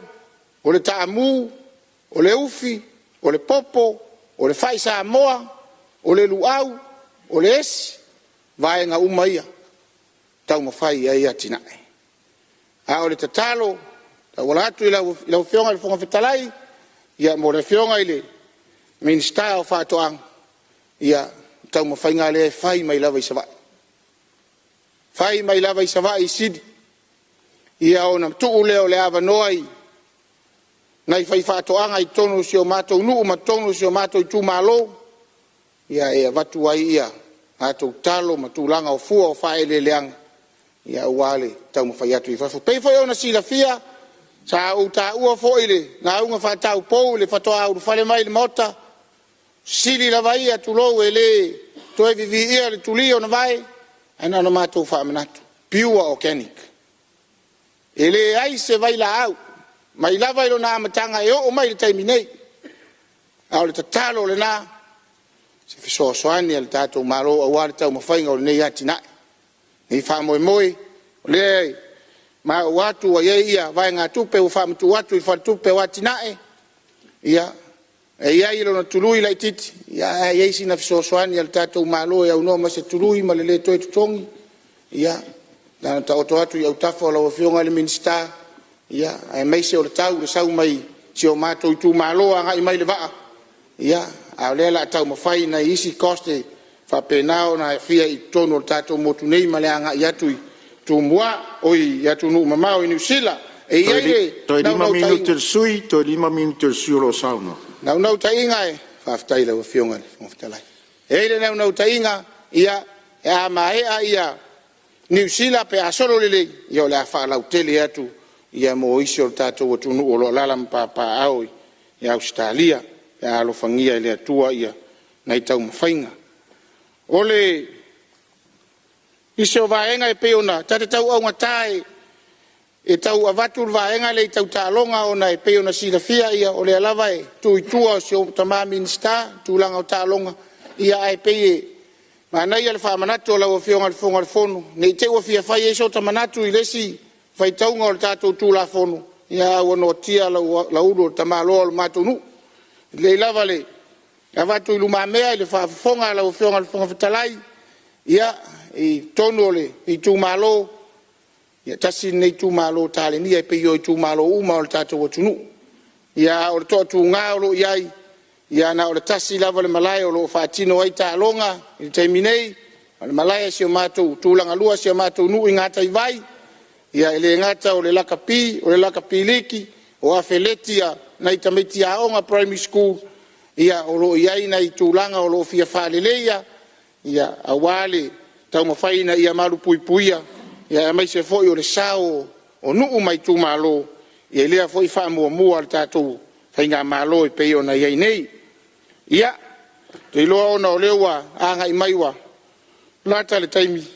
Pe ona sa unoa lau a fionga fonga fono. Iai nei vaenga iai lo na o te tele.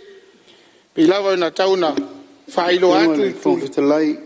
Ia, maria whenor sui o lo saungoa, se I whai fusi nau malo o longa te isi. Lo tu lai mari tai o malo, tu atu lewa noa lau whionga le panmia. Sa manatu lava e le whalawelawe o na le tele o I tūtāua o loo awa I mai el sui mamalu, ai mai tau atu o le la whai. Ui, au whionga le whangawhitalai, o se tasire nei o I tū malo o loo ta oto ai le tamau a inga tele o Samoa.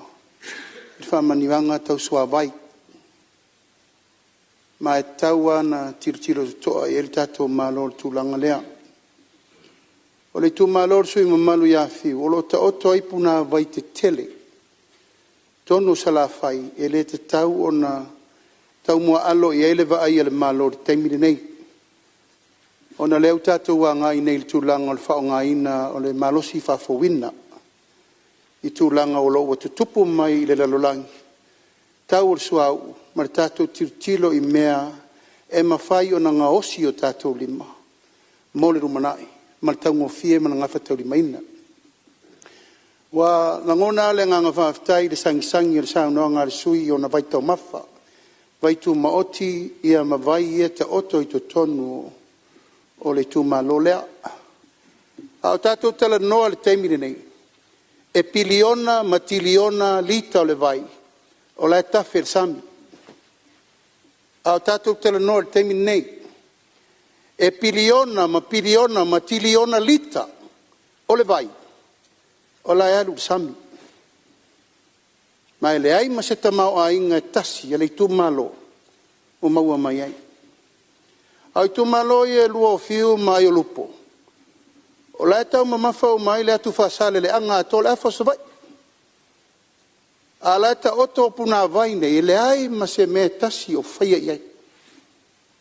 O na winga la e te tau o na sirisira to toa iai le malo si anga whael tise ma le sua vai le tatou sua I le mea e te tau o na whai.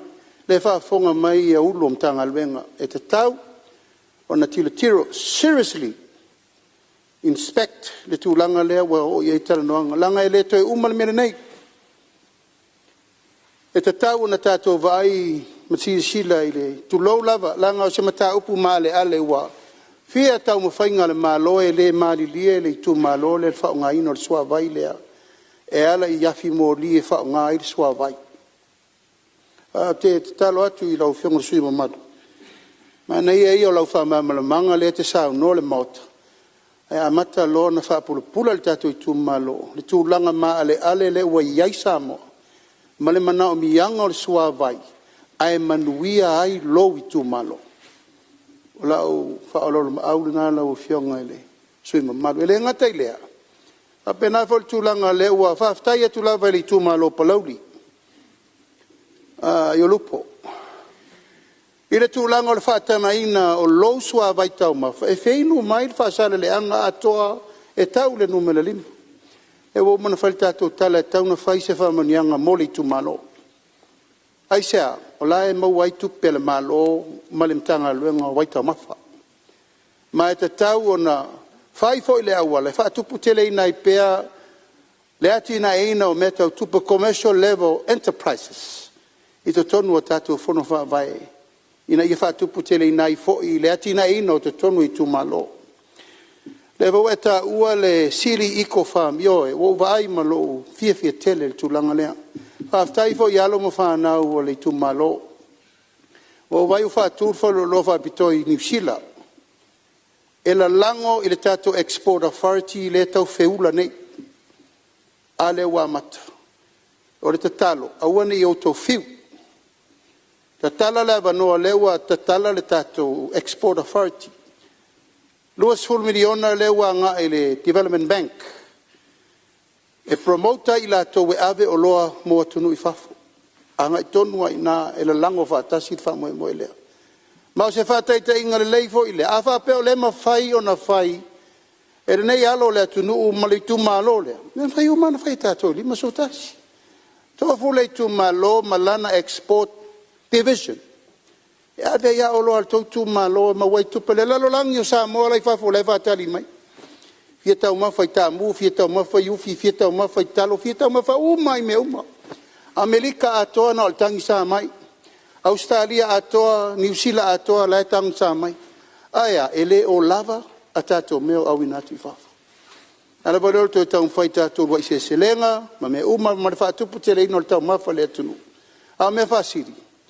Ya te lo le ta oto yel sanga tonu sa no ngar sui mo ana le nganga le o mori atu fa o ma au va penal sui tato so vai Talanoaina malama le malo male tu malo manuia le tu malo ia manga fa tau limaina le malo me o fofua walu mana manuia mo sa vai ato marenga fa lo malo sa no lo fionga te tai malo ya fa o mai ale sa no matanga fie no fionga mi stala ngolango tai lo fionga lo li luo on talai ula vanoi fa wa waina i motunga afa fa tai fo ile o fionga ile tai tai o le malo ia mo le tu alalo male fa manatu ele tali ese atu moni le sa noanga le fo e mai ele fionga tai tai o le tu ngai male lai tu ia sa ele fa to fa la inga i tau sanga i tele o tona ia pe ia o anava tau ave mai se fo yo upo fai fai matua e masani ele o fionga le tai tai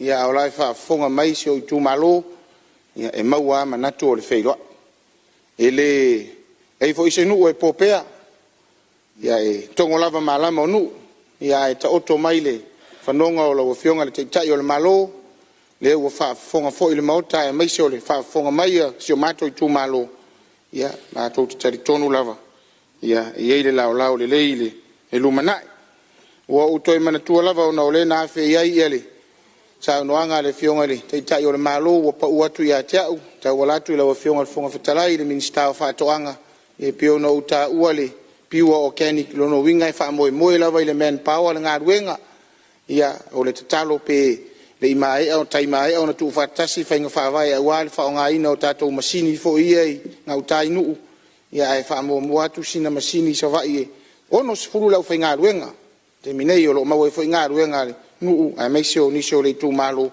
ia tau so so ni ai nei va enga ia na ia tina o fionga le fo fetalai e mo se ia o le manatu le tu lai mai le fionga le minista fa toanga fa fa ia tu lai mai sauno after mo de havano le seanga ngai pa vela ve sauno nga matano fieri matango fieri fionga le sui mat paude o ngale wa fieri mkanga ngwe lang sangwang sai ma se so soang ngim kanga ngwen ya wa fo ile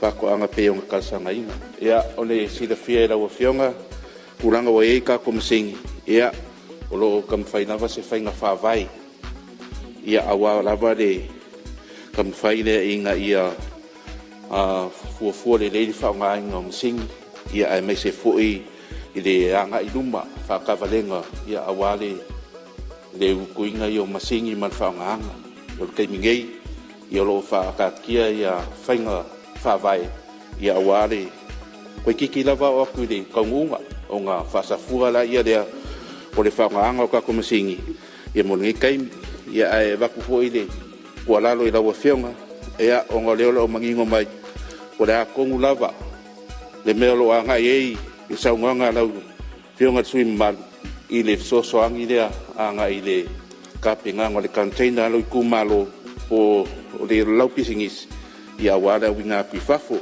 no kai mingei ia pe on sa ngori le kai o le ngu le fionga de panbia ia a faila wa fa kupula ia pe wa kele me maka le kumaro la vai e ma faila va on kapenga le kumaro la ngai ka container ia awale a winga pifafo ia em fai foeng of so songi le kanga wenga ia pe a faila va wale aingi exporters e la ko ke winga ku ia fu fa de anga ia awale fonga ka ma fa malo le ku o lo ala papa au ia ku fafo o ku langa nga lenga apale ka ko fainga malo ia pe a fai wale la vangisi e a winga ku ia fu fa de anga ia wa ia e kalia ku manga onga ala fai fa ko anga ia e fa kai ia o leo maua foi ia o lo ia i foi de kako kampangi o lo se soangi foi ia awale a winga ko fu fa ia ia pero se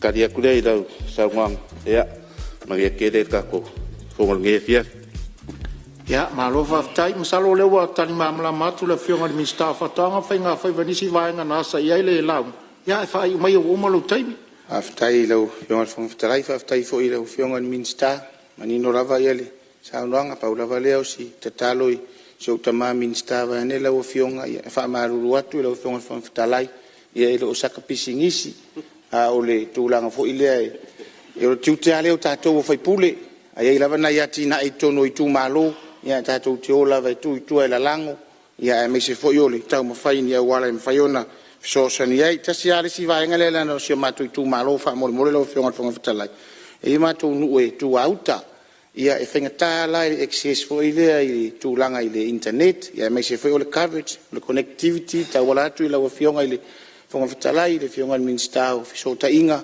ia o utaluano o lele yo las TV matu fa le tu lo wala Talamoaina le la fa fonga le tua e tau mawhai e tau whetu una i fo i lea le antena ia ai leo maua lava ia e au te iloa leo ia isina o leo na lela a move tātou le titi to transformation ia o lea lau tau pole ai te ua te le vave tātou i nei ia ai tuai mai ia se o mātou i tu malo ia au te iloa ua lava ia nai vaenga ia e mori atu i luma o fionga i minsta o Tupe e meise ia fionga i minsta te inanele a wale whaafonga mai ia se o mātou i tu malo ia leu te vava ai atu lava e tilo mai se o tamai le ngoa matua ia ale ia o fionga ni minstao o puna o fale natura e a mata tu ai papa i pule e tau ngata i vaina i o mato nu tala fatai ia e a fia lava i sami a to anga ia tu e to titi lava o mai le awala ia tu langa i le a fia ia o te talo atu fa to fala inga o tau tau le mau na fiso soani e wanai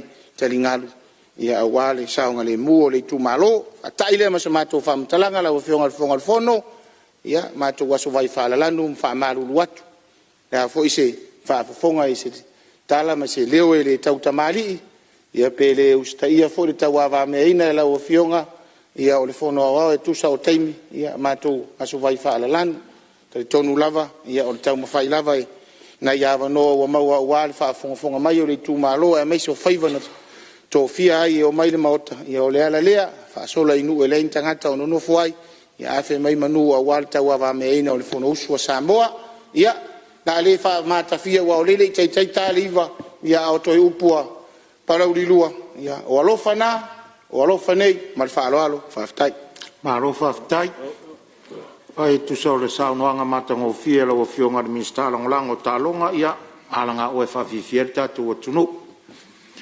ia o lo mawalava le avanoa mawale avanoa ni se vo isu e fie sa no tu sol tal fatal tu ia le mata watu ia o le utu lai mai le sui o sa nganga numero tasi ia sa no wa avanoa mo tu sol tal fatal tu aftai lo fiongale o vetalai ona avanoa tu le foi e mo le avatele ia e fai se tala ia wale tala fatawole au tuol tupile e to sanga lua feluono ia anga ile lua felu fitu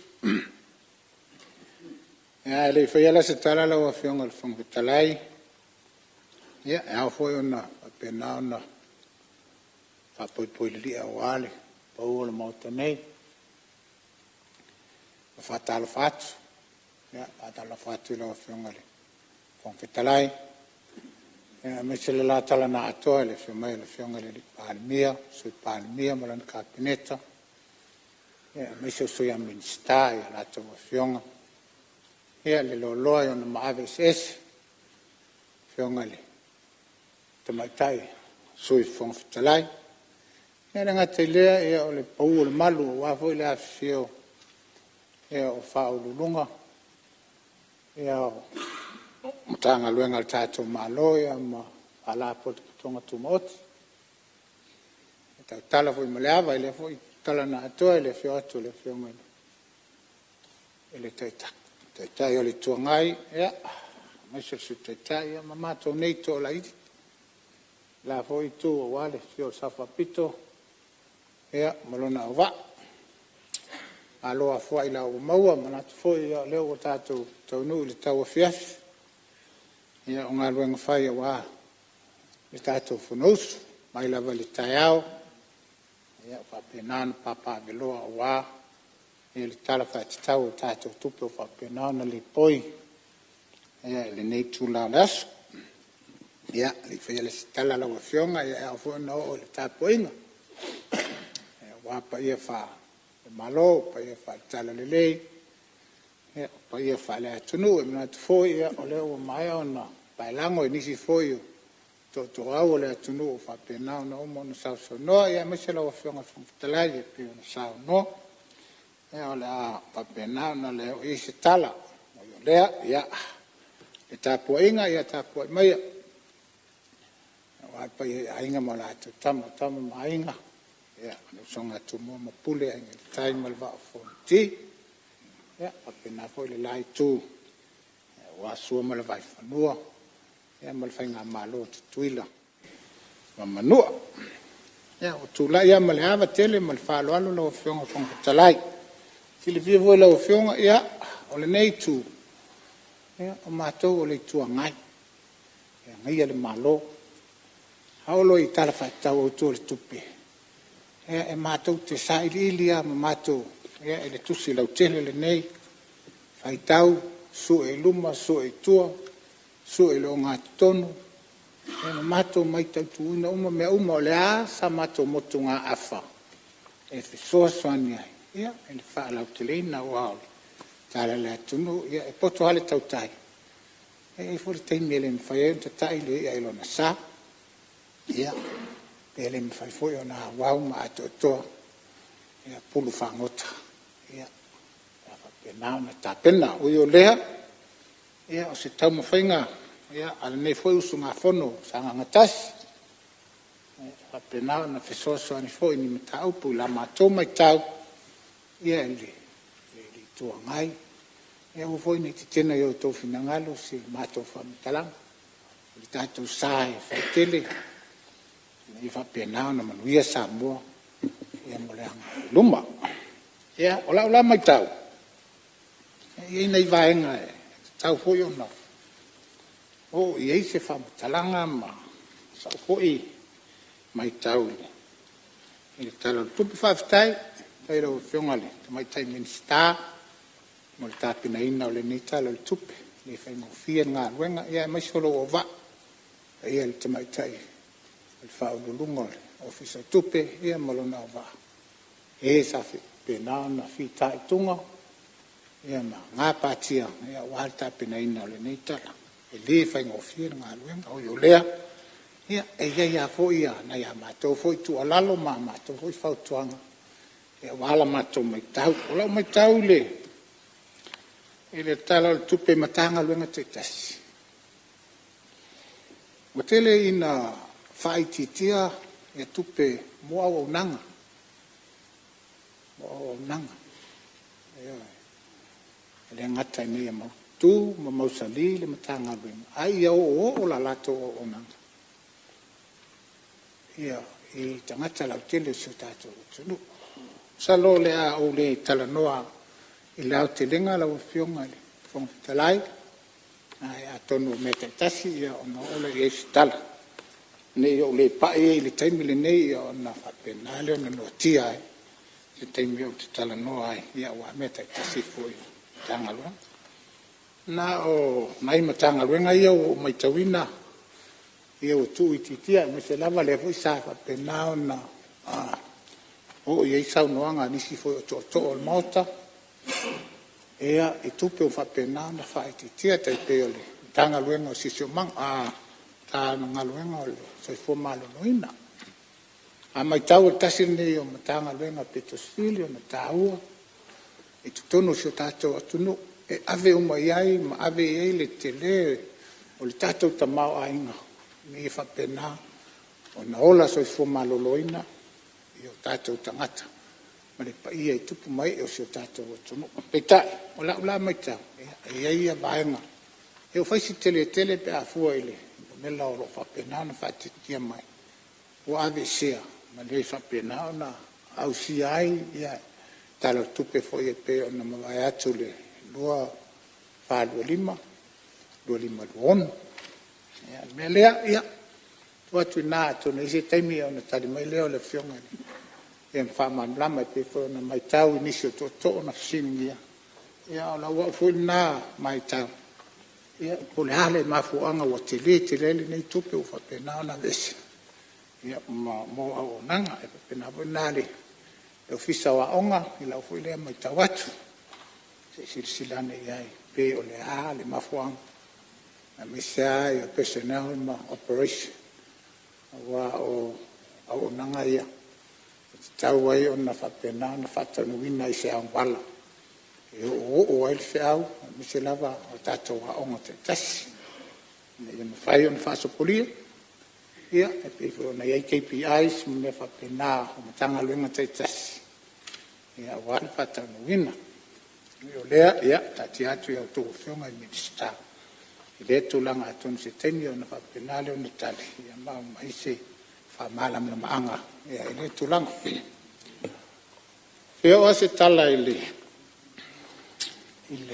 tanga luenga pol fala pe tonga le APC after ia ile aso foi luo tona i sa no ile fionga le te tayon malo polo fionga le Palemene ile tulanga pe on tato mai tawina le peso o pawa ia ma fa pena ona fia ile tato tuno ile ngata o fala tonga o company ia me se foi ai ngata tasi o yo le o mai tawina ma o fa pena ona sa no le fionga le Palemene e fa tato wa fititili ia o fa pena ona fa tama ia ma o fa liton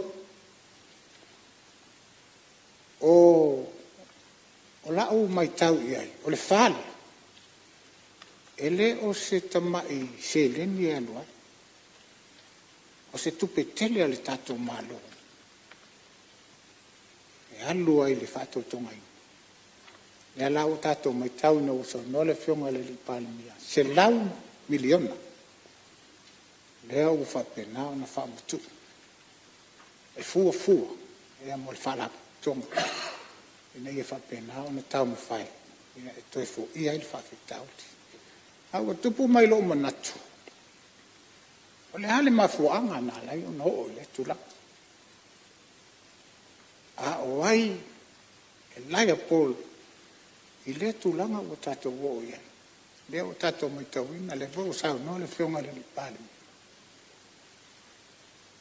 e se fulu lua e tato wafi o lo o fa pena ona au mai e fe soso ani le tato fa fitauti e am fa pe mai e lima se la wafi le tupe alu ai ia ile renting o nei foi afinoli o lo tau mfai ai se i fai se fofo ma fofo le fa fitauli ia fitele o lo fa pena ta oto fiam al fisili la o so mai ta lo ma fofo o ai le tangata tau ona pa uto no ia le fa le tono le mo fa monga na tala tanga wen uma ona fai ala to fofoanga ina ia fa pena na vi peafi ai le yo o le temi fa le tono peta ya o fitu nai fofoanga tau tupe o le nga fatia le fa la poto le nga fatia le fa la poto ai sia peta ya o te tele tono e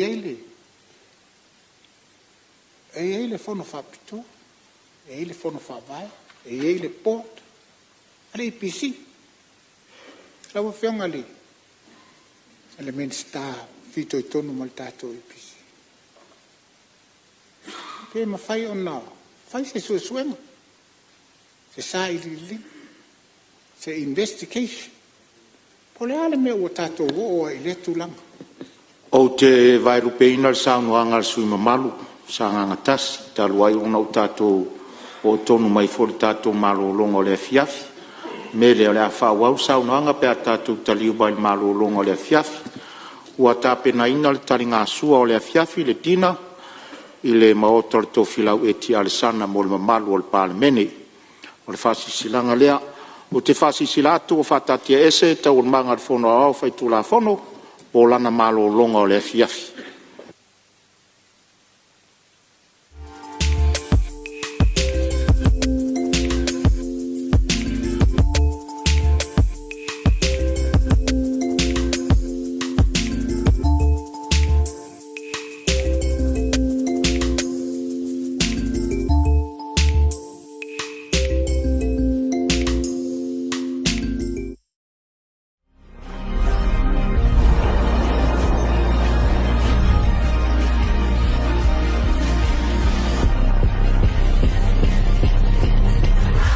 Natural Samoa water, the taste of nature.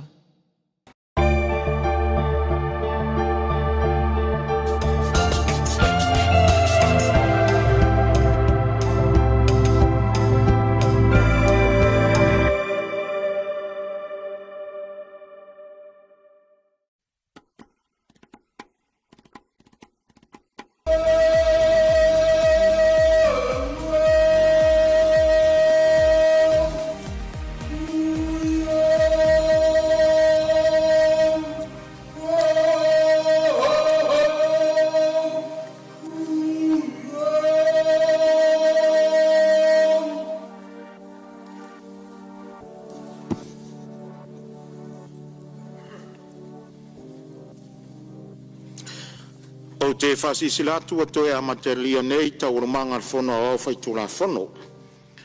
Taritonu ua maua se fasilinga malo se ala talinga sua sa alo tia il pai o Palemene ma lo tato maota il malo longa. Faftai le tuela na foai. Fa malo foi le onsa il pai o Palemene. E fatati ese tau romanga fono au faitula fono mo le malo longa o le afiafi. O lo sao norsus fono sa nganga tas. Tula i mai sui mamalu e whaawau lau saunoanga.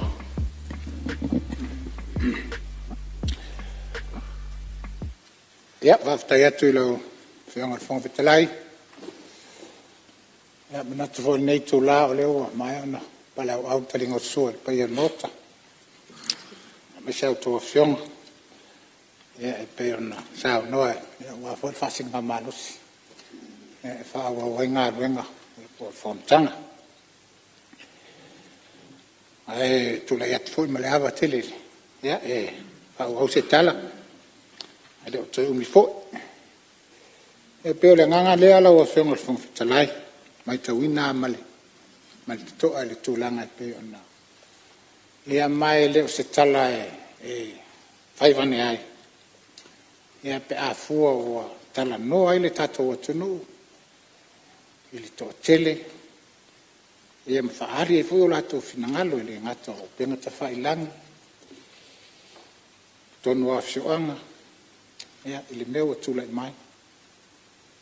A leo o tani mau tinoa ma whape mai le whionga le. Le li Palemene. Ia, o whale tonu o tate afi. O afi te tele ia le salo o fo ia iniso le. O le mautani. Ia. E la poa mai e leo ni tama yasi. O afi sa whaatau, ma whaanganga lelei ine e whapena, o na aua ne tula mai. Se whaafitau li, ia e peo le paua e peo na tātou mai tauina. O ia lea, o ia naunaunga. Ia o ia ne I tātia e pe fōringa mai. E le aise me whaia iai. Ia au te talitonu fo i onai nāle, e uta al whai mea la o whionga le peri Palemene. E te tau na whaise suenga. Ia masaili. O le tonu le mea wala, o na mafua. O le tala le o mai, ia ma suenga fua. Ia o na wale tonu le tau se leni pela o na ale IPC. Alan mafuanga. Wa e le pule fatonu. Komiti fafue. Ia. Ole ala foi le ala o whionga whongwhitalai nā lai o na tu e se ina male to ye se minsta e whapena o na tai fono te tonu whalapo te tonga nei, ai sea. Ia wane I ofi tu ye le to ina polkiki. Ia po le nganga foi leo le pulpul tutu le minista. Atu ile komiti fafon. Ia ele la to te fono. Ia mo le poa. Le asa la to fautuanga ave le minista. Ia no mai le kabinete. Ita yanena ole la le na fo. Pele a fietasi. Lua. Tol ole wa fa. Ia. Ole no wiko. Wa te lele a fai. Ai a fua se le ni walwa. Ele ni tama i tupe ia tātou te talanoa. Miliona ma miliona lea tātou te talanoa i peo na sau noa le fionga le li Palemene. Se lau miliona le whananga. Wala le whatino ina ia tula. Ina ia whapenao na mu awa a whapea whale tonu afi. Whale tonu le ipisi. Lona unga. O te lele a whaina su tātou watunu. Le ola le pawa. Te lele a whaina. Ale tonu e malfalma. E pole. So i fo malonoi. O tātou wa o onga. Le lava tātou te maitau e ui. O leo o tātou maitau ina. Ia fōringa vaia e ui na pē reisi taimi maula reisi taimi. Ia ai whawhetai o lea tātou te. Lo winga leo o talanoa i le nea fiasi. E te tau o na whaise suenga. Lau a whionga le li Palemene. Ia mama se tali mota. Le ale mafuanga. Au ai te tau o na laia po le melene. Au ale ne te mai tupe. Ia. Ole. Amataranga lea. Ono o mai lea i le tātou waa e peo na sau. No fo le whionga le li Palemene. Whionga i whangwhitalai. Ia o e whaula vea le taitai malolo o whionga le sui mamago lo sa noa. Tu atu le vanua lo whionga le li Palemene. La se ese sa noa le malu mai le. Na ta upu ta ua lea ua hangina le mota. O le tātou poloketi nei o le afi mo li i fiang. Sa whatino ina le lua fe sufa. Lua fe sufa. Mai lela loifo o le 5 la lata le 11 miliona Tala Samoa. Lona tau atoa na whai ai. Lusu lua montupu miliona Tala Amerika. A moe moe le whatuina afi nei wha. E matua la lango lava i le suinga mai o taunga manono. E a ngai i tai fianga le mea i tatau ai o na whai le wha moe moe nei e leto e wha le tonu le tatou e le tisi. Mo le si tolu sulu 5 tau sanga. Ma fuanga na whai e le whainga ma lo tuana i atu. Le poloketi lea. E la lata le 11 miliona Tala Samoa pe a uma na whai uma mela iai. Peitai. O wha le tonu afi. A le whatoa 10 tau sanga.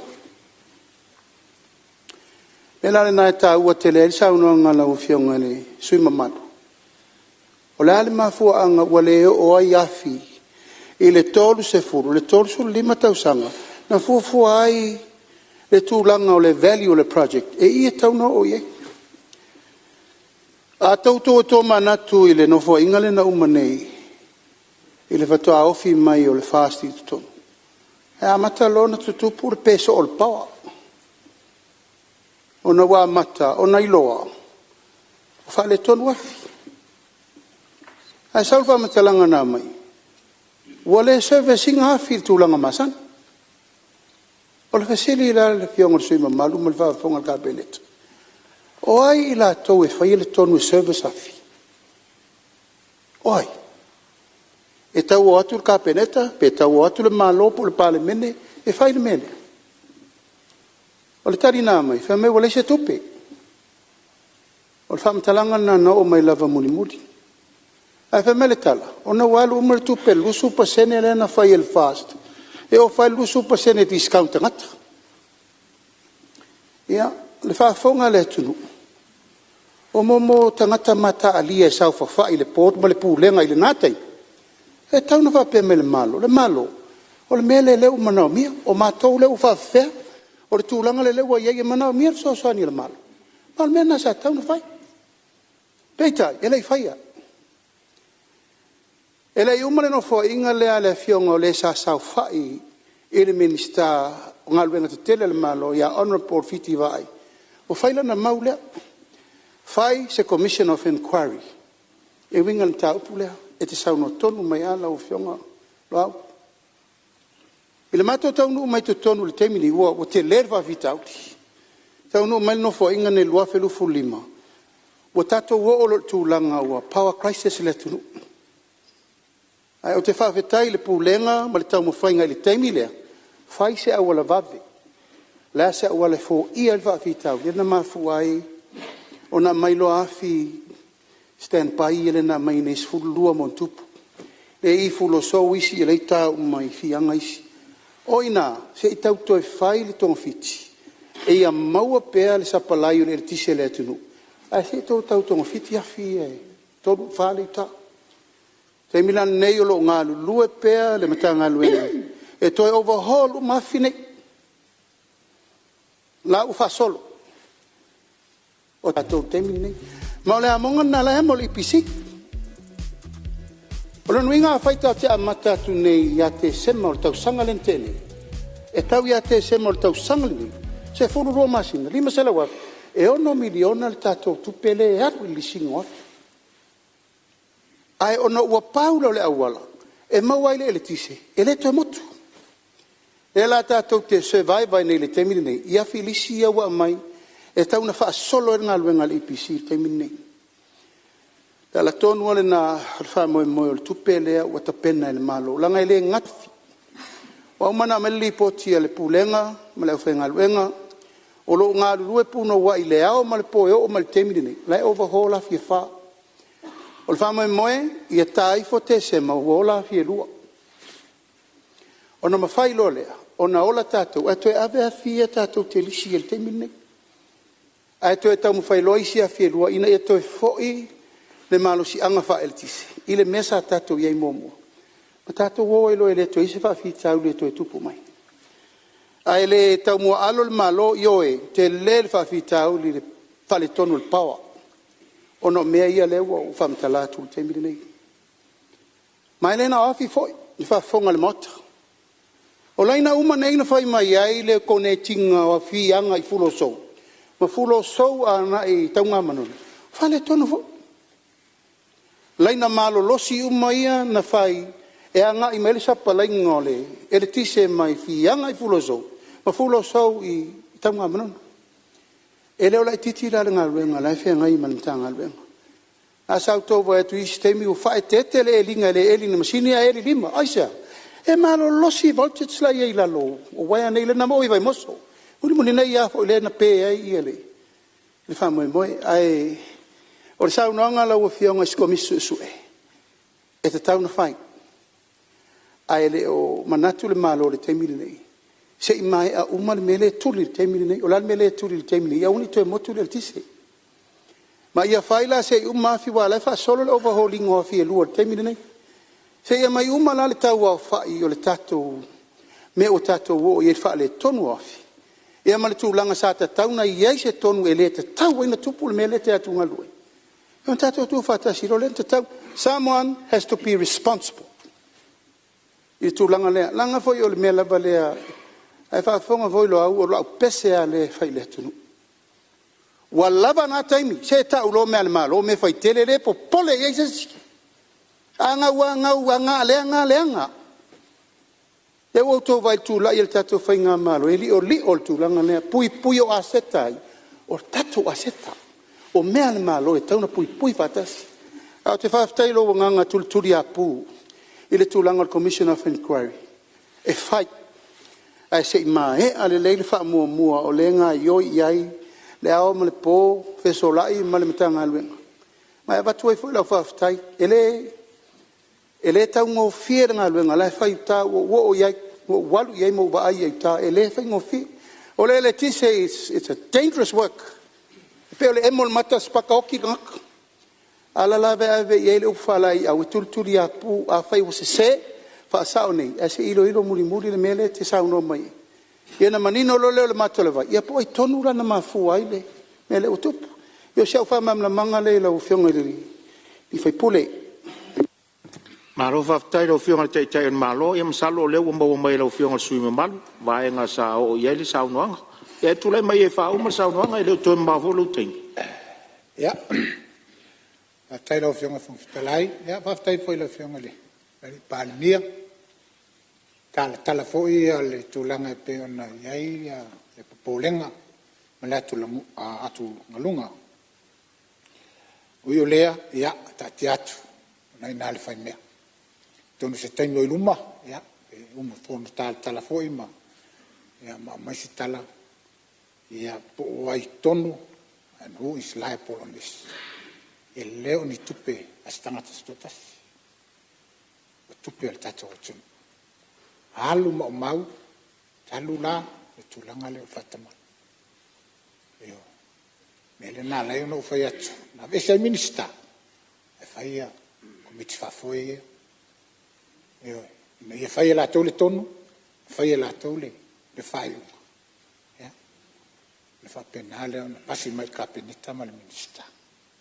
O mai se whamatalanga la wafionga le whonga whetalai. E le tātou wā. Le whau pisa i le atunu. Le wā ana o mai. Bai inga tua mai atu.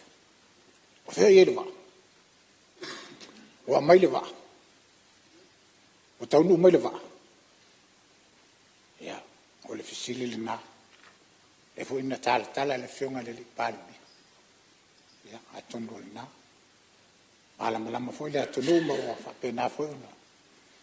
Longo tala le atunu le tūlanga le wā. Tile fu ia tātou se le ni nalua. 2 miliona le tā. E leo se tupe le titi. Lal mele tula. Tātou te lo wa ai le wa. A wā fōringa le wa. Nā o tala leo o mai. Tala e se uma. Di le tali tonu fo ia ia. Fa mai o le wa ai le mawhaina savali nā luli sana. Eo, o lona winga whati te mai le wa ai nungorisi wa. Fatu a o mai le i Samoa. Ai a o mai la i Samoa. E te tau o nā luli sana.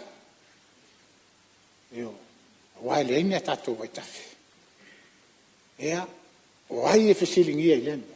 O komiti whafo. Tupu mai e o le atunu o lo whapena, ngā lulu ea. O le ala lato whai unga na whai. A le ale mea na o le lato whai unga e whaatau le wa. Ea lau tutu i o le wa. O alu le milionea ma le tupe. Ai tutu e le wa. A le no fuatu tato ini. O le ase whainga lau a whionga le li Palemene. O whai e i le atulanga. O tupe al tato o tunu. Tupe al tato o tunu. O le afu al tato o tunu. 2 miliona e leo se tupe le titi. Mea lea ia o te talo atu. E te tau foi o na whai se Commission of Inquiry. I le tato wa. Wa o lea langa le i o ma. I te tono o nau ele ele. Ia malo ngasa mi Samoa. O le tato va lele. Ia whaftai lau whionga o le vo malama i. I o ngalo foi lau saunoanga. Ia e tu sai ma tato va lele. Iui. O se atina taua. Ele ngata o le va lele. Ia o le flag carrier. O le ave fua. Al tato malo. E uia na tato maatitiva mo. Le tango lima. Se a lele are va lele va ia tu ia Samoa. Io, oi na, fo ia tau atu e ile atu nu e tau Samoa. Io, o le tatou flag carrier. Ale mele o tupu. O le se va lele. Ai toi titi a o mai le va lele. Ai tau si loa, pai a inga le nomo. Ia, o le ua sau noa le whionga le Palemene. E ala fo ia na sa a salala. E lua tato wa lele ia le au mai. Wo wa ia ia tato wa lele wo umana watu. E lunga o le meo le. O penga ta whai lang. Ia ai fo ni mo ni ai e po ni mea whapena po ni AI. Ia. O tu ia tangata le mana ia o ata le wa lele. Ia talu sia. Toi 5 minuti le sui o lo sau noa. Ina ia whapena o na. Tau nu ule miti. Tato ngā lue whatasi wa o se mea o ngāsi o tato o tunu. E whaftai e lau fionga le palemia lo tutele. Le ngata le tasir vale, ai lua. Ana whapea la e saumal tato vale le ana tau fito yafi. Awa o le tele vo i o tato se le ni nalu ai. Le toi fafo ino le vale. Pai tau miliona. Eo, tupe na alu ai le toi fafo ino le vale. Ai ana pela la ini, saumal le lua le iu o tolu tato va. Ea wa ailana matang o fie. O io lea, ea, tati atu i la ufia. Tatu. Iunga le whangawhitalai. Ia, o lo tu la imarita i tai o malo, ia, tu atu lea manoa lau fionga le Palemene. E o ngaonga le tāua o mtaupu. Nanga o mtaupu e matua whesiri ngia e le atu nuu te miri nei. Haftai atu sui mamalu. O ngaonga. O ngaonga le tāua i a mamalama Samoa. O le vaa lea e te saunoa i e. O va malusu miliona. Al tau le vaa e le atua se toru miliona. I tau nu mai o le whainga malo i tonu lua whelu sulima. To e tiro le lei ai. Whainga wha avaya na laina whail vaa lea. Ma va ai ina wa mai i a li poti ma motu. O le a uma le vaa. Tasi almen tiro i ai le fionga i le. Sui Palemene atu e lupe.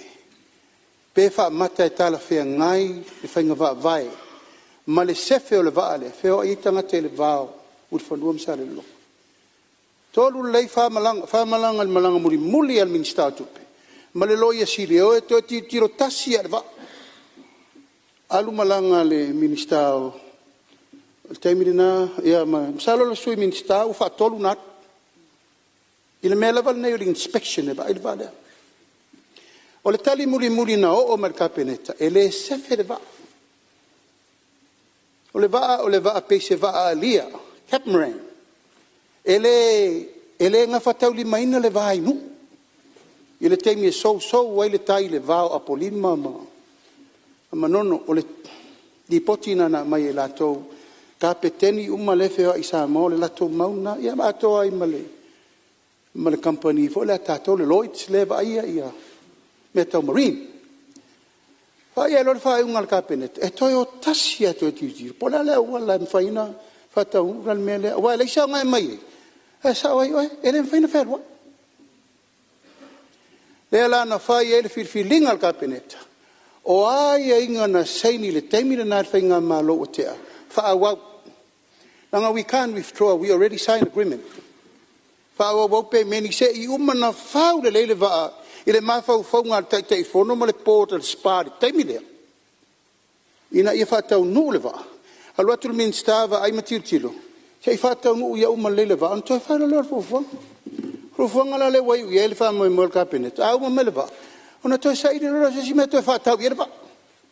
Toi moa tātou tupe. Oa, sa iri se company e whaafai luenga i le waa. Ai se mbonga meo le lalolangi. Ai maua le investment na Samoa. Le la tatia le temi nei ona ua manatu le loia siri. A tātou toi suia le tele o mea. E lose out Samoa. Le la tatia le temi nei. A ua alu le investment na le tunu. Ia, o le anganga le na, le labalama tau te tulturi apu. O le awala, ia toi maua le tupe whaola le tunu. I le vaa na whai. Le alawa FCD nei, o ai.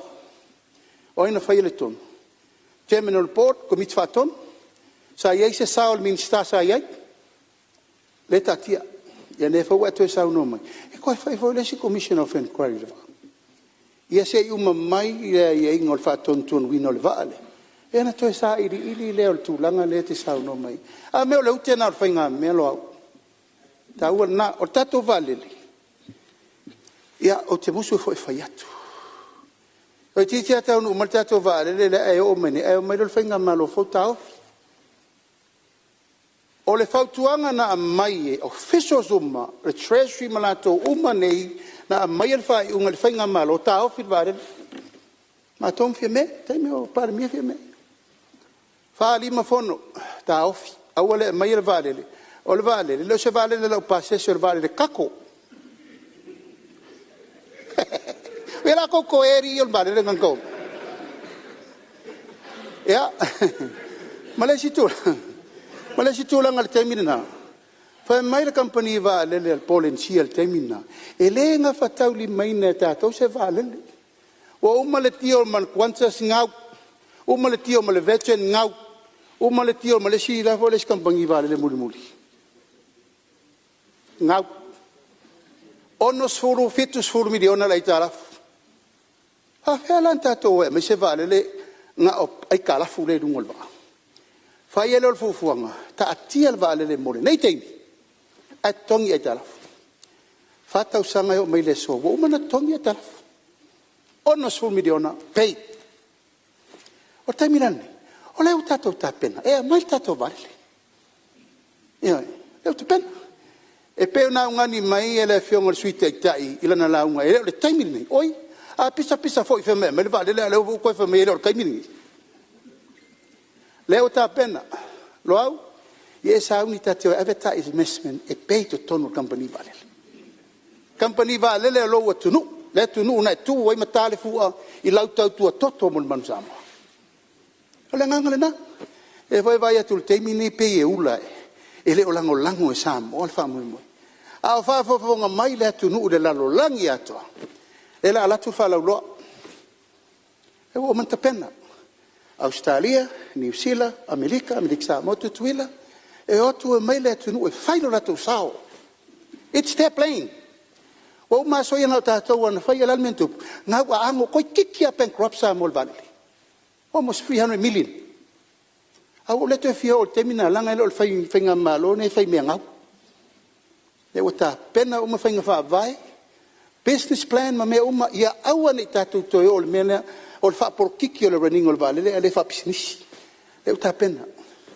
Ole nganga le na ona na fita pena uma tulanga service agreement on na fila solua Tala I hala va ai lua me Australia direct from Australia Tala ila va fole mai sini e tolu time Boeing 737-800 mai sau I le sosa asolulu asolua ma le stofi vai aso malanga tu sa o sau mai sini sau ya tato Sydney, Auckland, Apia, return. Apena foi la tato malanga le umun fatu langa le Qantas. Mai Brisbane. E sau foi la vale vai Aso Tofi no e ongo malanga ale Qantas. Le fatu langa mo tato. Ata no mai foi la tato va. O malanga foi la na le la fa mo na fa ta vale. A le fatu e le Qantas. Ina ia mafai ona tau no mal tato va al te masa. O mel na fai. E pei foi le fata we moe.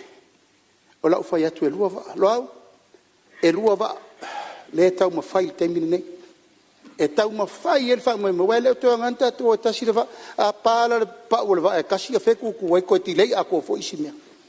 Ai o le tau ma fai ngana na. Ma le fa atu atu ola e manuia. Tangata umalai fa foi atu no ma mau. E lei ase si me lai vinga mai. Fonutanga I kālesia. Fonutanga a inga. No umafio anga fa la belave. O le Samoa na oti al tangata nei sau tai au. I le whatalia. Ai pe o le ngangana na, le foi whalongolongo o mamai Samoa le lalolangi atoa, ia o le aungani na le tato malo, upu to mua ma upu tau tino. E le mawhai e le malo na toi ati na e le malo ia na o ia. Na o mia le lalango le tunu, Samoa nei ma tunu mamao. Ia maleka le sia. Ina manuia le tato company valen. Ia pe o le taliatu na le whamamlamanga. Ai whaftai mo lo finangalu. Malo whaftai ro fionga te malo. Ia, sanga ngatasi, ia, wha uma mai lola la unga mātango fio uma hoi lo tei. Leo e whafonga mai le atoa le fola atua le malo. Ia, o leo mawaka, ia ilo fina ngalo. Ia, whaftai ro fionga fonga talai. Whaftai fo ilo fionga le li pānia. Atono, wao ngā fo ili, langa. Nei matau, ia leo. A penana whafola le whalamo. Tato talano. Ia, mafuanga fu e peona. Sau no ai le fionga li parmi. Al tato vale le na tui Brisbane. Na ave vale. Ia, a fala la vela na o le vatunga na vale. Ia male tu fa fo ina mai ia. Ui o le ia. Tato talia lu pe maunu ma tato tano. Ia, tau no le nei atina le. Male atina e manuia iso tato watunu. Ya, pe a tanu o tatu valele. Ya, lau a fionga fong fitalai, pe pau ia nai mena pe nao na o iei ia mana tuna tunga ia atono i tau o le temile nei pe ona tau no foi le fionga le li Palemene ia on mo tale nei e tatou te Talanoaina ia mai le tō whamale Autu tanga ia sa matou tua lalo nai nale utal fai me ia a fa pe talia se matou fautuanga le tatiane o tuta tafa ia wa so tatou malo le ngai luma la fenga fong tarai fa tai tel tai mo le fa fo ino tatou fong tanga nei tau fiafi ia so I fu mai manwe ia famalor fola la fionga ile sui malu sa nganga tasi ia o le fa fonga mota ia ale atunu inisi fo taup ia tele ana felau to ia ile atunu mo fina ngalo faria ia le o tali manino le fionga ile tai o malo ia vaenga ia o lo mo le vano mo si sui a warta to tala fa tau tupe sau no ai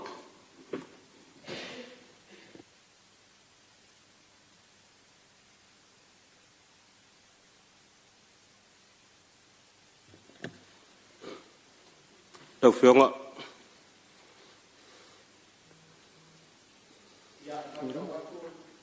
Mai tau atu o lewa tulai mai le whionga I le Mr. Langolango le mtanga ruenga o whatoanga mwhainga whaiva ia tulai mai a sao noa.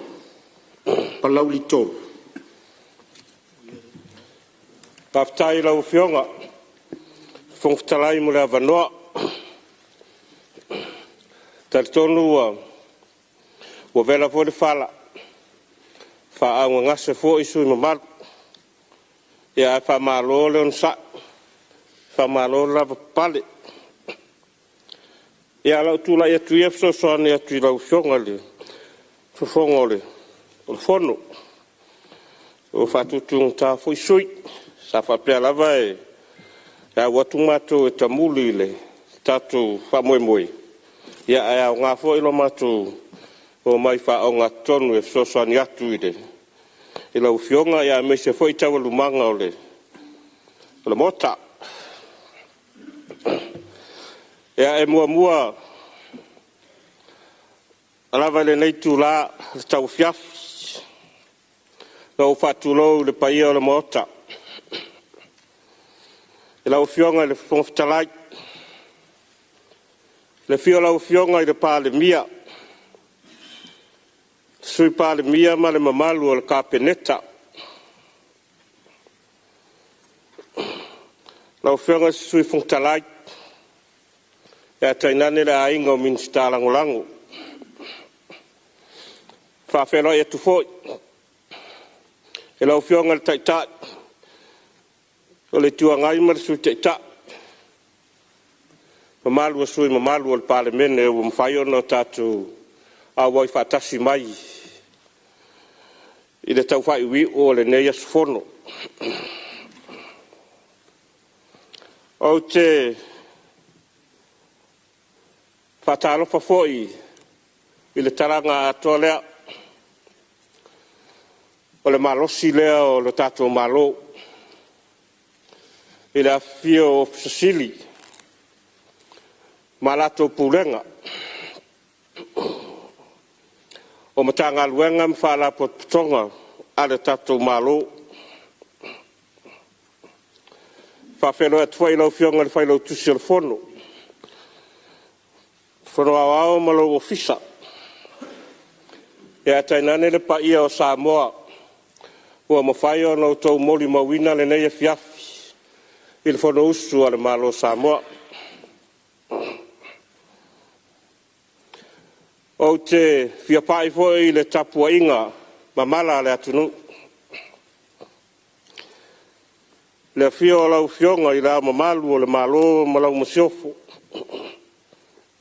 Lau fionga I le tuia ana. Tui me la li whano va le toa swa lau vi le lua malau masiofo. A fio lau tau sa se tolu sui e fono sui tofia. Lau fionga le tui atua. Lau susunga le tapa au fasina. Malau fionga le papa. O te whawhelo e tu fo i la fionga i le whamasin siti. Te presidente whamasinonga whanuam suafa. Whamasino o le whamasinonga ma le mamalu o le ofisa o whamasinonga.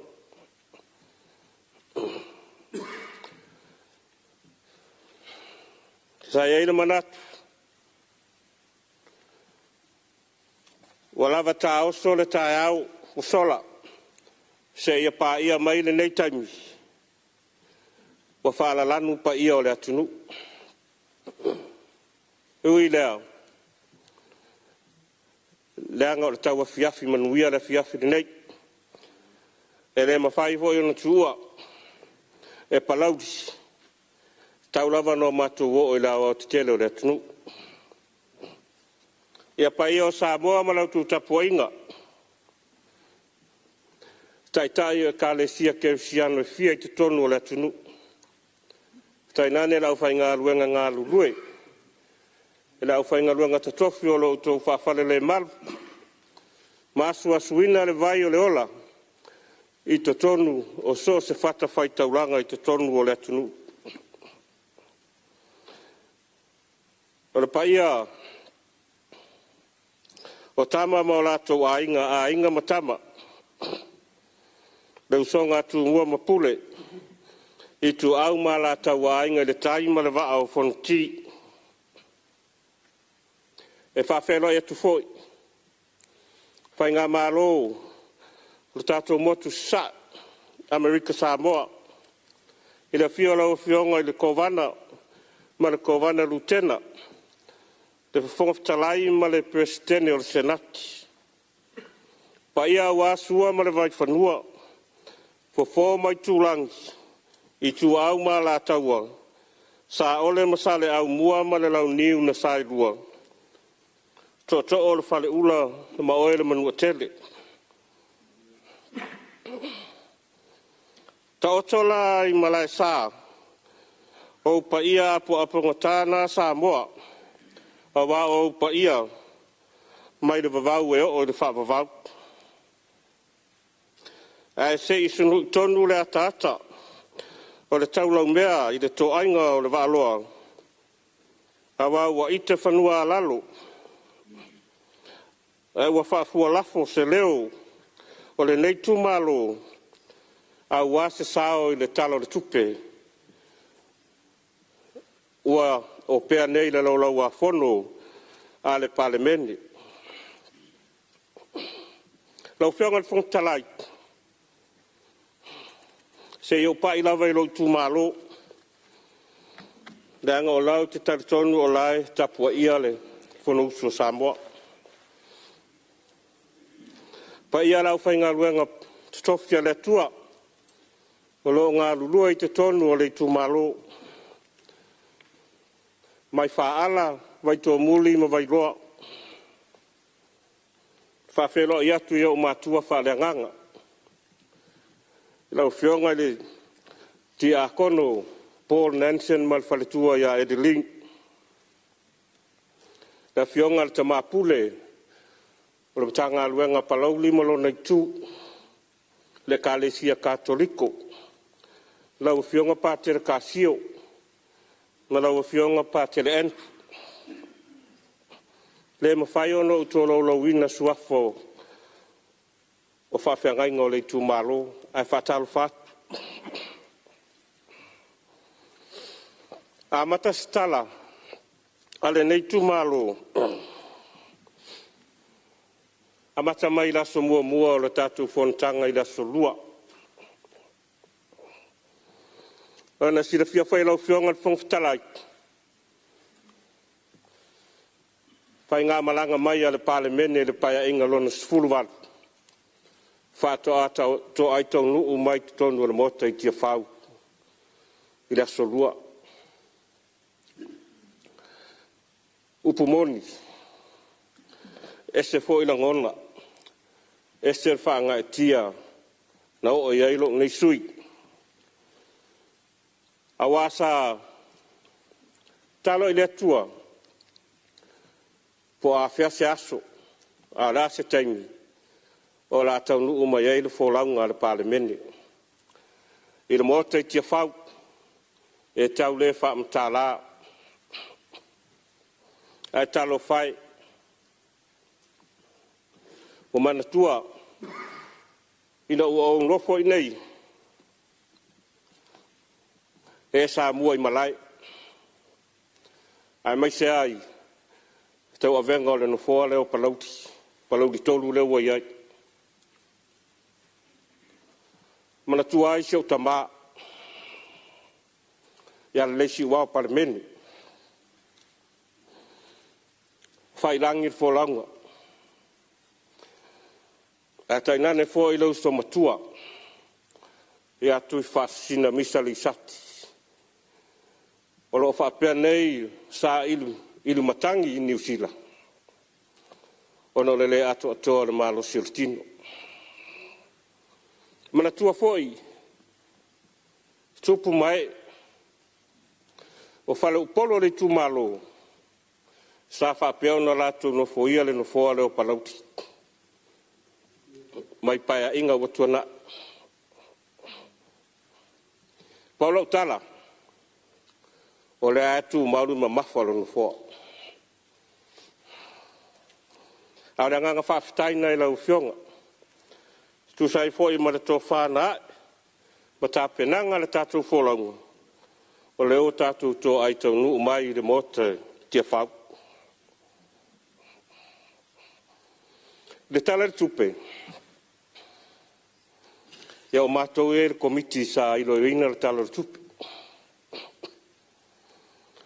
ai avere nei avanoa e mamoli atoa i le whaafitai ma le whaamalo i leo fionga i le taitai o le malo leo fionga le li Palemene ma le kapeneta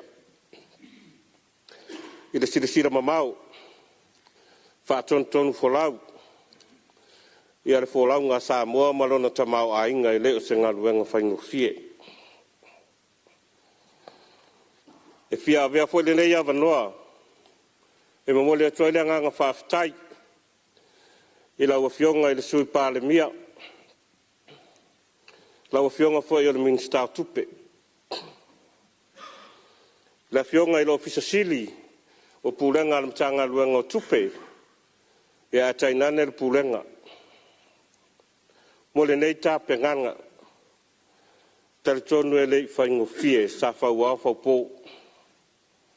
e lufi ina o le tamau a inga o Samoa e le o se atunuu e pei o na sautau noa nisi o sui e le o se atunuu e mauso na tamau a inga e mamole tuoi le anganga whaafitai e o fisasiri mapulenga o isi matanga luenga o whaala potputonga tu maoti o le tātou malo i loutou langolango sua i le tāpenanga na matanga luenga Tupe o le ala ua tātou whaale le mota i o loutou ngā luenga le o loutou pule lea malo tau tua alo fesili la va famole moti fesili ya o le tala whaatau le tupe le nei taksi ma le 12 piliona o se tala whaatau le tupe pito sili le tele tala whaasol pito tala le tupe o le tatou malo alo fesili la o le anga inga i lunga ia lau whainga atoa tapenanga o tala o Tupe ala tatou malo mai le tausanga ma le tausanga ai le umamana onga o le fesili pesa iai se tala o le Tupe na whaamalie umamana onga tanga luenga au nanga whaala potputonga tu maoti al malo o le nai tau fionga le tati pe tau te au ai le 2 piliona le tatu tala le Tupe e le mawhai lava o na whaamalia ina mana onga au nanga a matanga luenga mwhala potpotonga le malo ia ai tainane le maota le nei mo se tūlanga le lei lea e loa ai lo tatou wola a puti puti. Ila la ititi o le whaasoa a e loo mawhai o na ola na malo. O se ata wa aia fo ilea, ila maualunga o le capacity ua iai ia la uwhainga luenga na malo. Tele mana onga, a ua le mawhai o na whaatupe le tele o mana onga. A e loo mawhai lava o na whaanga yoi mtanga luenga mwhala potpotonga. Al tatu malo. E iai vaenga tā ua o le tatu talo le tupe. Le umi foi. O te whaafatai te reile malo mai le tele o isi vaenga o le talo le tupe le nei. O le vaenga mua. O le whaamama venga lea i le tau o le soifuanga. O leo wasi tia tutongi a mata la whainga luenga malo. O leo ua maua pensione i lātou. Wa ulia le fitu sifuru tausanga malunga le lima se lau Tala pe a pasi le tatu talo tupe de nei. Fa pea fo i si tanga. Fa manuyanga a i lātou e eimana o ngā whapitoa. Sa Talanoaina nei foi. Le fisosoani ala malo i le IPC ina ia mawhai. O na whaale le ia lau au nanga le mawaina o le tisa i le atunu. E le o ni tamai tupe. Ntanga luanga soifua malo loina. Ia lo iai fo iwa ngā tupe tong iai ai tālafu. Pena la ngāre te lo sui. Ia tātou whala au mawai la au. A toa ai. Ma le toe whaale leia o tātou whalma. O te langolango ina ma le nganga whaftai. Ia le tō whaale malo.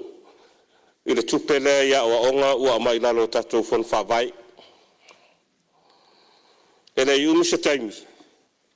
A mātou mori mauina. E le lava le tupe.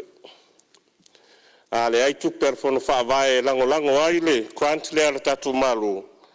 Ia e le mawhai o na whaamalia ina fo i ia mana onga. O pule a onga mawhai a onga ai maise le whanau a onga. Le vaenga tāua o le uwhataunu. O le 2 miliona lea i whono whaavae te tausanga. Wau te iloa le investment te lea lo tatu malo. Ai whaftai. A pasia nei le tatu talo tupe. Ona whapea lea. Ona whasfu atu le nei vai ngā tupe te le. E ati na e ai tu malo. Se taimina to e ora iau se whamtalanga. O le siva anga tā ua le. Talo le tupere nei. Tātou saunua fo inisio sui i pūlenga le lei.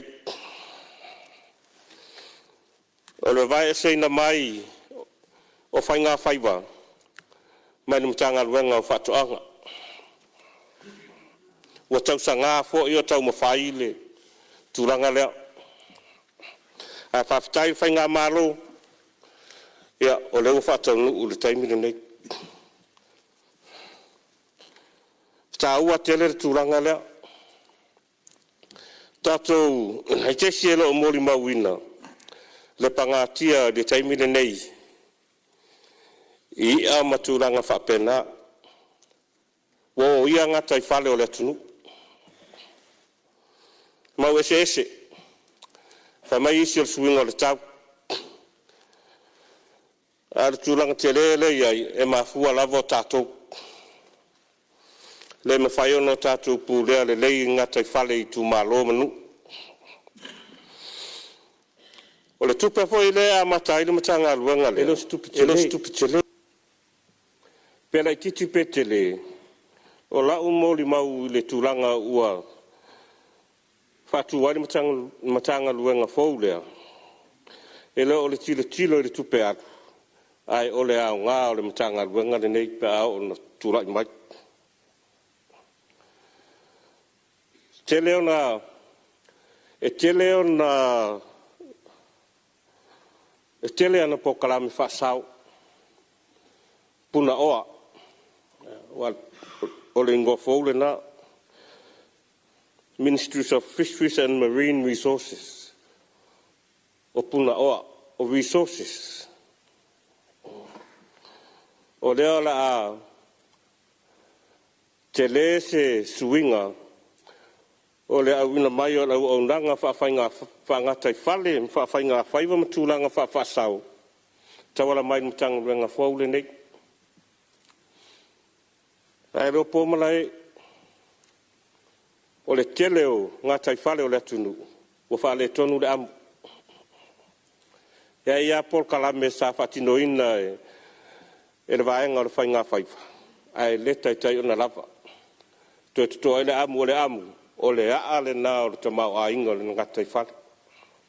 Le amu le mawina Samoa, o tau whionga. O le toi tele ni whingota tātou te tau i e maketi. Ai uti foi ia turanga tau ia o lo Apia ona ia i maketi. Talo sia ia. Tu lai mai ana matanga luenga foule nei pe o le taimi e fatu mai ai. Na te leso na sao i le tatu tamau ainga. O le paenga lea o le Export Authority. Lea foi tātou saunoa e nisio sui. O te iloa o le vaenga le nei e pito sili. Ona tāua mō tātou whanu whawai. Ona o i. E whaamoe i le ngalue ina o lau whanua o le atunu. Pau a lea o le tātou o ale iai. O le tātou lau whanua ma le tātou ngā taifale o wale ni tātou aulo ma ni tātou minerale. Au te whaftai le malo. I le una ia o le commercial agriculture. E tāsau noa le whionga i le li Palemene. Luas fulu miliona o la whaatati atu le Tupe o atina. E whesoso ani ai tūranga whaapea. A sa maua fo i whaatalanoanga ma le soalau purenga le komite Tupe ma le. Paenga lea le Samoa Export Authority. E tolu wafe eka o le a lisina mai i le mtanga luenga o ele mafua ngā whanua i mul whanua. E lisi atu mo le whamoe le nei. Whamoe le nei. A wala awina atu o tātou o loa o fua whatoanga i whafu. E whamoe le tele. Demand and supply. Leo tua whaingo fie. O mea le sa iei tātou. O le tele o taimiu, o tele ni mana o mai o maketi, ai le lava le tātou sa palai. Ma nei ala le fuafuanga lea, pe ale lei ona whaatino. O le si vaenga. O mori atua le whaftai ma le whamaro. Sa le fwa inisio sui sa la ngā le mata upule nei. Ona o current affairs nei o le tātou atunu olo iai. O fuala au whasaina. A whawhitai matanga luenga o leo mo whalapui. I lo lato tino u. E turi loa ia le mata upule nei te tonu o le tātou tunu. Tele i lato Apia ona maua. I tūlanga whasole tūla whono. I le whatauina o fuala au whasaina. Whaftai foi o le Samoa mai le whaamau ninga le tātou whalisuasu e Sros. O lo o whaawa wina pēa tātou suasuenga, tātou drug test. Ia au atu langa i o whalau whaasaina. Mori voi whaftai ntanga luengo Tupe. O lātou suasuani e whaatupeina. Ia vaenga nei o suasuenga a wai le tango fie. Ia, o nei vaenga na, se taimi foi, pe Talanoaina mea taitasi, o le lipoti a le komiti tupe. Ia ona to iai le o seisi whamataranga le nei tu malo. Le nei taimi. Ia ona i mata upu nei a le di tu malo. Au whionga whangwhitalai. Ia mo le minsta o ngā luenga te tele. Ala tātou malo. O le awala le i vai loa le anga i utai le mea le iai le whatanoa vai. Sātou so. E lo toe atua se lua se lau mita. O na tau loa le i le mea o lea o lo opu e mai e le sua vai. Whatatia atua i au tafa lau fionga. O na tā ua ia le lei o le awala ma ato atoa. A ma whai fwoi o na whai e sina kāpak. Ia o mea lava nā e au ngā mō tatu polo ke te whapea. O le tū mālo fwoi le nei. I lau whionga le ngō matua. Le minsta o le sisi o manga ma puna o whāne nā tūra. Mana o mia tari ngalu i sio mato nui vai roa. O tari ngalu ia e aile i tū ole nu. E aile vai. O aile o isi tangata o lo i lesi i tū ole vai. A ese mai le i tū le i aile. Le awala tele matulanga whapena o le i aile tele nu. Ua mai tawina lava i le tele o taimi. E nei vai tau le. A ona sua tutu i le tai. Ma le anga le tau. Ia e ta fia lava parapala. Ma le ele. A le vai foi lea. Le vai le ia i le tala le sa o mailo mato tu malo fatino i. O le vai le alu i le atu o tautu. Tasi ni nei mata anga o lo o mai ale teimi nei o lo vaia. Toi 5 minute sui. Le tu malo. Toi 5 minute sui lo sauno. Ina ia whaale leia tūlanga whapea. Ia atoa ai. Ia saunga le mu foi. Ia a ingo le nuu o lo whapea ona nofo mai resi tū o le vai. Lau whionga le minstao tālonga. Maranga oa whawhiawhia. Ea toe tālsanga tua se Malae ta alo. Sa tala unga i fo i lesi tātou talo tupe mua mua. Se whale ta alo. Se Malae ta alo le mato nui whaala. Paula le nuu o le tūmalo e rei se Malae ta alo. A le nuu pito i toa tele leo le tūmalo. Tele fo i tama whanau. E le lei tūlanga tau talonga. Ia lau whionga minstao. So ta inga. Wha teknilos. Ta atia tuai au tafa. Se fesosoani. O le tele o TV a le tū malo le nei. Mai se i pito nuu ia o wha ala ma vai tō muti. E le ola le lei. Ola ola angi ngefu. Ai ta atia tuai au tafa. Sina pou se i wha le lei ai le. Rau au nanga ina ia o atu. Ala ata o le televise. Ia, i rea wa enga o le tū malo. Mōli whaftai. I le pule o le IPC i sale longa. Mana whai ngā luenga. O ma whai ana toi whaola street lights i le awala elu yutai vai tō muli. Sa talasanga ina mai e le. Kale sia mamona. Ono tō telefoi o le nuu. Ia u whapea ona no foia ia uta. Sa iai le matou soalau pulenga wha komiti. Mana matanga luenga o ele mawhunga whanua. Ona mawai leo le whamtalanga. O leo e ele fuafuanga matanga luenga. Se soalau pulenga malo matonu i vai loa. Ono ele ia o lo whapeo. Ele o lo le stala i le maro. Ia na ta tia to ai au tafa lo fionga. Me se fai lo fionga le di Palemene. Ele a o tatou tumalo. Ele a ia ona fasino manga. Tu langa le talo tuai.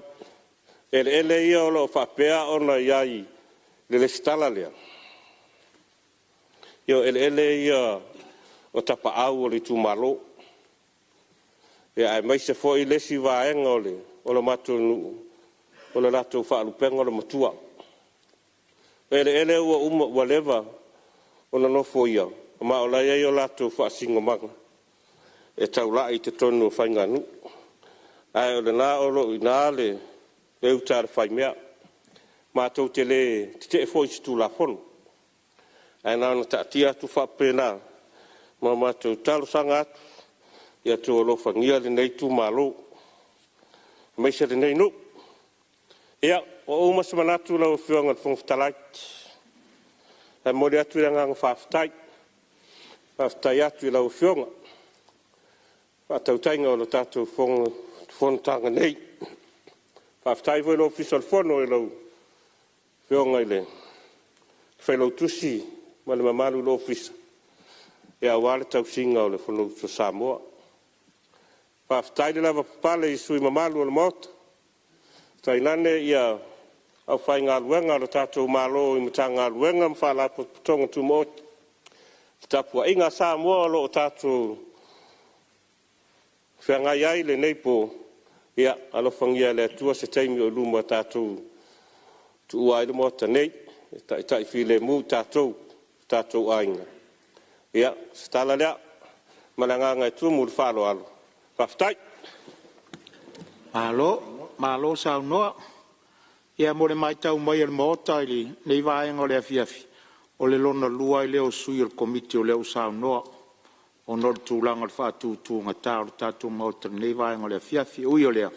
Ia sa ia ia manatu i tamuri iai. Ia ma whaasolo mai loa tali al malo. Ia pia vuna o vai atu. Ia e maua le taimi ai le to e maua se ava noa. O le ala leo leo tūtū la e mea i sui al komiti. Ia ai lea whaina. Ia o le ala fo pea ni si fo i sui e se mai sui al komiti e le isau noa. O lo maua lava lo tū taimi. Ma le whaalo alo.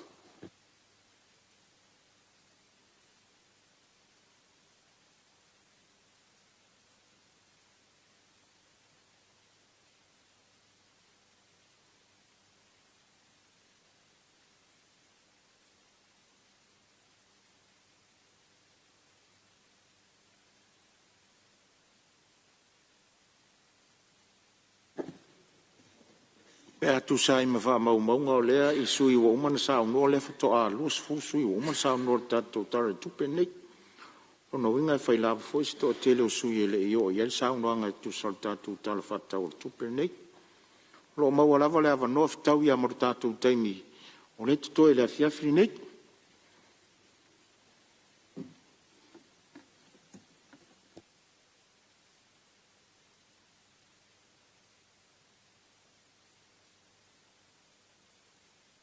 Ia, o a langona lava le whaatūtūnga tā, ma ua mātau o tu fōru no fōru whaatūtūnga tā le mota. Ia, a ua sa uri lo sui al komiti. Ia, ele to ise isi taimi o tau whaafonga mai o le iei o tātou tū lao. Le o sopo mai fono le nei vaenga le fiafa.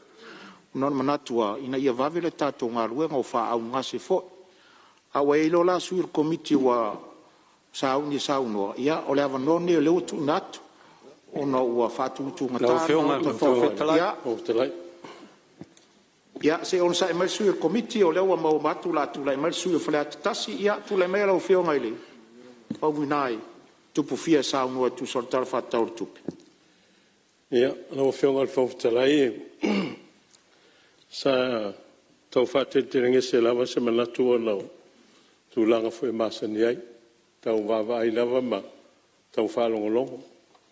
Ia me se foi o tu manga masani o tatu no foi i tonu o singanu i pe o matu e fatalitali lava ia sa mai a to o le Autu la to o tatu tunu ia o fe lava e fa le ia ia foi le nga fa pena na te luai o no le wa matu watu nei me ane wa Apia ua le whaia so mātou leo.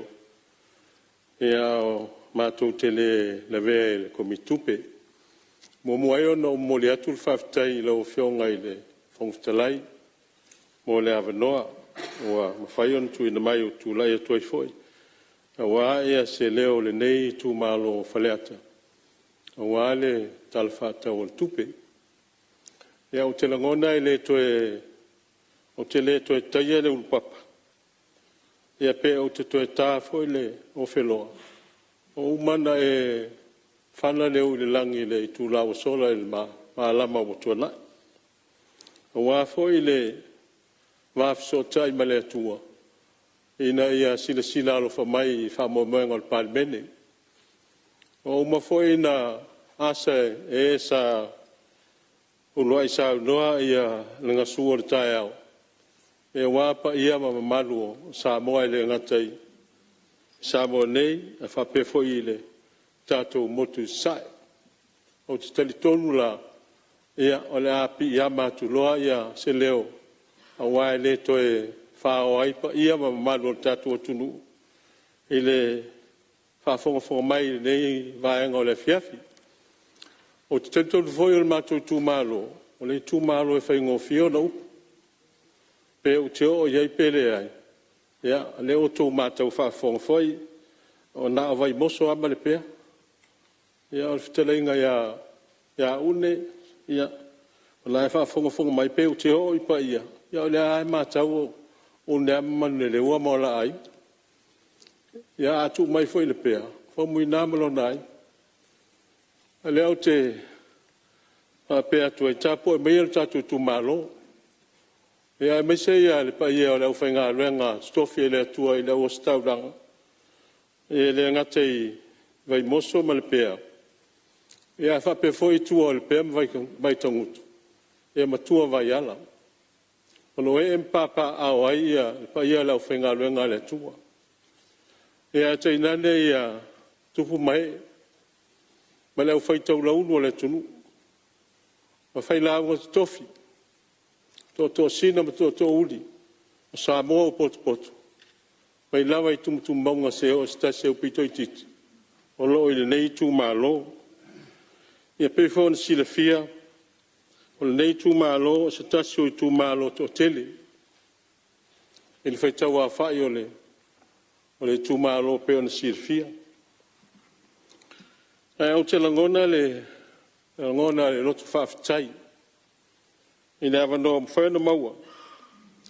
Sei tua tuaisi na whamtalanga wāi a le tala le tupe. Au tele i o le tala le tupe o mantua lava. Le launga stasi o whaifeau. Salo le 5 sanga taluai. Sa o whalongolongo i launga le whaifeau o mai te mine.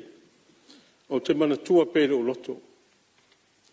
Pai mai le la unga al whaiwheau.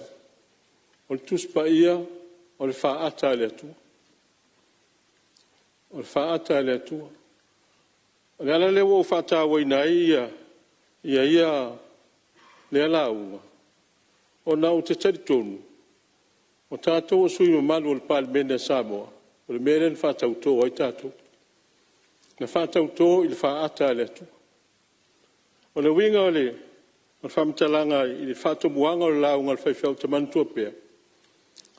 E malama e lo tae au. O le memo mua le e mana o le tangata e fia waa i o le whaata. Tei mele i aini tātou telefoni. Pe tasi al telefoni le tu malo, pe tasi telefoni lu. Ai whai mai le whatomuanga o le launga le whaiwhau. E te mua e maleifua mai le tae au e whiti tilo le whaata. Si e wawa ai pe whape wheu fōringa. Ai pe whape wheu la ei. E te rei tu ua whoilo maota malu lao. O le mea muri ai le tauna e wawa ai. E te fia wawa ai le whaata po whape wheu fōringa. Ai whape wheu la ei. Pe se i whole le whamatala mai e le whaata. Le mea e lai tauna whasa. Ina ia ato atoa ai lo tu o le fale. Pe ato atoa ai lo tangata. O le aunga atoa le launga whewhau le mantua le uloto. So se mea lava le olanga. E tau mai le tuspaia, le sao mai se. Lono winga. O le mea pito sili le mtau, le ala ule alu le lu ainga mal tuspaia. La ili se au tuspaia le fale. Au te nofo pea mal tuspaia. O na watau lo umafau. O mea umai fai tono le Palemene ne. Sao noanga mwhetalainga. Alae whaasanga mai wha atale atua. Lai whaasanga mai wha atale atua. Po tātou whaatau nu wina o tātou wala wina. E tusa ma le tū la fono. E tusa ma le whingalo le atu. Wa le whaavai o le malo. E whaavai e tū anga nuu tū la fono ma le whaakerusia. Mea pito sili leon tā ua. Le ala fo i le langona i uloto. O a ia. E la fonga e fai nei. E tanu ia i nei. Ai sea. I le tau mana o mia se wha masino po ai e sa o ese. A la e wha sanga mai wha ata le tua. E fai e wha masino ngā tātou. O se mai le tūlanga le tala tupe. Au tele i o atu inisi vaya. Whaftai tele a. O te mori lau whaftai i le minister tupe. E le se ngā luenga whai ngofie. Ai mai se lau whai ngā luenga sa wha le. Ma la tu whea ngai ma le ilo i rina. O le ngā luenga ma mafa. E wawai atu le tala tupe. E ova atu le piliona. Ma leia. Au te fisidi hau lo mafau. A piliona, pe 5 piliona. E file mu ele tunu. E file mu ai Samoa pe a se full piliona. Se tala tupe. E sa taua na o whaatasi le mātanga o fia le tala tupe. Ma le maua le tato tunu o Samoa le file mu. Te whaafitai la o fionga le whapalpale. Te whaafitai foi le fionga le li Palemene. Ma le kapeneta. Ai neise a mese o minister lango lango. Tu lai mai foi nei taimi. E sui a whainga tu mau whaavai. E fe sui a i whainga malo. E le ngata tu lai mai foi o le fionga ile. E li Palemene e la ule le mare toa. Le foi sa tu lai e le fionga ile. E le tai o le tuangai. Whape foi le fionga sa whapito. Ave i e whaaloa. O le we se e mai lau o fionga le Palemene. Mo lau whaafitai. Whaafitai wha moe moe. Ano se mai lea ile, tūlanga o le fia, whai o se manatu o le tūmalo, me tanga luenga. Tanga luenga a onga. Sa au mau atu i sui o Talanoaina le tūlanga o telefoni. O le telei o le popolenga o awaia. O le popolenga leu te vai etu iei, talo whai le tatu o tunu. Sei sila ne ala o fionga le minister. Pele ma whai o na whaatanga pe a na o tamitia o ngā lau o le universite. E wha o ngā aina telefoni wa laua o matua la latu soifua. Al wha o ngā aina o telefoni ne o po. Te roe whātau sanga 5 tausanga o i lofa i tau upu le telefoni. O le upu moni a talo whai. Talo whai le tatu o tunu. O maure ngana. Wa leo se ngana lea a Samoa. A le lava ai ma o ia tatu whana. E whiu e toi tau mawhai e ta pēl mele. A o tupo la ola i mawhawhau tamaiti. E whanoa noa ia i le tāua. E tāua le social media ma le Facebook. A lona whaunga ina. Talo whai. O ai le tūlanga o la wauwawa ai iei. I le tangata na whai e whōlinga o le atua. O le mea whai tete i e tangata. Ai pese i o whasanga tau le atamai o tangata i le mea na whai e le atua. O tawa vai tu isi bea. O whōlinga o tangata e vai manu tu lo wale ngata. Ia pe 5 ma vai tangata. Ai whōlinga i soro whanua tu lo. Pe whōlinga i mea ola. Ua whaina le whōwhanga pa ia le atua. O no tangata. Tu lo wale ngana i tangata e. Tu lo wa i e le whai ai. Ai le whangaina. Foi mai a tau la upu ai te tau na o tau tala atu. Manga o le moro o avano. Tātou umane, tātou te lefi vavai, se uso so tama, o se siolo tai. Wa atala nga fole tunu. A le fei loa i ungafa. E fei loa i vai ngafa. Pe fei loa i ungafa. E umane a. Tātou te ai. Me le tau antu atu whapena, e le o ia te au se malosi. Wa an whapeo o ia te au se malosi. Se manu o whai atu. Tu uia e se tolu masina, po se oro masina e waini to e whai en Facebook man internet. Ina ia tau fo i alfa fitau, na ina le utal whai mea. O le tūlanga i le matanga luenga o whamisinonga. O le lau whaftai le fionga i le minsta.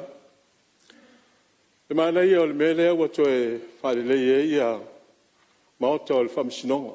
O le levan whare tonu.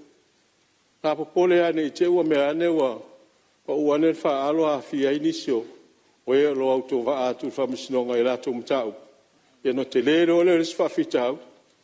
Ai whawhitai leo whatino. Whatino le whale. O le tūlanga i le mea lea ua anga i whausia ina o le maota whamasina i so vai. Mānaia.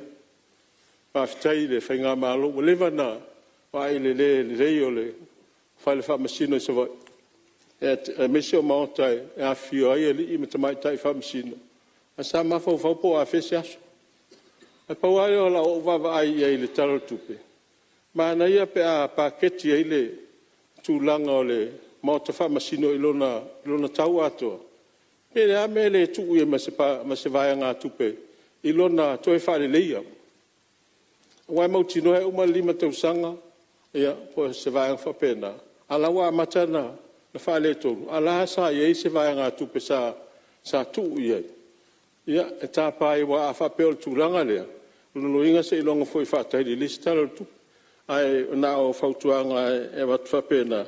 Pe le leile sila iei pe le ngata le pakete o le mauta whamisina.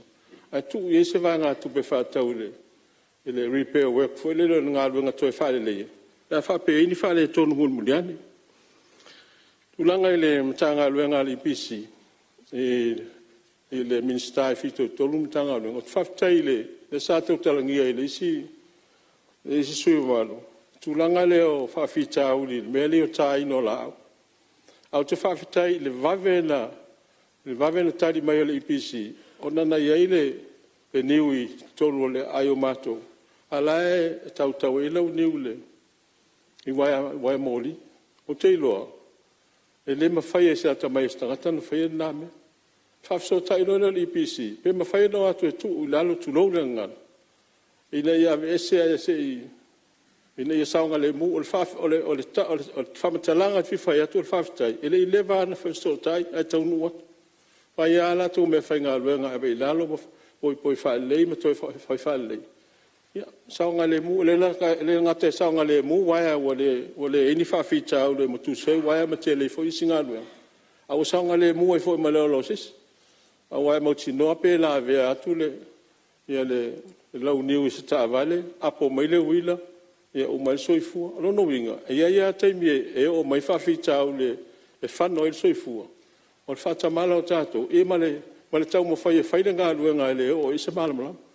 Me la na o te whaftai ngā luenga le IPC, e tu sai ma le ngā luenga sa whatino. E pao leo lau tau sanga le IPC. Ona e iei de pāle i ngā uto mātou tua efu. E ui e da wala whao ngā le IPC, toi whao ngā le vai. Sa u whatu luina la punu, e wheso o tai ei. O la i uta i me whao ngā le IPC ma le vai. An fai te toa le tūruma. O le atu i whanua le ainga o mato. A o atu la le IPC whau e la tō fai to a mao mariki. A o whainga tai tangata o le mato nuu na o atu i tōnu. Ia, e tau na sisilane. Au mai le speki o le i tangata o le nuu. Ia ma o whanua la. O whanua o whamuina. E reo ni whanua o le malo le pito i luma. O la e whao ngā le malo to tōnu. A le awala lea. O le awala e whao ngā tangata e ngā solo tuai i roa tu whanua e. Ia sa tau i ai si whainga e manatu whape. Ia o la utala e whai, e le whape nān whai. fai le va fa lo ai le ta dia pe se fa ai lo ai a mai le ki o fa nu tato a mai le fi fa nga in fa no le e la tu e fa nga e tu la nga fa pena e mo wai le va fa lo ai le wa le o tato lo vai a tato wo le va fa lo ai o tato va tafa ti lo le ai se me o le a fingta se mai le tu la nga mtanga lo nga sui fu malo lo ina ya o la vai le tailo e la vai il pacchetto tele face packet e au te loe le matua ato toa se e mana o mia se si tupe tele le mtanga luenga soi fu malo loina o na wa vai atu le tupe le tauna to tongi fuala au ia lo no winga ave ese lo tupe tele na tele fo mana o mia o se tupe to e fale le si va enga o le tulanga le soi fu malo loina e o ai fale mai no walo elisia soi mele ye fale ta o toima o vivela i o tonu le mana o mia malu lo inga tele bia me fi fale le a faina sa o la o matau ia to si la ila o fionga le minister tupe o ma to wi anga luenga o nga luenga so soani o nga luenga tu o lalo ai lo ia ma to se malu si anga fa tino ai ma wal me o so soani atu le tala tupe ina ia lupu main pefe ana sa yelo matu sao o tulanga ile tanga luenga fatu anga lo fionga minister ana ia pe an fa pe to maua ia isi me sa fa ia so ia fai me ia le koko suspension long e fa pe na pe fa pe le laval fa so ai e me fai on tau le yo tatu tangata e moni sa no anga ale sui malu le me fa sale anga lua o tele o tātou leo malanga i fafa. Ai to tele fo tangata le ine. E ola wha pai pai e. O mānei al polo ke tile o whasoa. A tālu sia ia le a vea māwa noa e wha o ngai tu pe le mese. Ai le whai al mele mana o mia el malo. Pe o le tūlanga na e mana tūlanga o le tātou Export Authority. Ia mānei pe a fa mala malama tidi mai tu malo ai mai se ia tu langa leo fon fa vai ina e me fai ona fa malo si tangat na pe ia le o se au fai ngal fo le e o i fa pe a mo na tangat fai ngal nga ia e fa pe nai to no tu malo ia le mo ni ola tu tongi le a wai le fo se nga o le tele tu ai o mane e le se me fa tino na ia te o tūlanga le pe o le iae tau na whai pe o tūlanga o spesialis.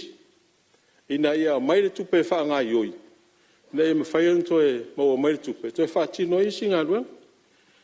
O le tūlanga i le mata ngā luenga le o tūlisi. Ia. Tau sanga fwoi le fionga le minsta. O na walewa na pasi le tupe. Wa tasi a le mata angai. I le nei tū maaro i popse ea. Ia al saunanga al minsta au te whaatali. Ia au ia au te lawa on sai. Ka mai e maua loa le pasi rol paketine. Ia ona maua tu role. A lai le ngata o le ngata o le whaalau loa i tūlisi. Ai tau fon whae loa tū manganu. O ai steibi a fia o mai fwele le anga i mai taile ai. Tu ai lava no. Ai mai fwele le si vava ai i tū manga pa Samoa. Ia me fai foi tau faini nai fatuanga. Wa ele fa pena na watu tu lise va ai le vai tafe pe tu ro ma o fa malu ai. On to foi mai e tau na ai foi sisi be. E fia mata foi tu lise o ye ni ma manga. Ia po ye ni fatuanga nai tonga la oina. Ia o nga luenga fai foi la tina. E fia mata ai tu lise. Wa te lo tu lise tau na fia i lo ai si mele tu putato tu. Ai le fa pena leo ai mata mtafanga mata i falta malo. Ai te tau on fa to sina mai seisi awala. Ina yo mai tangata pe o mele na ta ua le fionga i Palemene. Fai ni events fo ngai te mi o le te wina e ma le te mi o Christmas. Ina ia ma fai na nga solo mai tangata wal tatu fa mo na e le fa pe o tatu se tu nu e le ni aulo ma ni penina. Ia au le tulanga na e mana o mia. Ina ia whātua sina mai tangata. O talanoa le tūlanga leo le a o iei tūlanga leo tūlis. Ia, mana o mia le tūlanga o le whaale leio o le tūlanga o a mia o tangata. A me se pūlenga malu ali mwhai pūle. O a whaalongolongo mai atunu I whafo e saonga le mūru la tō soi fuama e tūlanga pūlenga malu ali mwhai pūle. E fia o mai fwoi tangata. Ai a wha pe whafonga mai a pe whaalongolongo mai tangata I e fia ngai mai Samoa. E leo se no fuanga saonga le mūru. Ono no vinga e lei fwoi se fia sao. O le mela na e tau fwoi na soani malosi pūlenga ali mwhai pūle. Ina ia wha malosi ai me wha tō sina mai tangata. Ina ia vea Samoa. Ina ia tū mau le mele masani nei Samoa. Samoa le penino le vasa Pacific. Ina ia mawhai na malu pui pui ai au penga ne. Ia pe to e whai fwoi le mele sa whai eisi komisina leo leo. To e whai se wha sisi lang. Ina ia au mai umai au penga le ele senea. Ia mwhatama ia. Ia mai tau fwoi na mafa se morianga mo I la to e wha o ngā se ina ia. Ia lea pe ona saunoa le whiongan Palemene. Tu ai o fal pui pui. Wa tu ai ngā tau tuna whono la. E lea o inaisis. Pe ale ave no for me tauna o oi. Ina ia awane I au mai al tūranga lea. Pe se I la whawhewhe mai ai tātou e whaia pūlenga malu tu o nuu malarwha. Pe ia ve mei e pe o se me tau whawhewhe ia tātou. Au tātou na wā. E le whawhewhe I le mea ia. Pūlenga malu ari mwhai pule. E le whaia ini la au malos. E whaia ele tō whāma le whautanga. Mea leo te talo tua ina ia malu pui puia. E soi fua le tātou o tunu. O tūlanga ia sa o ia I sao noa ngā le Palemene. O te ro fwoi mana I fwoi. Mea leo whao ngā ina o tā wale le malo.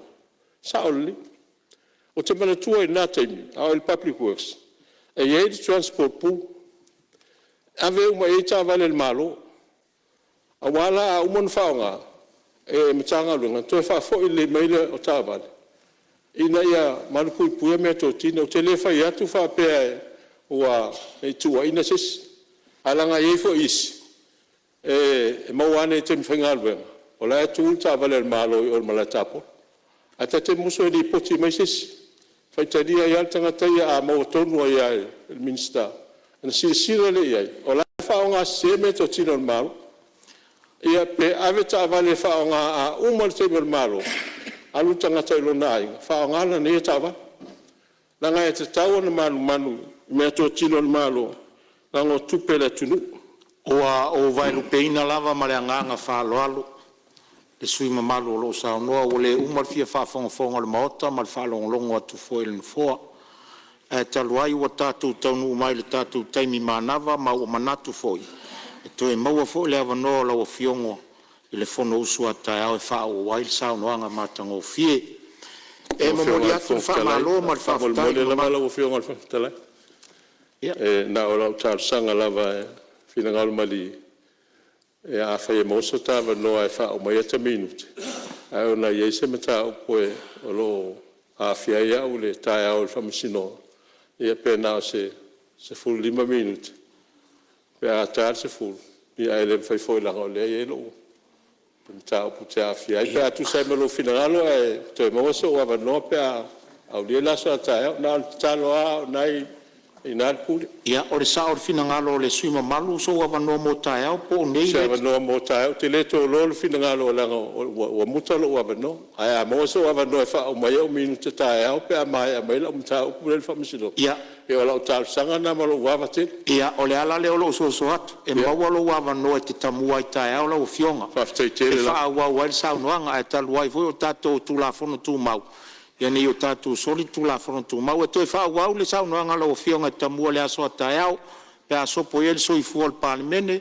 Ia mai se foi il mamalo le tātou atunu o lo tātou mafuta nei a fiafi. O tātou taunu mai tātou taimi manava. E momoli atu le whamalo ma le whawhatai ma malu le Palemene. No lo utou on sai ma le lava papale mai. Mai lava I le tae au. Se ia pa ia mai le nei tūla le afiafi. Whamalo le usfono. Whawhatai e fori tapua inga sui o mtanga ruenga. Whala po tonga tumauti ale malo. Ai mai se lava foi le mamalu o le atunu. O lo tatou mafuta pea. Whaftai Samoa lau tapua inga, whaftai te talo. O la autou langa sua wa e manuia I whaiva o lau Palemene I le nei aso. E whamanuia le tua. A tātou te lei toropo o te tārsanga atu le suisfono mo ala tau o sifo, se e saunia se te talo e whai wa le tātou fono. Tātou talo. Le tua mamanai, le tupu siri ese o le langi, a toa maneila lo langi. Ma e ula walofa I le nei Palemene ma si o mātou nu o Samoa. Ma I lava I le tai au I le oso ai o le la I le mana malama o le aso fou a e whau popo I a te mātou Se I ngoto atu le la I le nei tula fiafi. E o mai fo I le nei taimi o le po. A o lo tu mau pea lo wanga ni lei a te mātou Le atua whawhtai tele. E te malutia ma sapa ia pea I mātou I au awa lofa. E le ngata I le Palemene ma sui usufono. Ai maiso I mātou le ofisa le fono. Sunga I le fonga fetalai ma I mātou I nei tula fiafi. Ai whapea fo isi o mātou atunu o Samoa. Le atu ai mātou te talo ma le nganga whawhtai. E te le tula fo ina lo mātou ola I so se mea. Lo mātou whewa I lungo o wana tele vamele tele o teimi. Ai maisi fo I wa e whafonga mai mai sirisila mai I le awa mea ina o le nei fontang. Whawhtai tele te awai mai manatu malangona. Le atua mamanai, le tupu sirisili ese o fio I le lang. O le atu ua mata ape I mātou Alofangia le ta ape atu ai o lau Palemene ma ofisa mamalu o le malo e maisi. O le mamalu le atunu o mwhai o na moli mawina le nei tula fiafi mai mātou Leo le wina I mātou I au au. Sau I mātou I le mana o lau toto. Anga le lei a Samoa, ua ta oto I tō whanga I le nei po. Wha manuia, wha mamalu, ma wha paolo pea ua au I a Samoa manai o na tangata. E le ngata o Samoa nei a watunu e mamau. Wha manuia I le whionga le taitai o le malo, ma le kapeneta, ma I mātou Wha manuia fo I le taitai o le tua ngai, ia matofi o le Palemene I le nei po. Whamanuia le fonga fetalai, sui fonga fetalai, le ofisa le fono mai mātou Whamanuia iulu matanga luenga ma au ofisa. Ai maise o Samoa ua moli mawina le nei aso. La lafo atu whamoe moenga o le nei vai aso o toi iau au. Le atua mamanai, whapale mai alo o lofa I a te I mātou Mātou te talo, e iei o mātou te se ma o mātou whale tonu. Whamangalo I le toto lo alo pelo Yesu Karisto. Wala tu aila mātou te talo, ono o Yesu, le lio le ola ua mātou ole ma wala aua tuai. Amen ma amen. Whamalong whaftai atu ala tau e sifo tu soltar sanga molia. Ia whamanu atu le tua ila wafionga. O te whasisi la atu a torpo nei tau rumanga al fono au fai tula fono, se ia ulia le aso fono tai au, I le utula iwa tau sfuru le tai au.